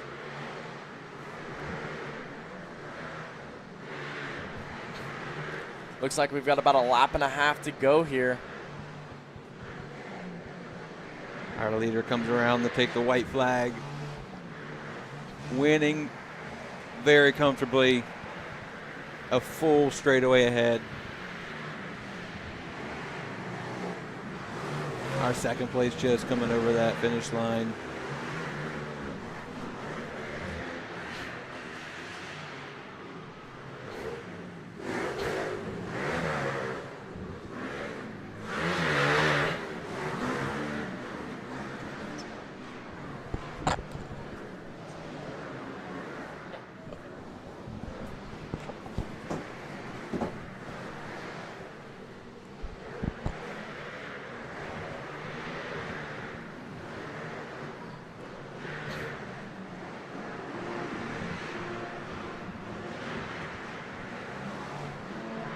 And the checkers are out for Jonathan Trunk, 302, out of Lorain, Ohio. Commanding victory over the 16 of Adam Maxlin. Close third, 293 of Connor Sobey. Followed close by the number 43 of Angelo Seitz and the number 48 of Garrett Kellogg. And up next, this one is one to watch. This is race 22, Open C. We've got some fast racers in this class coming up. Got some heavy hitters. The number 1 of Austin Fluharty and the number 6 of Braden Hughes, both division winners this morning. Fluharty out to the early lead. And it looks like Fluharty's able to cut off that inside of the 6 of Braden Hughes to take your early race lead. With the number 94 of Cole Showalter early. We've got a rider down in the rhythm section. He is back up, ready to remount. And off he goes. But again, it is the number 1 of Austin Fluharty coming around to take your green flag and the early race lead in front of the number 6 of Braden Hughes and the number 94 of Cole Showalter, followed by the 825 of John Pero.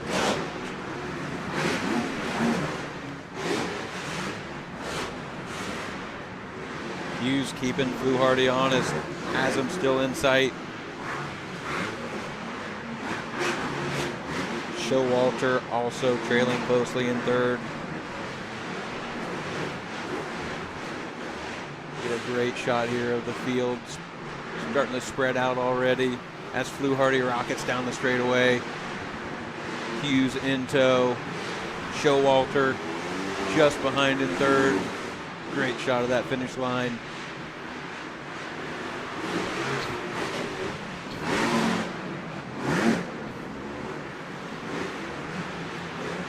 See Shane Fluharty with Rad Designs down there watching his son lead this early race.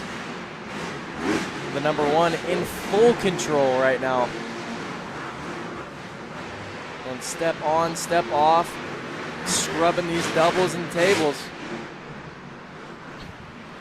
Down the start straight they come. Number 1 and 6.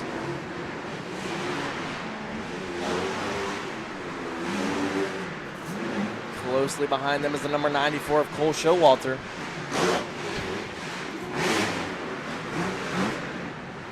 But this race is not over yet. One mistake from any of these riders, and the game is on.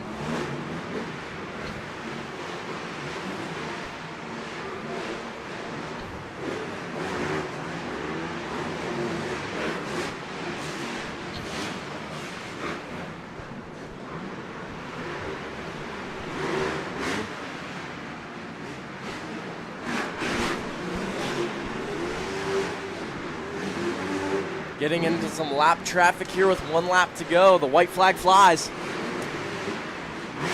It is still the number 1 of Austin Fluharty and the number 6 of Braden Hughes. Austin makes a slight mistake so Braden Hughes can capitalize. He is right there with Big Got Lappers coming through. We've got about 2 corners left to go. Can the number 1 hold on? 1 corner to go. Braden is railing that outside, but it is not enough to take the race win away from the number 1 of Austin Fluharty, with Cole Showalter rounding out your podium.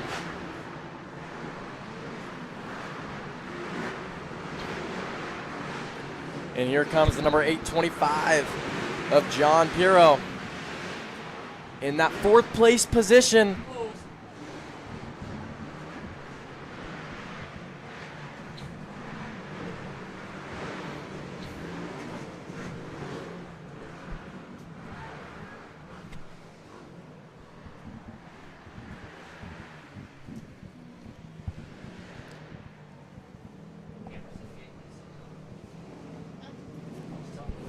Checkered flag flies for this Open C Moto. We will be right back.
racers that win pour it in, and we appreciate you.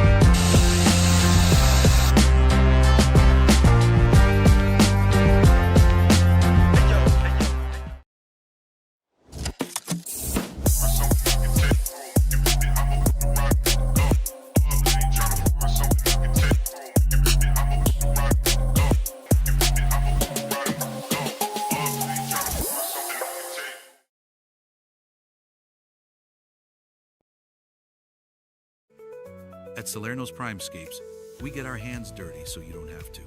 From lush lawns to retaining walls and everything in between, we handle the hard work. So all you have to do is wake up and smell the flowers.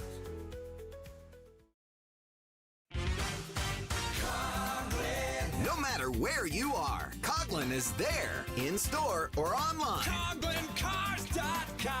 13 new car brands, over 1,000 pre-owned vehicles, 17 convenient locations for sales, service, and parts, plus 4 state-of-the-art collision centers. CoughlinCars.com. Shop locally owned, CoughlinCars.com. Coughlin has the car for you.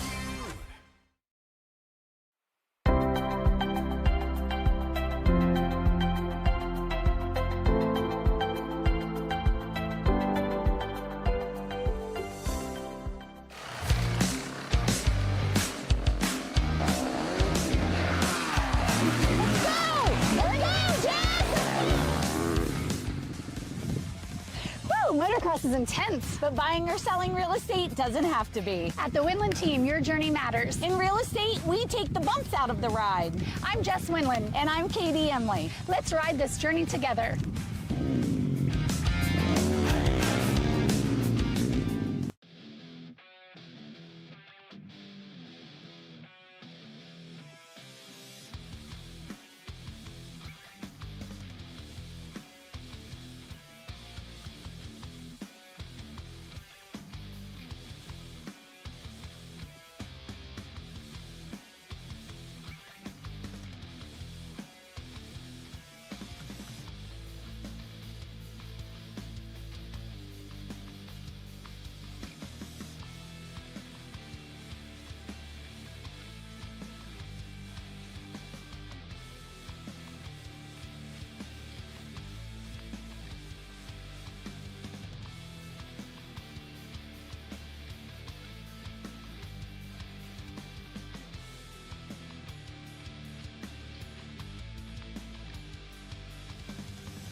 This is TJ with Premier Home Health. We proudly serve Licking County and surrounding areas for in-home therapy and nursing needs. If someone you love needs in-home care, choose Premier Home Health.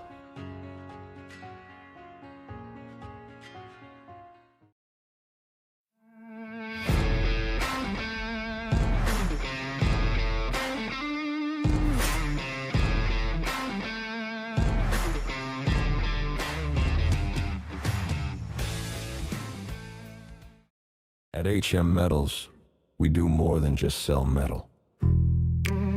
We help you build your vision from the ground up. From durable metal roofing and siding to complete post-frame building packages. Our team brings years of hands-on construction experience to every project. We're here to answer your questions, guide your choices, and deliver the quality materials you need. And when it's time for site work, building pads, driveways, and culverts, we've got that covered too.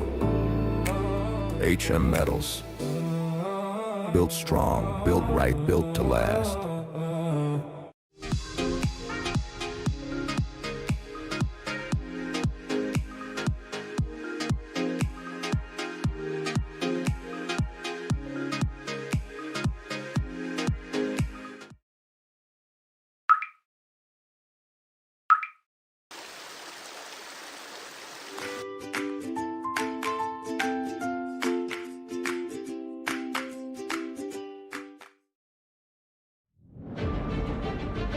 whether you're a motocross guy or you're a woods guy or you're like a hard enduro guy. We've got specs for everyone, for every bike out there, for every rider weight, ability level, you name it.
Welcome back, folks. We are about to show race 23 of 250B.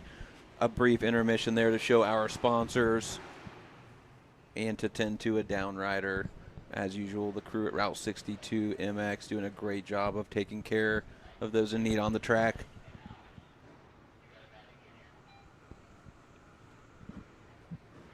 Race 23 250B, we've got the qualifier winner of Van Smith on the 12 machine. We've got the 217 of Johnny Good qualifying second, and then we've got Carter Dennis on the 62 machine that rounded out that third place spot earlier today.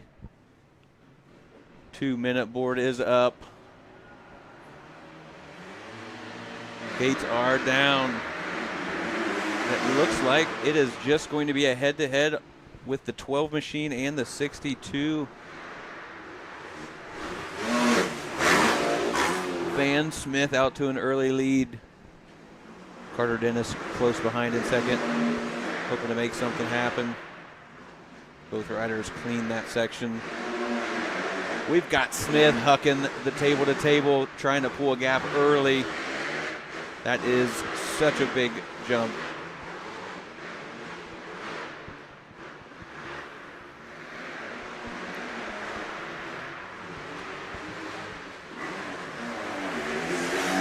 Lap 1 complete. We've got 4 to go. Van Smith starting to break away just a little bit.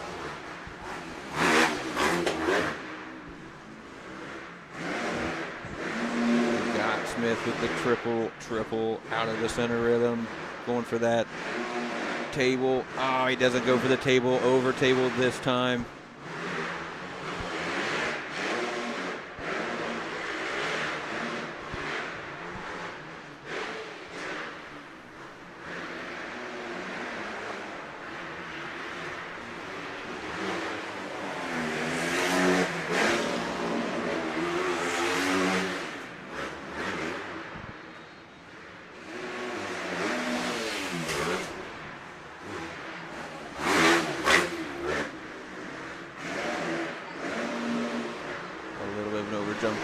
Smith, but still in control of this one.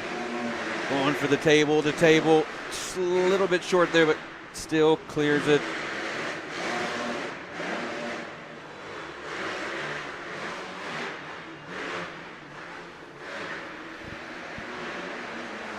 Great shot of the number 62 of Carter Dennis, railing that sweeper turn over the finish is our leader, Van Smith.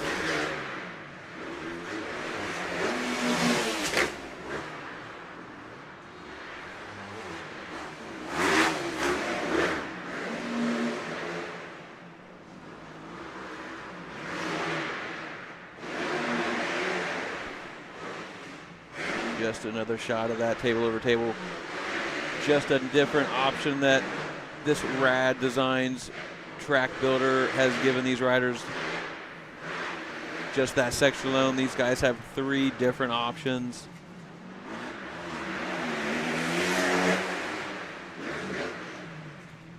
White flag is out.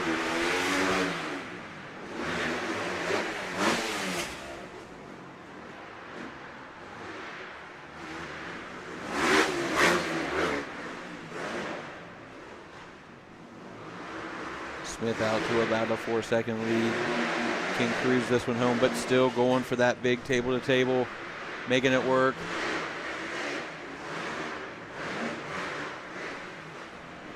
Just a reminder, these racers are in this for the points. They have to run at least 5 of the 6 rounds to qualify for series N points to get to that banquet. All 6 races do count, but a minimum of 5 races have to be completed to qualify for those seasoned end awards. As your leader, Van Smith, takes the checkered, and Carter Dennis coming up a little short in second. Round race 24 on the gate. Pitbike Youth Open 11 to 15 is underway. We've got these riders in a full tuck, trying to get every ounce of power out of these pit bikes. We've got the number 13 of Weston White out of Zanesville. Out to an early lead. Quentin Mailing trailing in second.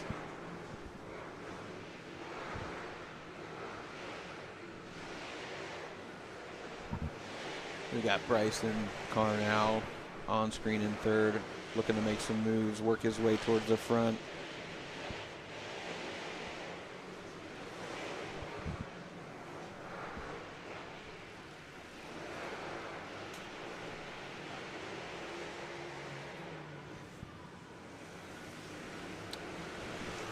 Weston White across the green flag, your race leader.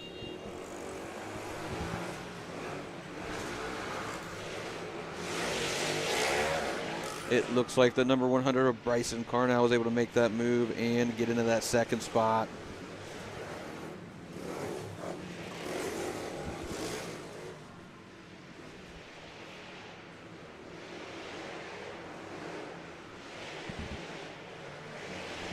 Carnow closing down that gap on first, putting the pressure on White aboard his TTR 110.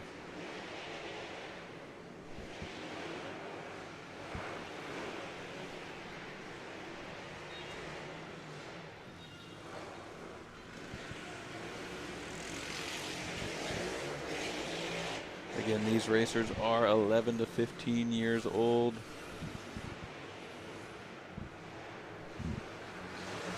Carnow is putting the pressure on your race leader, Weston White.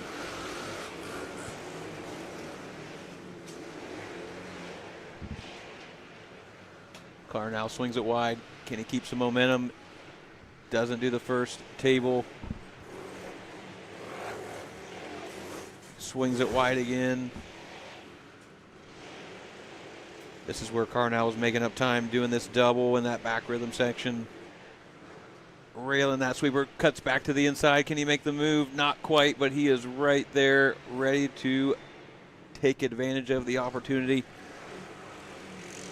Back and forth, inside, outside. He's trying everything to make the move on your current. Oh, briefly into the lead, side by side. This sets him up for the inside, but your White into second. Carnow takes over the lead. Elbow to elbow, bar to bar. These guys are going at it.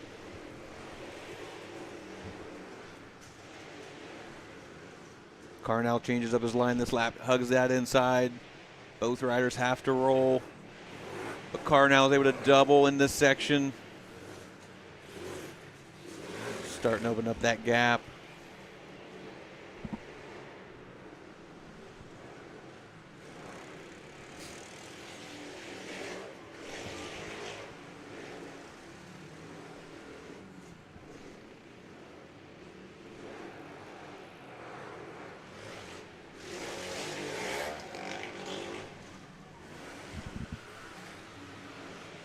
Great footage from trackside of the number 13 White as we turn our attention back to the leader of Bryson Carnow on that Yamaha TTR 110.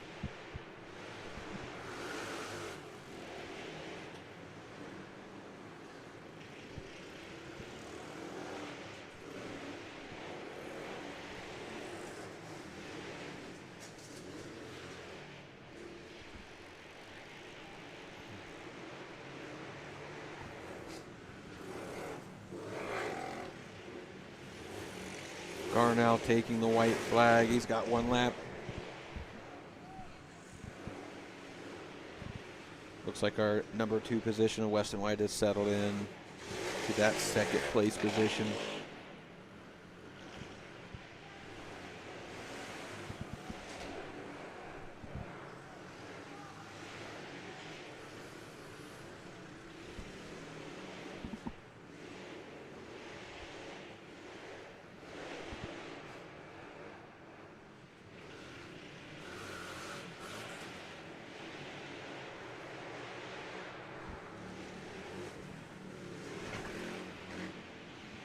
Coming around the sweeper for one more time down the straightaway to the final 90-degree right-hander before the finish line, and it looks like Bryson Carnell is going to take the checker for the Pitbike Youth Open 11-15, followed by the number 13 of Weston White.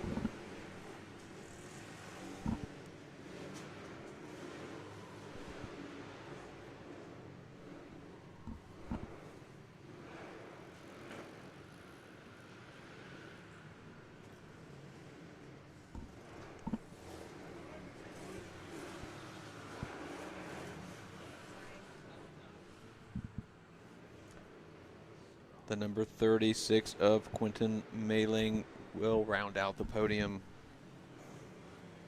for the Pitbike Youth Open 11-15 main event.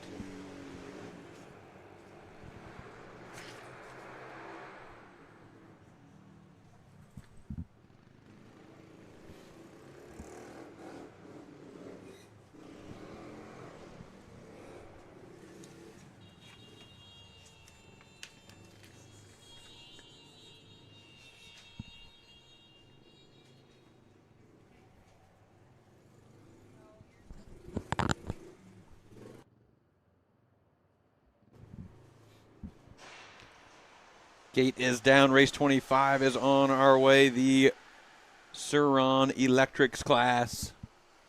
These are the silent assassins.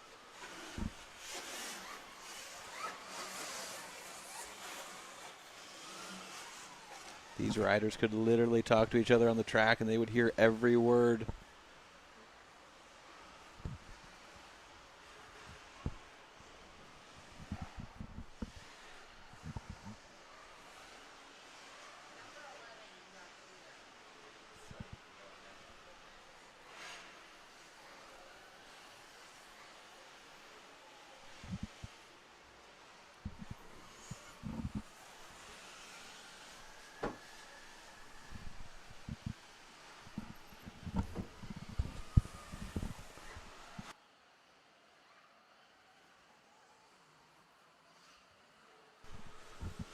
Out front, we've got the number 11 of Cohen Atkins.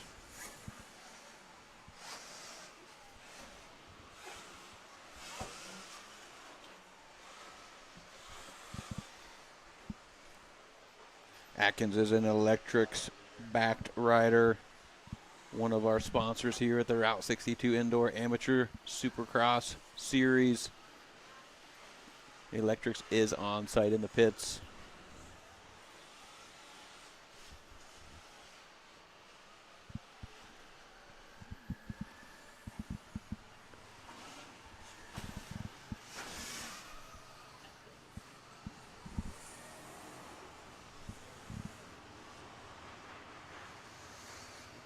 We've got Cohen Atkins on that 11 machine out front, followed by the number 23 of Logan Picarillo,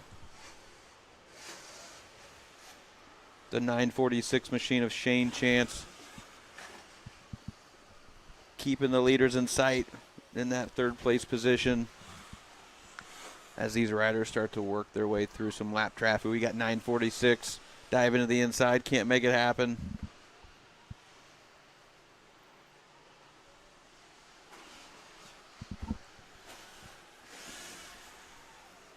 Looks like all three front runners clear that lap traffic, no issue.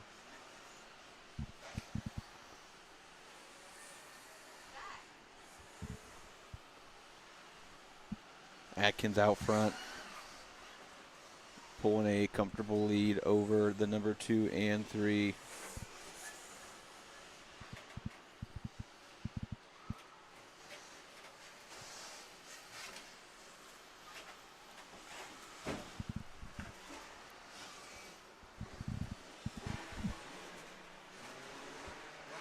White flag is out. We'll have one more lap.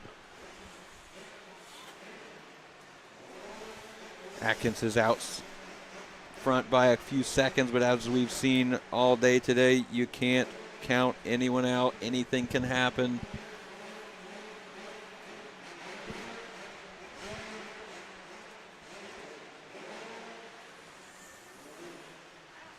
We've had takeouts, we've had tip overs, we've had mechanicals. It's not over till it's over.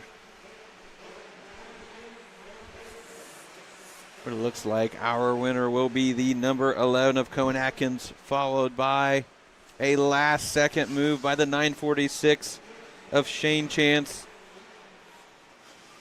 The number 23 of Logan Picarillo will round out that podium spot.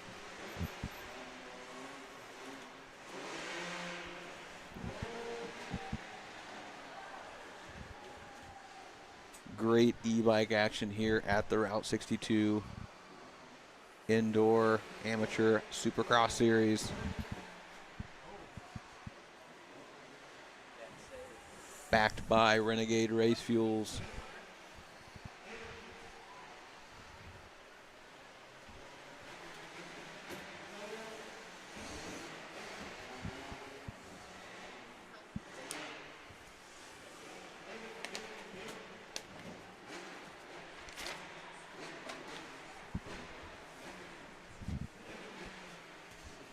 On the gate, we have race 26, Schoolboy 1.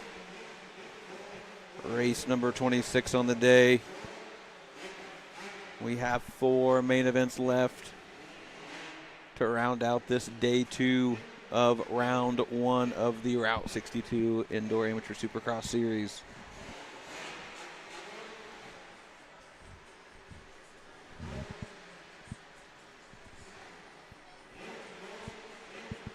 We'll keep an eye out on that number 577 of Briar Bullock, who took that qualifying win, and Braden Rader, who finished second place. The 991 of Ridge Berge qualified third.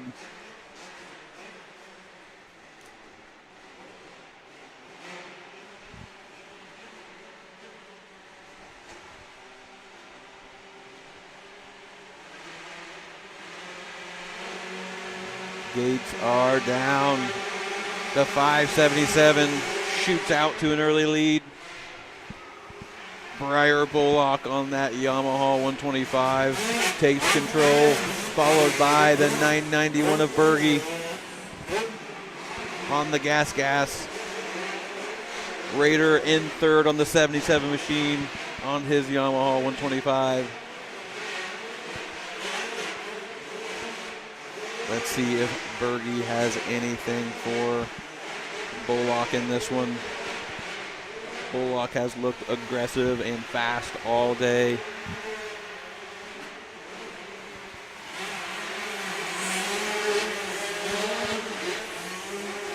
These riders have just enough to clear that finish. Bouncing off the top of that landing. Doing what they've got to do to try to pull that gap.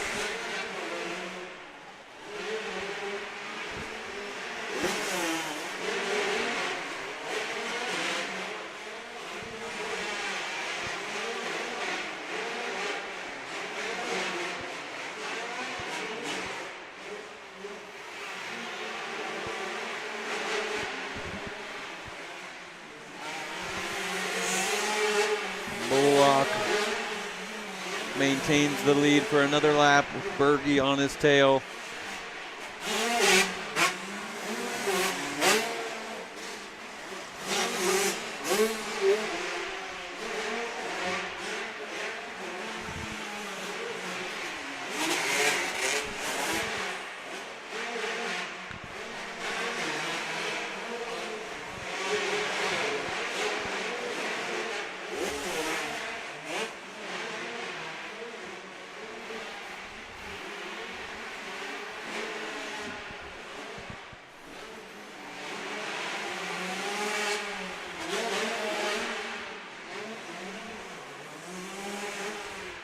All three front runners clearing that finish line double on these 125 machines.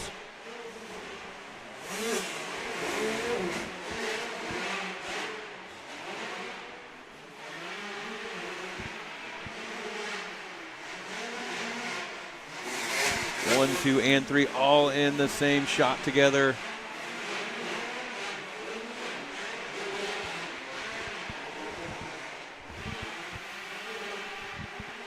Berge is keeping Bullock in sight, but just not quite close enough to make anything happen. One bobble by our leader, and Berge is still in this thing.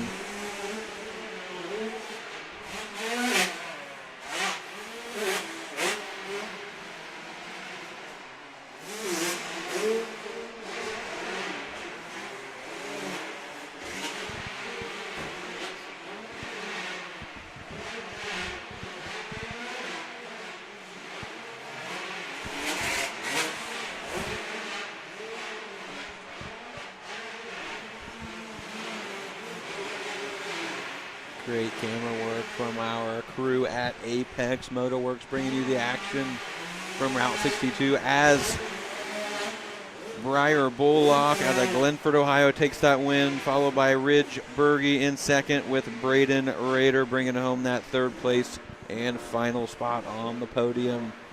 They will make their way out to the pits to catch an interview with the Kevin Ott on the microphone all day, directing traffic, holding down the pit area.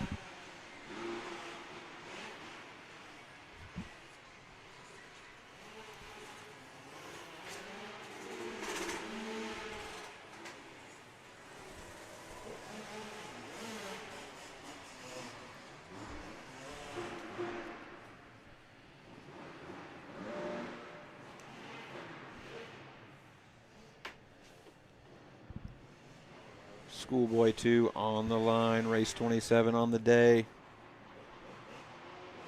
30 card is sideways, the gates are down. 3 riders going for it.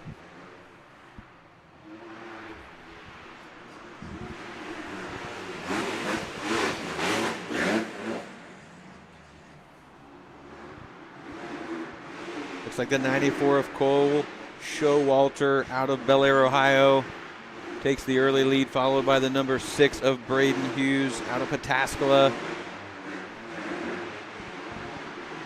Hugh Laysater out of Dillonvale, Ohio, trailing in third on that Kawasaki.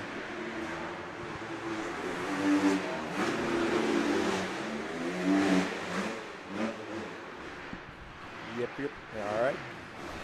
Back in the booth with us is our very own Jack Winland, your pro money race winner from yesterday, bringing home the big bucks. Yeah, it looks like Cole Showalter is on a roll right now. The number 94 KTM got that early lead and is just pushing straight away. Braden Hughes, though, is keeping him honest on that number 6 Yamaha machine. That's right. A little bobble in the corner by Showalter, but he's absolutely railing these berms, throwing that dirt off the backside.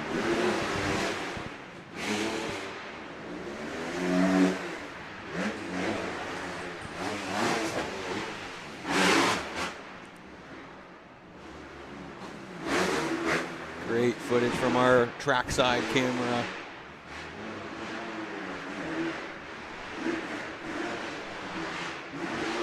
Showalter starting to open up just a small gap over Hughes.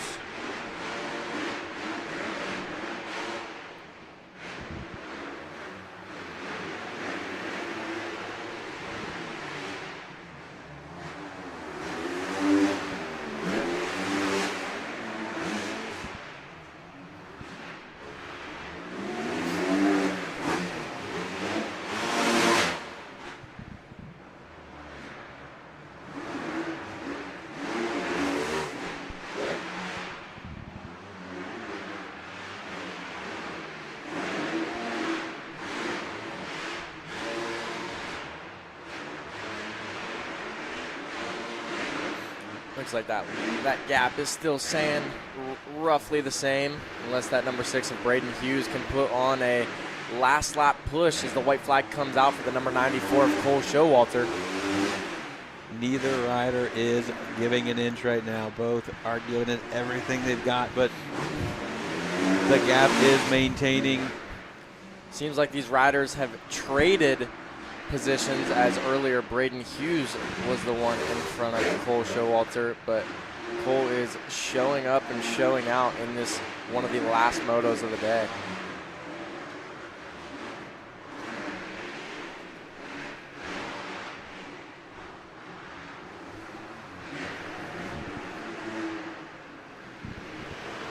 It looks like the number 94 of Cole Showalter will take the victory over the number 6 machine of Braden Hughes. And he will be taking a trip to see Kevin Ott on the top step of the box. Rounding out your podium, the 3rd place finisher, Hugh Laysater.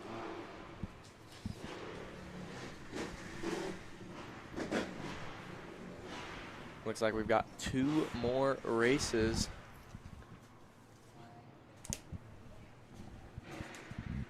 Looks like we've got a mechanical for the number 6. Luckily, it was after the finish line.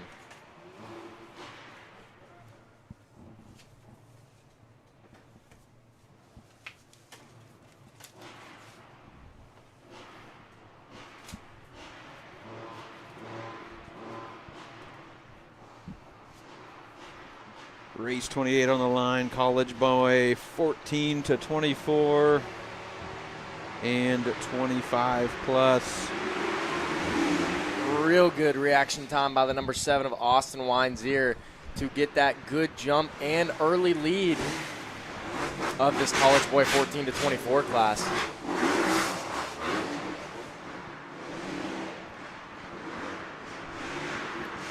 Looks like our 25 plus leader is running in that number 2 spot behind the College Boy 14 to 24 leader of Austin Weinzier. 2 classes in this one, folks.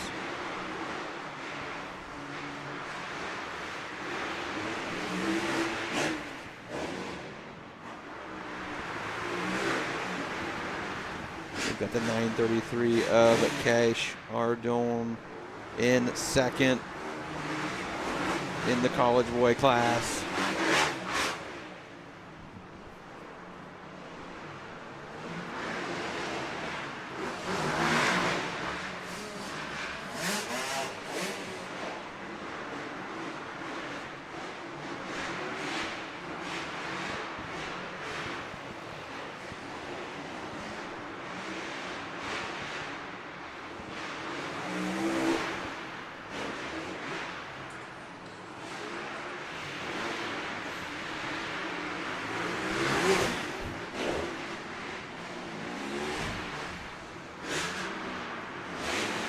Weinzier out front cruising with Perot distantly in 2nd, but winning his class 25 plus. No need to push the limits. Number 7 of Austin Weinzier doing a little like wheelie over the step on, step off. Haven't really seen that much today, but he comes down into the finish line. As we've got a downed rider in this section. And he's back up and going. That's the 304 of Allison Kretzer in that College Boy class.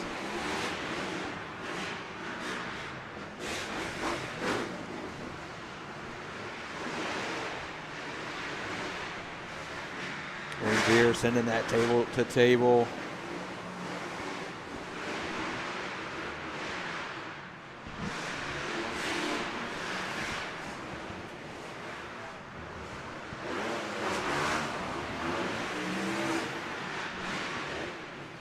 The white flag flies for the number 7 ride on the Kawasaki.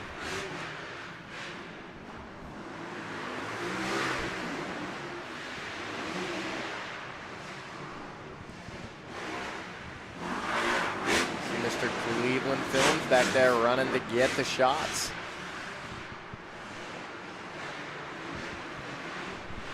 Two corners to go for your race leader, Austin Weinzier in the College Boy class. And in your 25 plus class, that is the 825 of John Piro out of Pittston, Pennsylvania. Oh.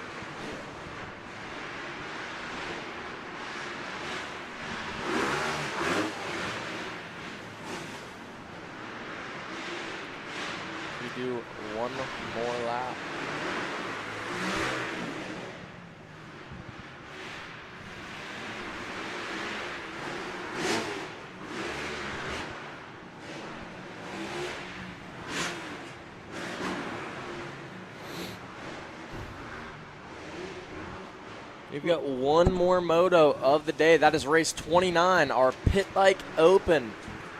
Looks like we've got 4 riders down on the starting gate right now.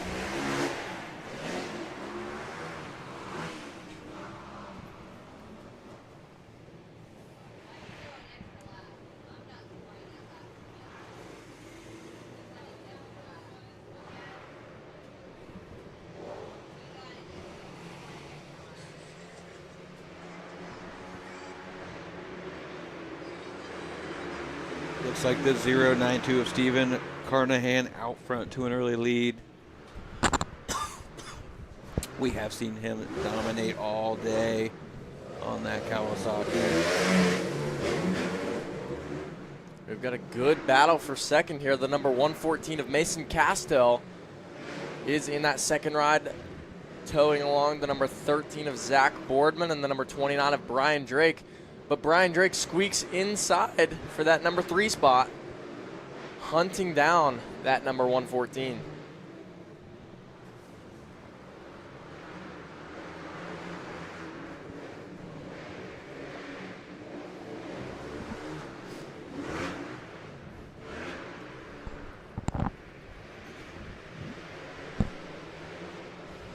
Good battle on camera for the 3rd and 4th place position here. The number 13 of Boardman battling it out with the number 29 of Drake on these Pitbike Open bikes.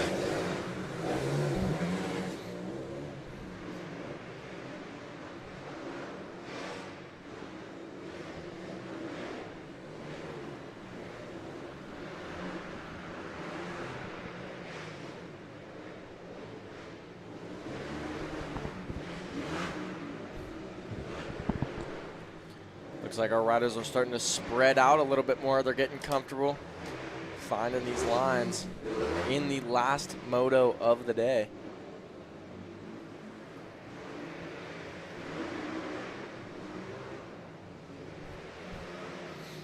That number 092 of Stephen Carnahan is absolutely checked out.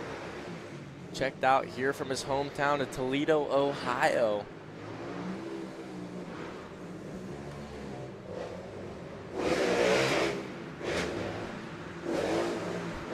And here comes the number 114 of Mason Castell, coming around the rhythm section in front of the starting line.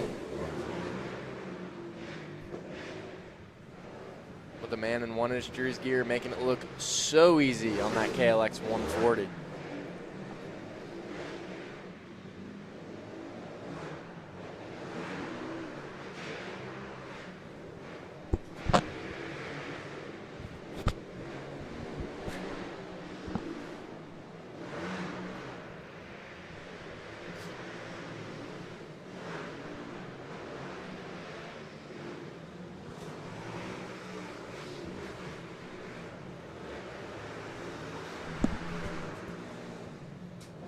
The white flag will fly for the number 092. So we've got one more to go.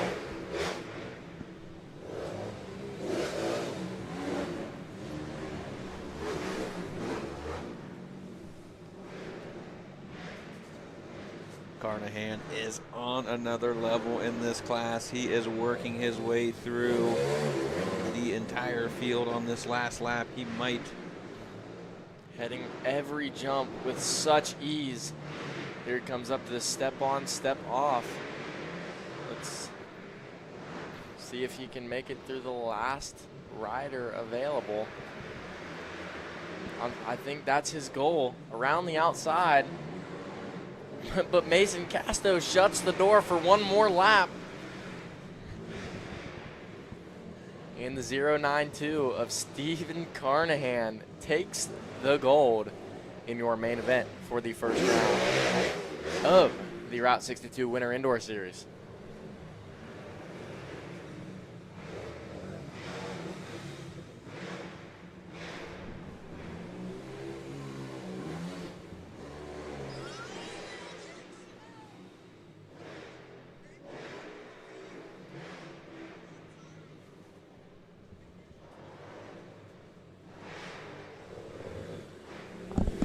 got one rider on track, Mason Casto, to finish out this race 29 and your final race of the day.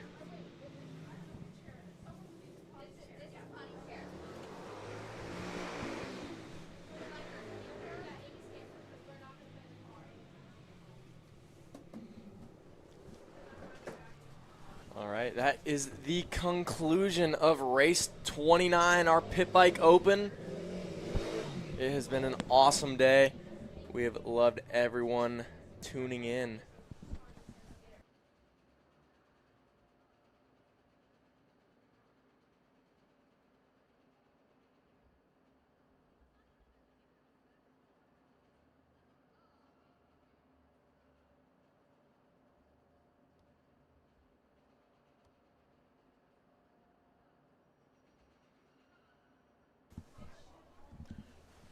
Thanks everyone for tuning in to our first round of the Route 62 Amateur Supercross Series presented by Renegade Race Fuels. Shout out to our track and broadcast sponsors for making this possible. Join us for round 2, December 6th and 7th for more action-packed racing. From the Apex Moto Works crew, thank you and see you at round 2.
No matter where you are, Coughlin is there, in-store or online. CoughlinCars.com. 13 new car brands, over 1,000 pre-owned vehicles, 17 convenient locations for sales, service, and parts, plus 4 state-of-the-art collision centers. CoughlinCars.com. Shop locally owned, CoughlinCars.com. Coughlin has the car for you.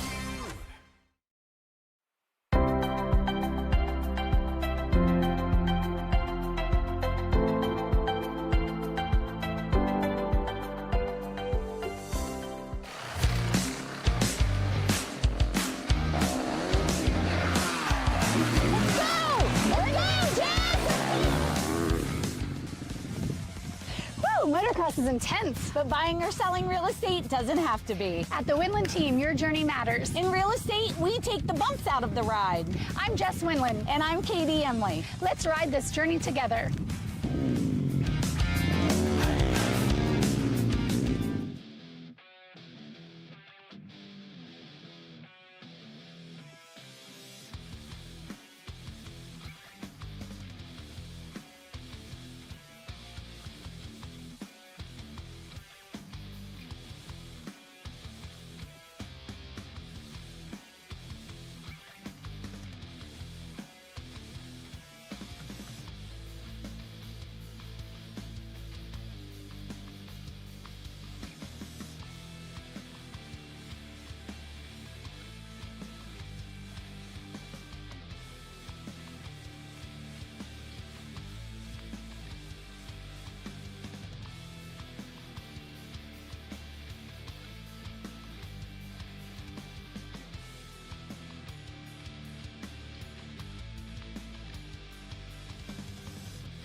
This is TJ with Premier Home Health. We proudly serve Licking County and surrounding areas for in-home therapy and nursing needs.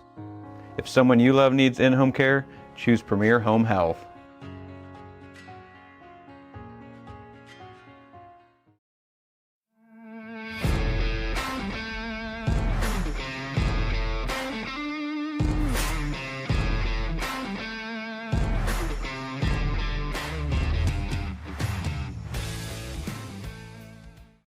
At HM Metals, we do more than just sell metal.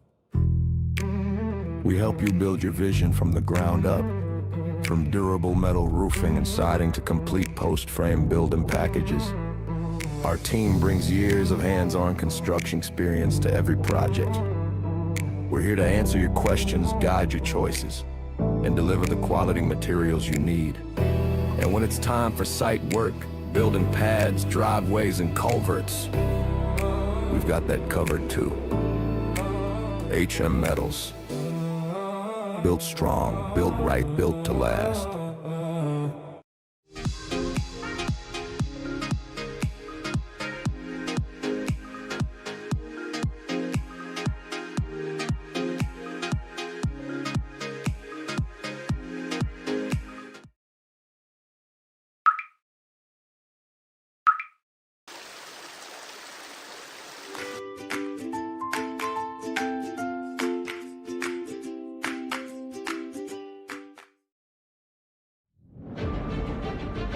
Whether you're a motocross guy or you're a woods guy or you're like a hard enduro guy, we've got specs for everyone, for every bike out there, for every rider weight, ability level, you name it.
Racers that win, pour it in, and we appreciate you.